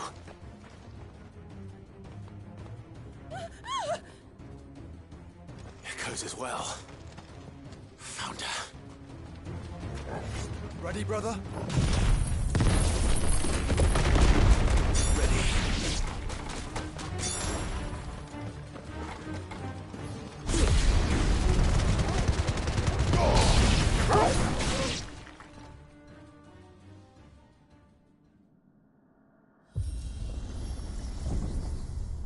What now?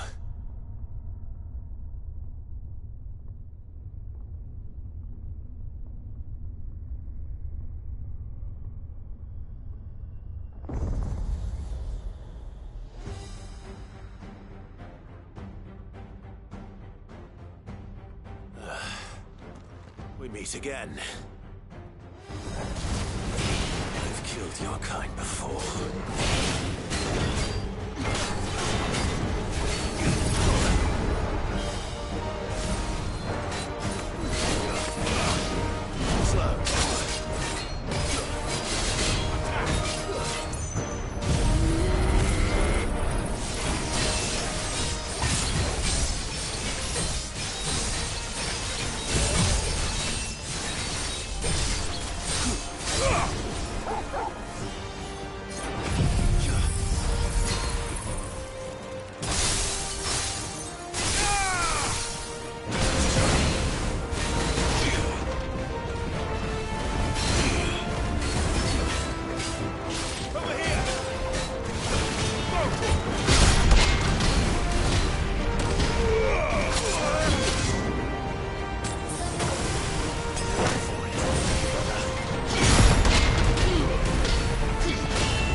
you die.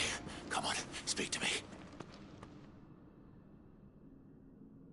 I had to save them, that they might have a chance to find true salvation. By devoting themselves to the service of their Lord. Just as I did, when the Undying plucked me from the gutter and gave me a cause to believe in. A duty to serve was everything to me, and I would not deny them that fulfillment, even if they must become a Kashik in order to achieve it. Forgive me, my Lord Marquis. I did not mean to trouble you with this. My findings. Could you deliver them to Master Cyril for me? Of course. Your duty will be done.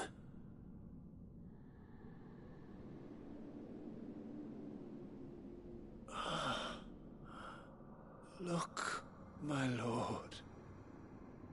They are saved.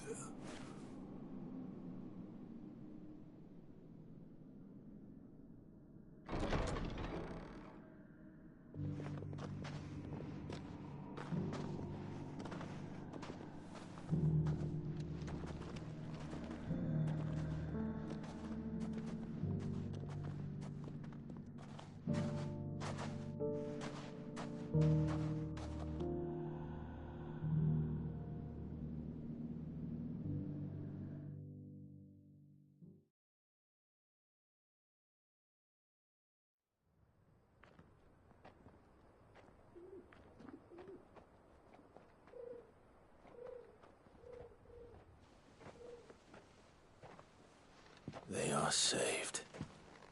Found her. I should get this report to Cyril.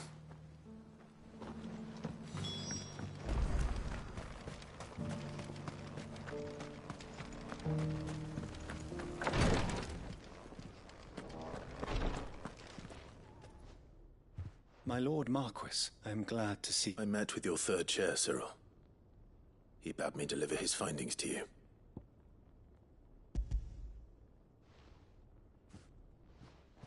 Thank you, my lord. He remained in Ash? He died protecting the villagers from an echo. I buried him in Mickelberg. I'm sorry that I couldn't save him. If you could not save him, no one could. The villagers, they were believers in this savior cult. They prayed to their god that they might be unburdened of their wills. Then an ether flood came, and their wish was granted. Your brother sacrificed himself that they might live, even knowing that that life was death by another name. Then he perished defending liberty. A hero's end. For the right to choose how one dies is no less sacred than the right to choose how one lives. Sid would agree. He wanted to build a world where people could die on their own terms. A noble ambition.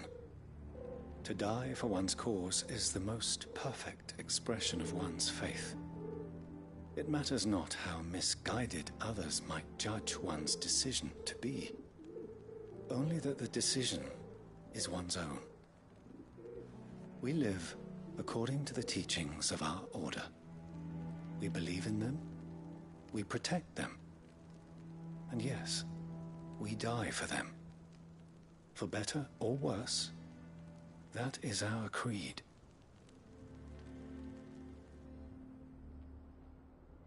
But he didn't die for your creed. He died to save them, and you still believe that what he did was right. I believe that he believed it was. We of the Undying are not slaves, but willing servants. And this was his will, the ultimate expression of it. I'd like to know this man's name, Cyril. To know the names of all the Undying who've fallen in the line of duty. They died serving my house. It's only right that I remember them. That is my duty. Of course. I shall fetch the Book of Martyrs at once. My lord, it has been, and shall ever be, the greatest honor of my life to serve House Rosfield. Though our duties may differ, yours is no less important.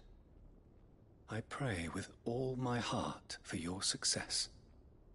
And were they here, I have no doubt but that every one of my fallen brothers and sisters would feel the same.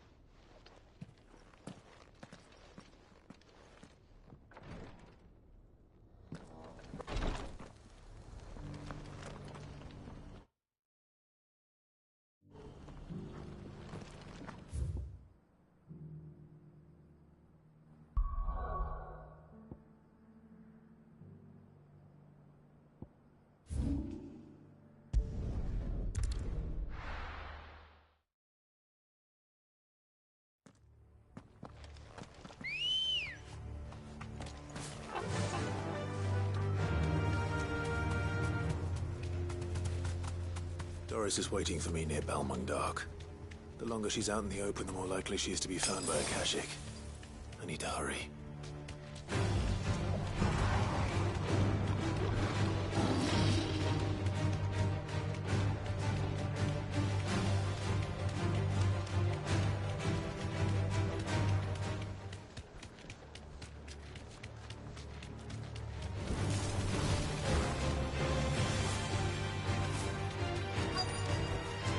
Back to the stables, girl.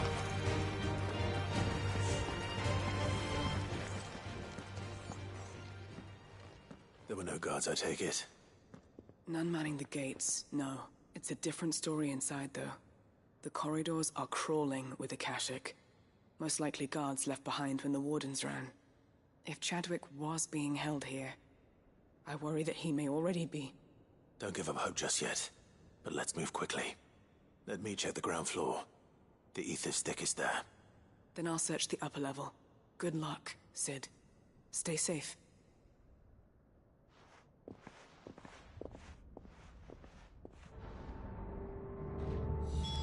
Just how bad are the floods inside the walls? Bad enough to turn a bearer.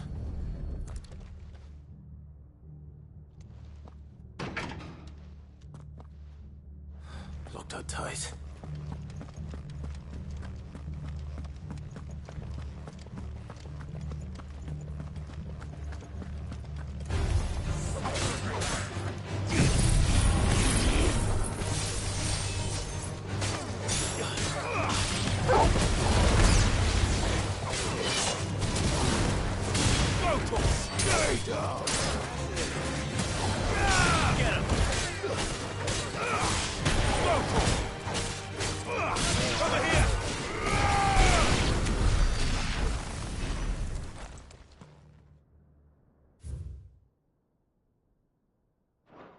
So this place was no ordinary prison, and I doubt they'll have taken the creature with them when they fled.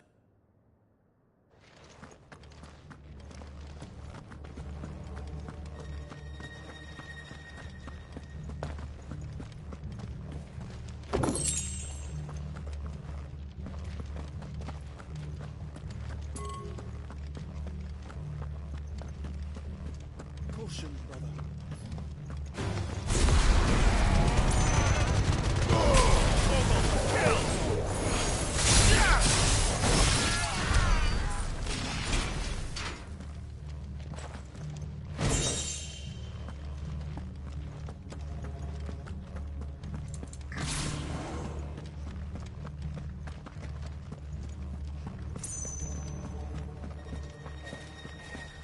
Have care.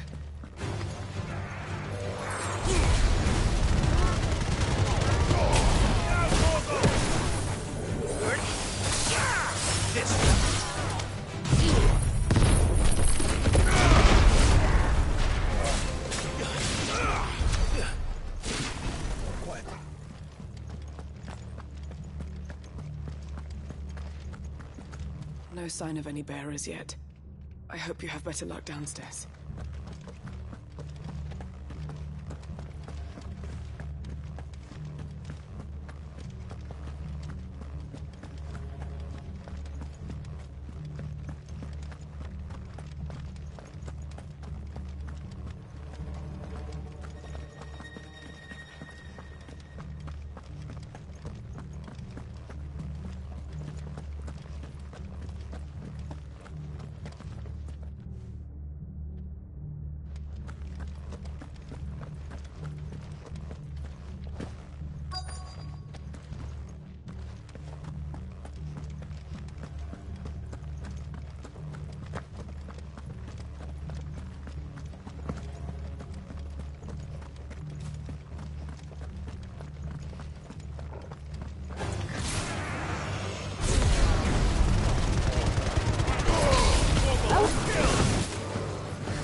Minimal loss of Waluda lives.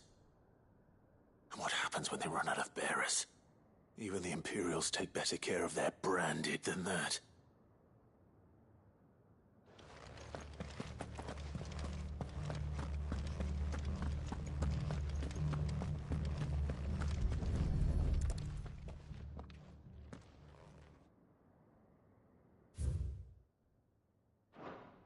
They were feeding bearers to it.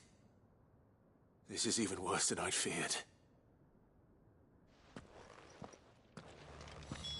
Nothing but a caching down here. Hopefully things are looking better upstairs.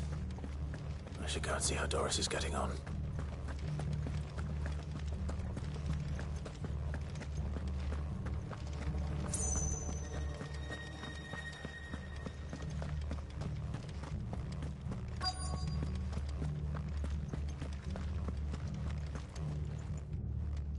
No luck downstairs.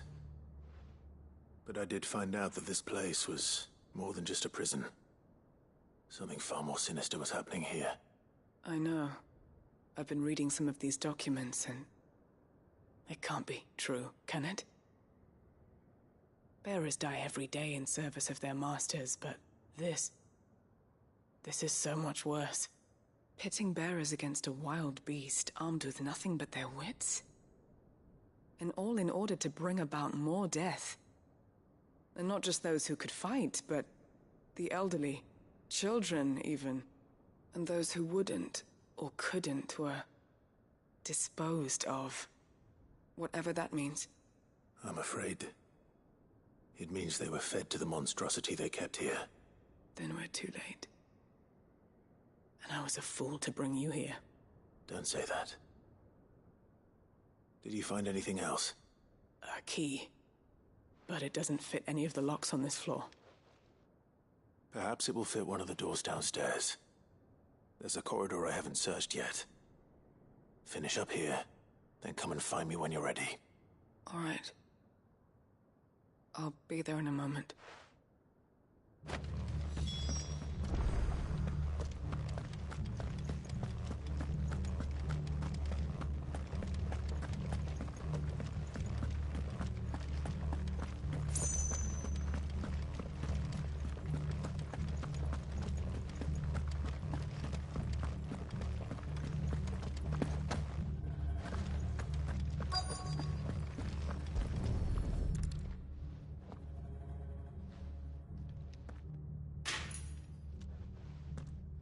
Let's see what we can find down here.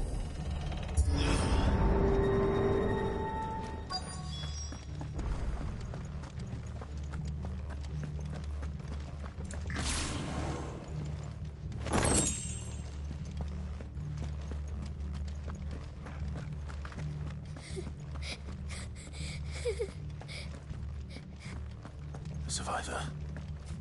She sounds close.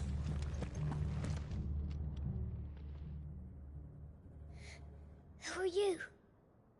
There's no need to be afraid. Are you alone? Are there any other survivors? Some of the guards. They're still here. Something's wrong with them. Everyone else was eaten by the monster. Of course they were.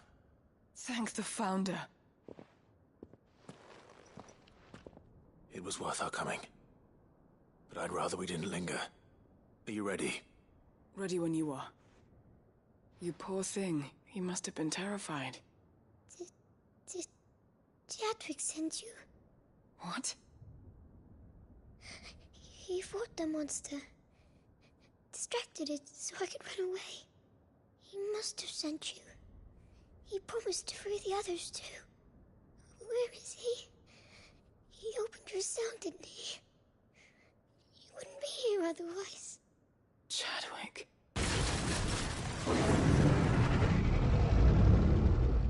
Was that? Monster's back! Chadwick, help! We have to get out of here. Doris, keep the girl safe. All right. You put that bearer-eating bastard in the ground.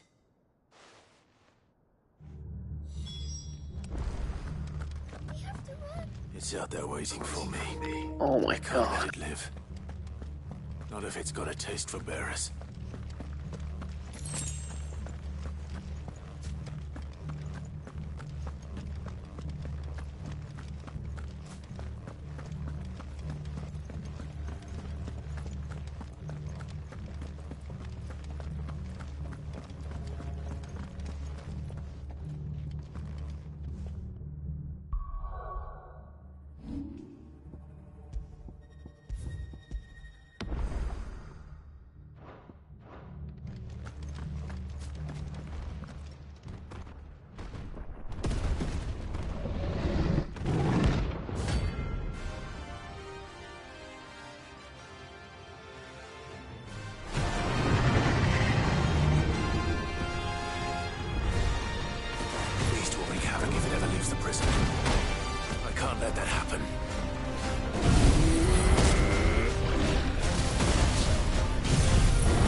Sid, are you... I'm fine.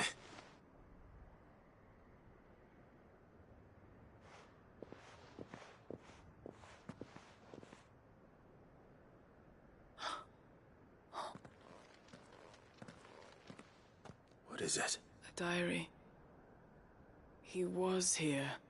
I'm sure he fought bravely to the last. Chadwick. You fool. Come on. We have to get her back to the hideaway. We don't want his sacrifice to have been in vain. No. Of course not. I'll see that she's looked after from now on. It's the least I can do.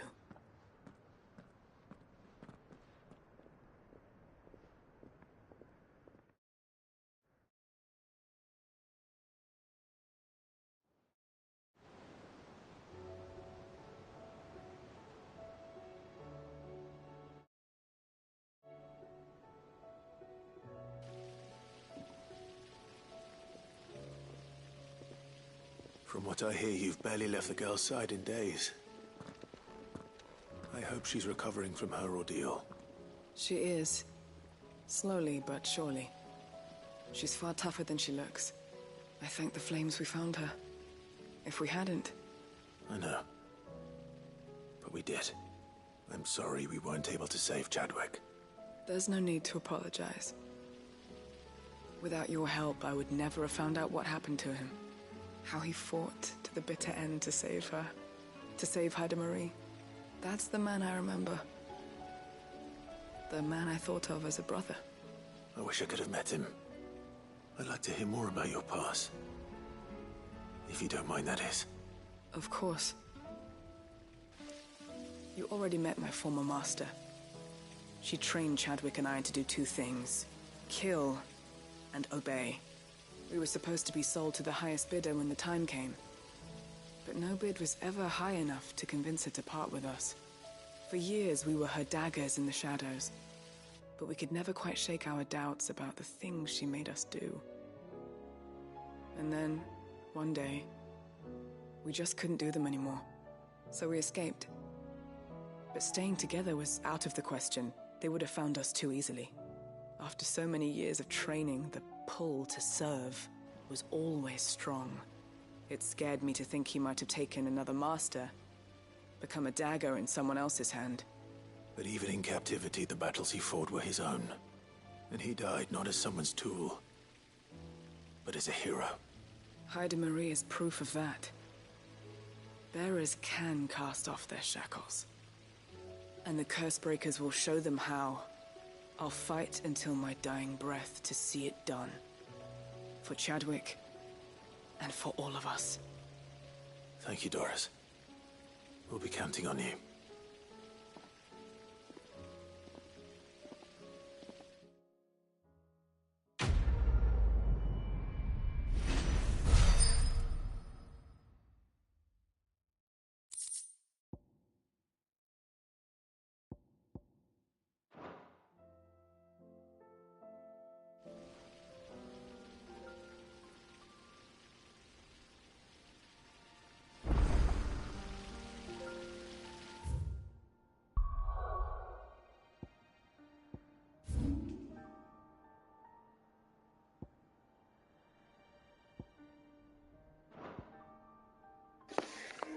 There's another quest.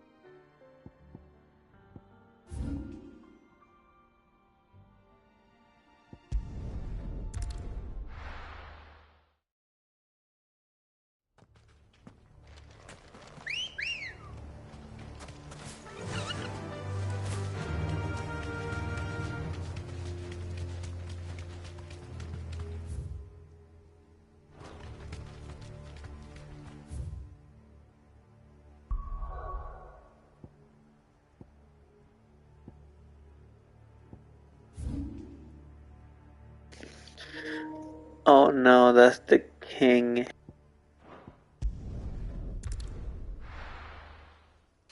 Oh shit. Ah shit. Here we go again. Uncle, the field marshal has Of course he... Rutherford is accompanying him back to your manor. They will await your return there. One other? Lord Havel was concerned that even if he could get the realm's armies to agree to an accord, he might not be a success. He asked if I might have a solution. And I suggested a certain Imperial Lord Magistrate turned Liberator. One of your co-conspirators? Master Quinton would probably call me one of his. But yes. Another outlaw, then. Just the thing we need to put these rotten politicos in their places. Good thinking, Clive. I'm glad you approve. The more the merrier. Uncle, assuming Havel and Quinton can solve up, you still haven't mentioned how we might manage the grain shortages. Oh, don't you worry, my boy. The 7 high houses will be seeing to that. They have all agreed to make the most generous of donation. Oh, of course, it did take a little persuasion, but luckily I had some unexpected help. From who? Why, you, my boy. Rumor has it that you rescued the Lady Ariane's head steward Rockford from a horde of bloodthirsty bandits. It was more of a handful. Well, the old battle axe was so pleased. She had a shipload of talents delivered to my private docks by the next new moon. And when the other houses saw the parsimonious old crone's purse strings finally loosen, they as good as tripped over themselves in the rush to follow suit. I'm happy to hear it. Now, I must be getting back to the manor. Join us there at your earliest convenience, would you? Of course, Uncle.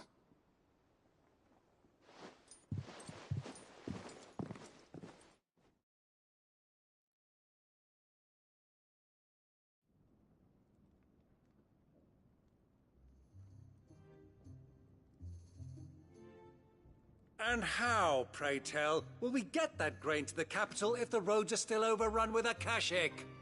You'll find another bloody road. I only have so many men, and I'm not about to send them headlong into an ether flood. That is, unless you'd have them turn as well. Well, I'd certainly eat less. Says the man with a belly bigger than a band of curls. My soldiers actually need their rations. Without any food to keep them going, they'll be dead even before you've sent them on your fool's errand. If I may, gentlemen, perhaps I might suggest an alternative approach. Though supply routes are indeed disrupted, there is no shortage of ships. Indeed, they bob away in every bay from here to Randalar, awaiting a safe haven. Allow them to make port and fill their bellies full of grain. And once those who crowd the cities are fed, ferry the displaced back to the countryside to work the fallow fields. But I'm sure that you wish to continue your discussion. Forgive the interruption. 2 such firm friends as yourselves need no help from the likes of me.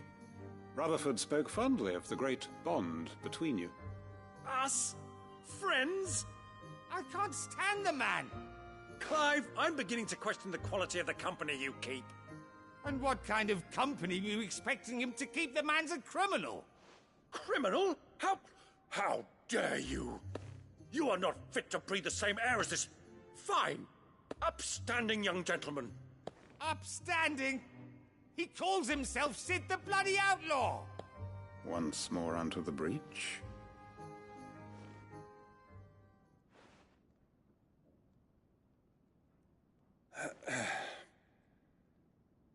Shall we begin again? What we seek here is not to create a new nation, nor to claim the thrones of those that already exist. We wish simply to bring stability to the realm that mankind might weather the current storm. And to do that, we must convince those in power, the generals, the statesmen, the nobles, that our cause is just. There will be disagreements, yes. And I imagine some resistance, much resistance. But we cannot let that deter us. If we show them the path, show them that we walk it ourselves, then I am confident they will follow. The fate of the world lies in my nephew's hands, but the well-being of her people lies in ours. And we must not squander the chance that Clive has given us. Uncle Byron, Now, with that settled, let's move on to the signing of the Accord. For what great moment in history hasn't been accompanied by a little ceremony?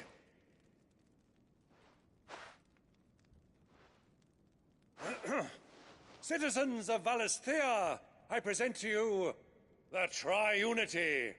Rutherford, Mike Will.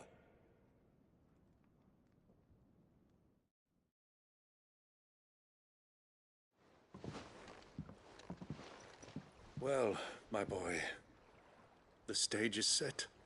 That it is. This is the role you were born for. Now I ask only that you trust in the talents of your supporting cast. We shall play our parts to the best of our abilities, that you might have the opportunity to shine. The realm needs its Sir Crandall. And there is no better Crandall than you, Clive. I want you to keep this signed accord as proof of our faith in you. I will. Thank you, Uncle.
Still alive, are ya?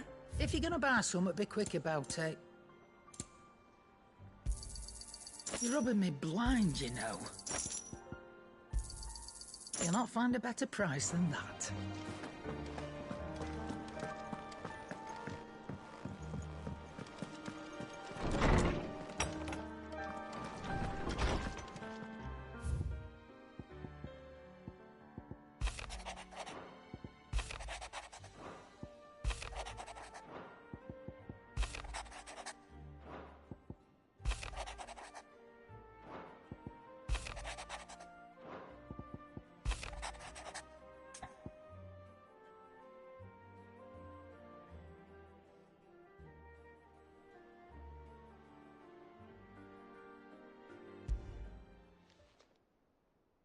If Joshua's worried about Jill, I should go and speak with him.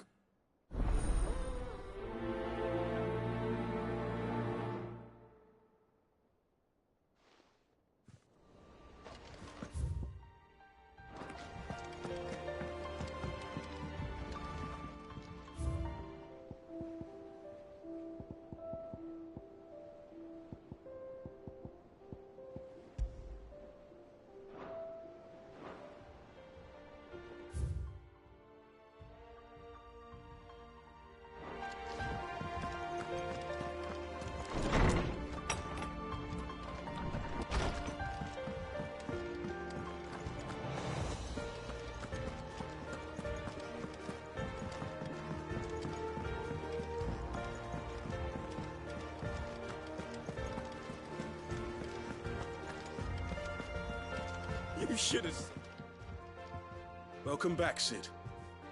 Welcome back, Sid. Yes. Welcome back. Truth be told, it was me who suggested... But from what I hear... No. Ember lost his nerve in the face of a beast of prey, but he didn't lose heart. He pressed on, and he achieved his aim. And is that not what we ask of our scouts? Indeed it is. Thank you for your honest appraisal, Sid. The fact remains, however, that Ember will not always have a battle-hardened warrior on hand to pluck him from the jaws of peril. All I have gleaned from this trial is that without someone watching his back, Ember is little more than a liability. Wait, Sergeant. Ember still has much to learn, it's true. And this time he was found wanting. But I'd say he's due a second chance, nonetheless. After all, he did do as you asked. With a bit of hard work, any hand can be made to hold a blade, and any mind can conquer its fears. But a scout's nose is different. You've either got one, or you ain't. And by sniffing out that log, young Ember here has shown he has a conch and a half. Wouldn't do to waste it now, would it? Fine. One more chance. I'll do whatever you ask. I'll spend my days and nights in the pit if I have to. I'll show you. Just you wait. Daft as a brush, that one. But his heart's in the right place. Just like someone else we know. And if you ask me, we've been leaning on him for far too long. That time the curse breakers took some of the weight off his shoulders, I reckon. It couldn't hurt. Just don't tell Gav I said so, will you? I won't have him thinking he's been hard done by. Next thing you know, he'll be asking for a day off. Chance would be a fine thing. Back to work. Forgive me, Sid. This did not play out as I expected. Things really do these days. But that's why we need men like Ember more than ever. Men who can make the best out of a bad situation. Remember that. I will, Sid. Thank you.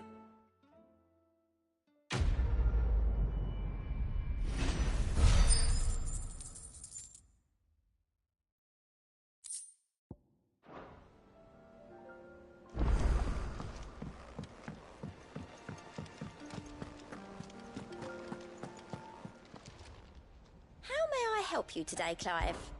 Your benefactors are a generous lot. All in good time, eh?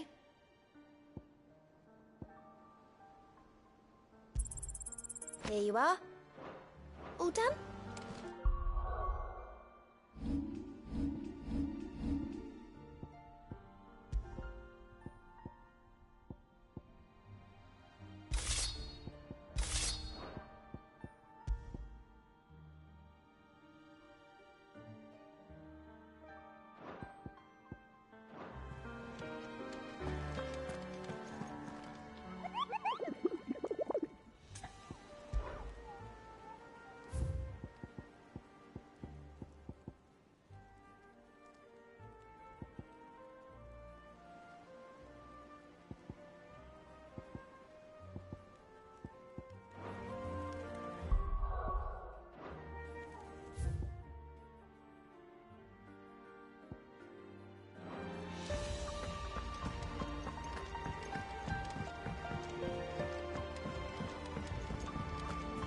There's something about it.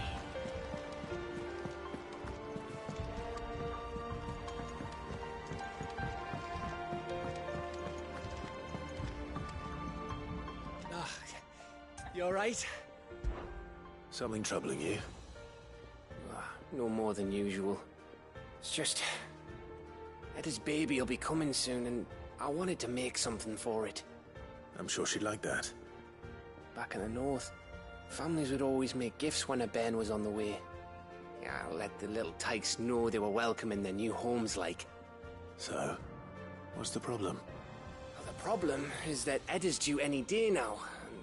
I don't know if I'll be ready in time. Is there anything I can do to help? You know, there just might be. All right then. What exactly are we making? A good luck charm. But not just any good luck charm. Not just any. No. One made from the feather of a silver chocobo. There's naught luckier in all the realm, or so we used to say back home anyway. Thing is, they're hard to come by. Had Otto and Karen check with their suppliers, but nothing. I try and track one down myself, only... Only the big day is fast approaching. And that's all you need, a feather. That or the bird whose horse it's attached to, aye. I was gonna start by asking around with traveling traders plying the northern borders. Well, there's no shortage of those passing through Martha's. I think I might make that my first port of call. I'll let you know if I find anything. You're a good friend, Clive. I won't forget this.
This one.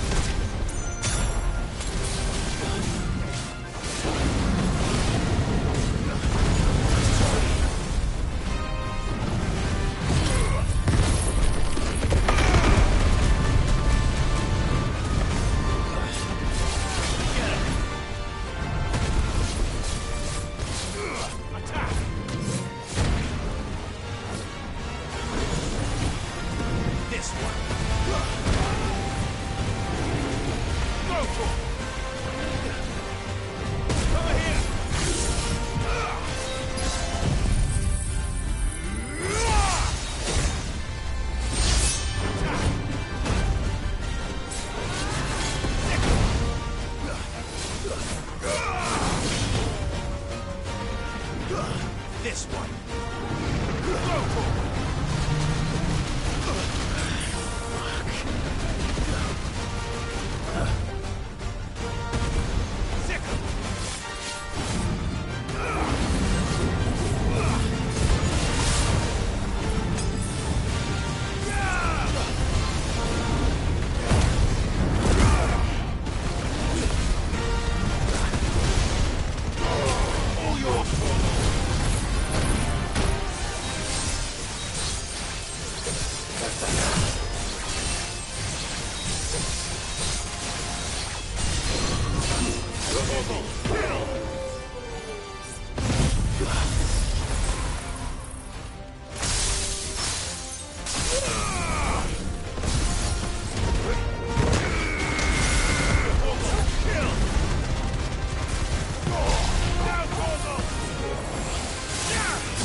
No match for you, eh, Torgal?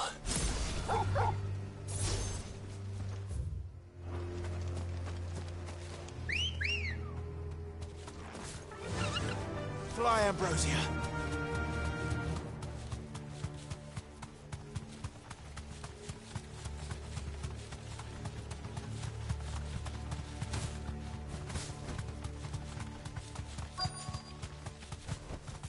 Be safe. The entire village looks abandoned. Now, which house would a bookworm live in?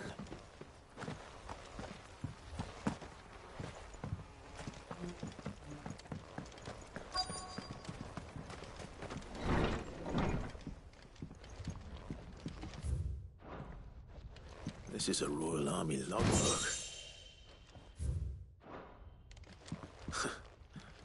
His interests were certainly varied.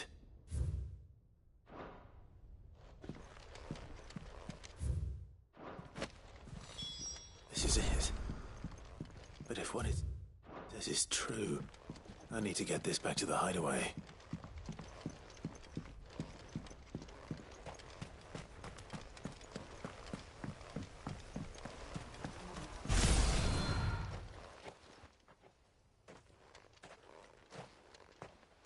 Leaving so soon, stranger? We've been watching you. From a distance, so to speak. Subtle. I know who you are. Then we need not waste time on introductions. Hand me the book. Leave it in our care and return to your life. Your care? Do you mean to burn it, or bury it? That is not my decision to make. But by one means or another, its contents shall be removed from the common record. Then I'll have to politely refuse. I won't let you erase our history. Then we find ourselves at an impasse. Very well. The book can just as easily be pried from your dead hand.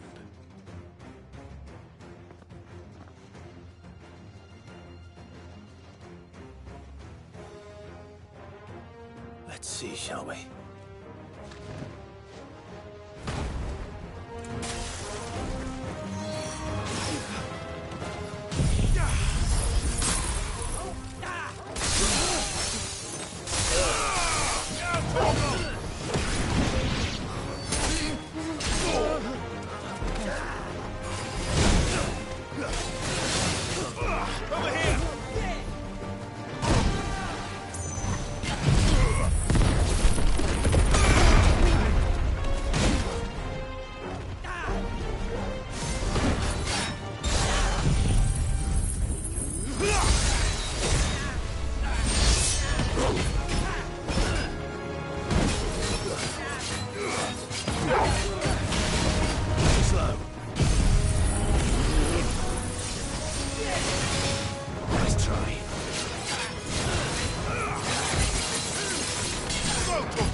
Impressive.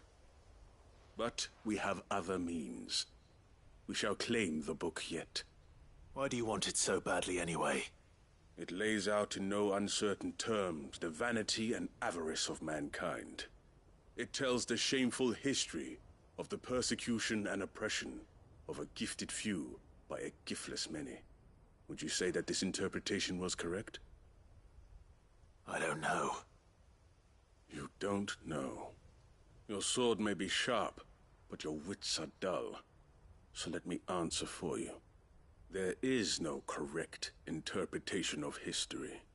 That a series of events took place may be proved beyond a doubt. But there can be no single, immutable explanation as to why they came to pass. It is a question of numbers and of belief. If enough people believe that a set of events occurred for a reason, that belief becomes the truth. So you're trying to control the truth? We are trying to protect people from themselves. From knowledge that would bring them naught but pain. That is all. You may keep the book. For now. The world is small. We shall meet again. Until then. Wait! Damn it. Let's get this back to Vivian. Perhaps she can explain what that was all about.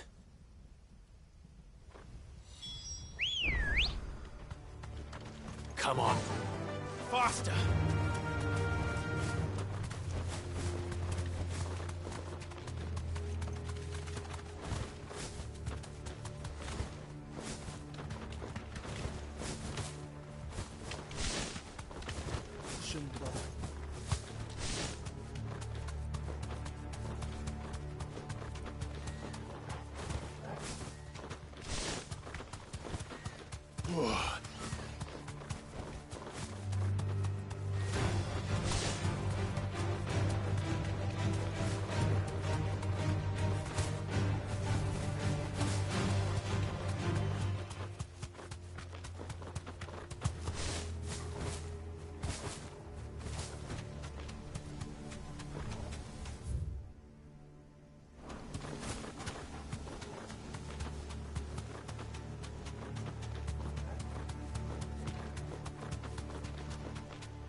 I can walk from here.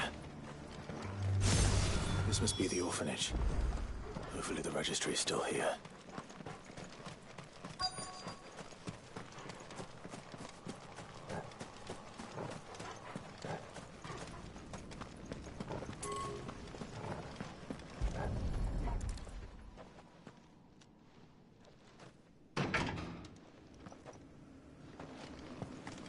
It's locked. I should look around some more before I start breaking down doors.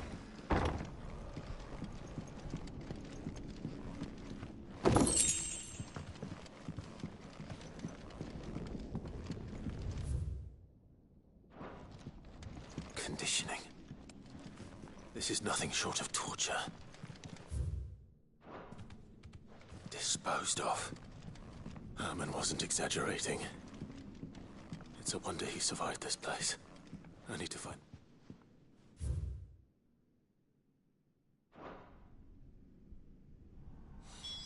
This reads like a suicide note. Did the director go through with his plan? There's only one way to find out.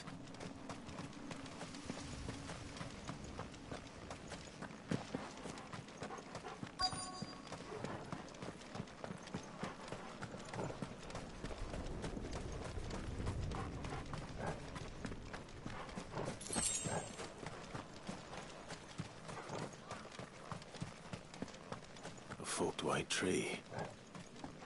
This must be the place.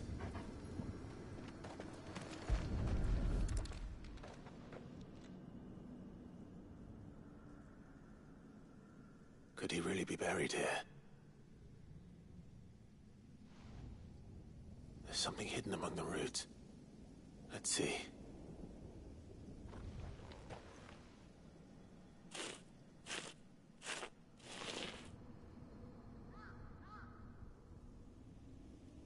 This must be the registry.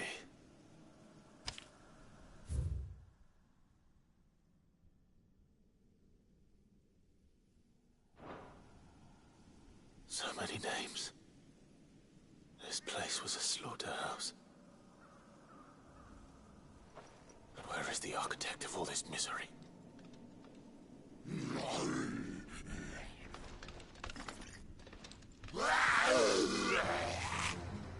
It was only a matter of time, I suppose. This place is cursed. All yours,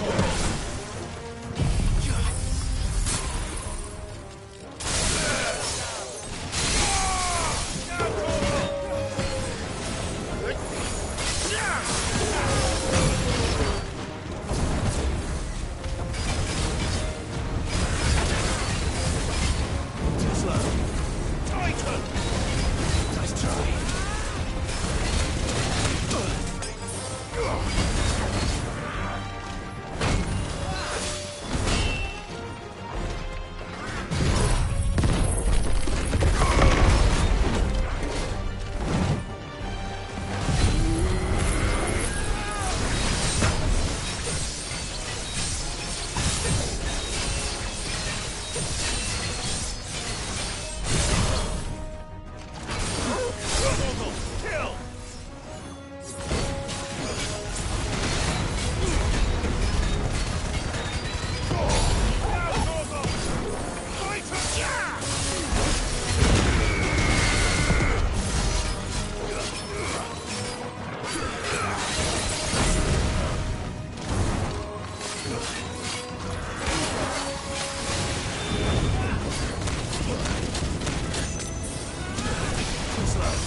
this one.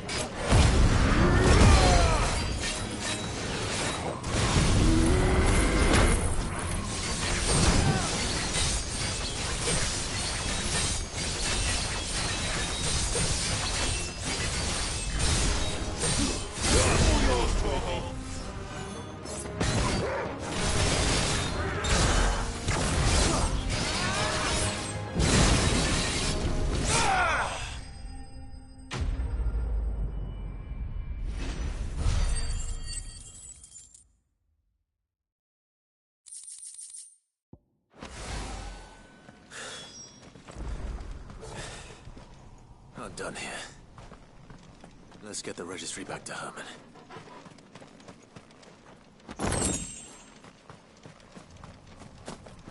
Bet you're all ready.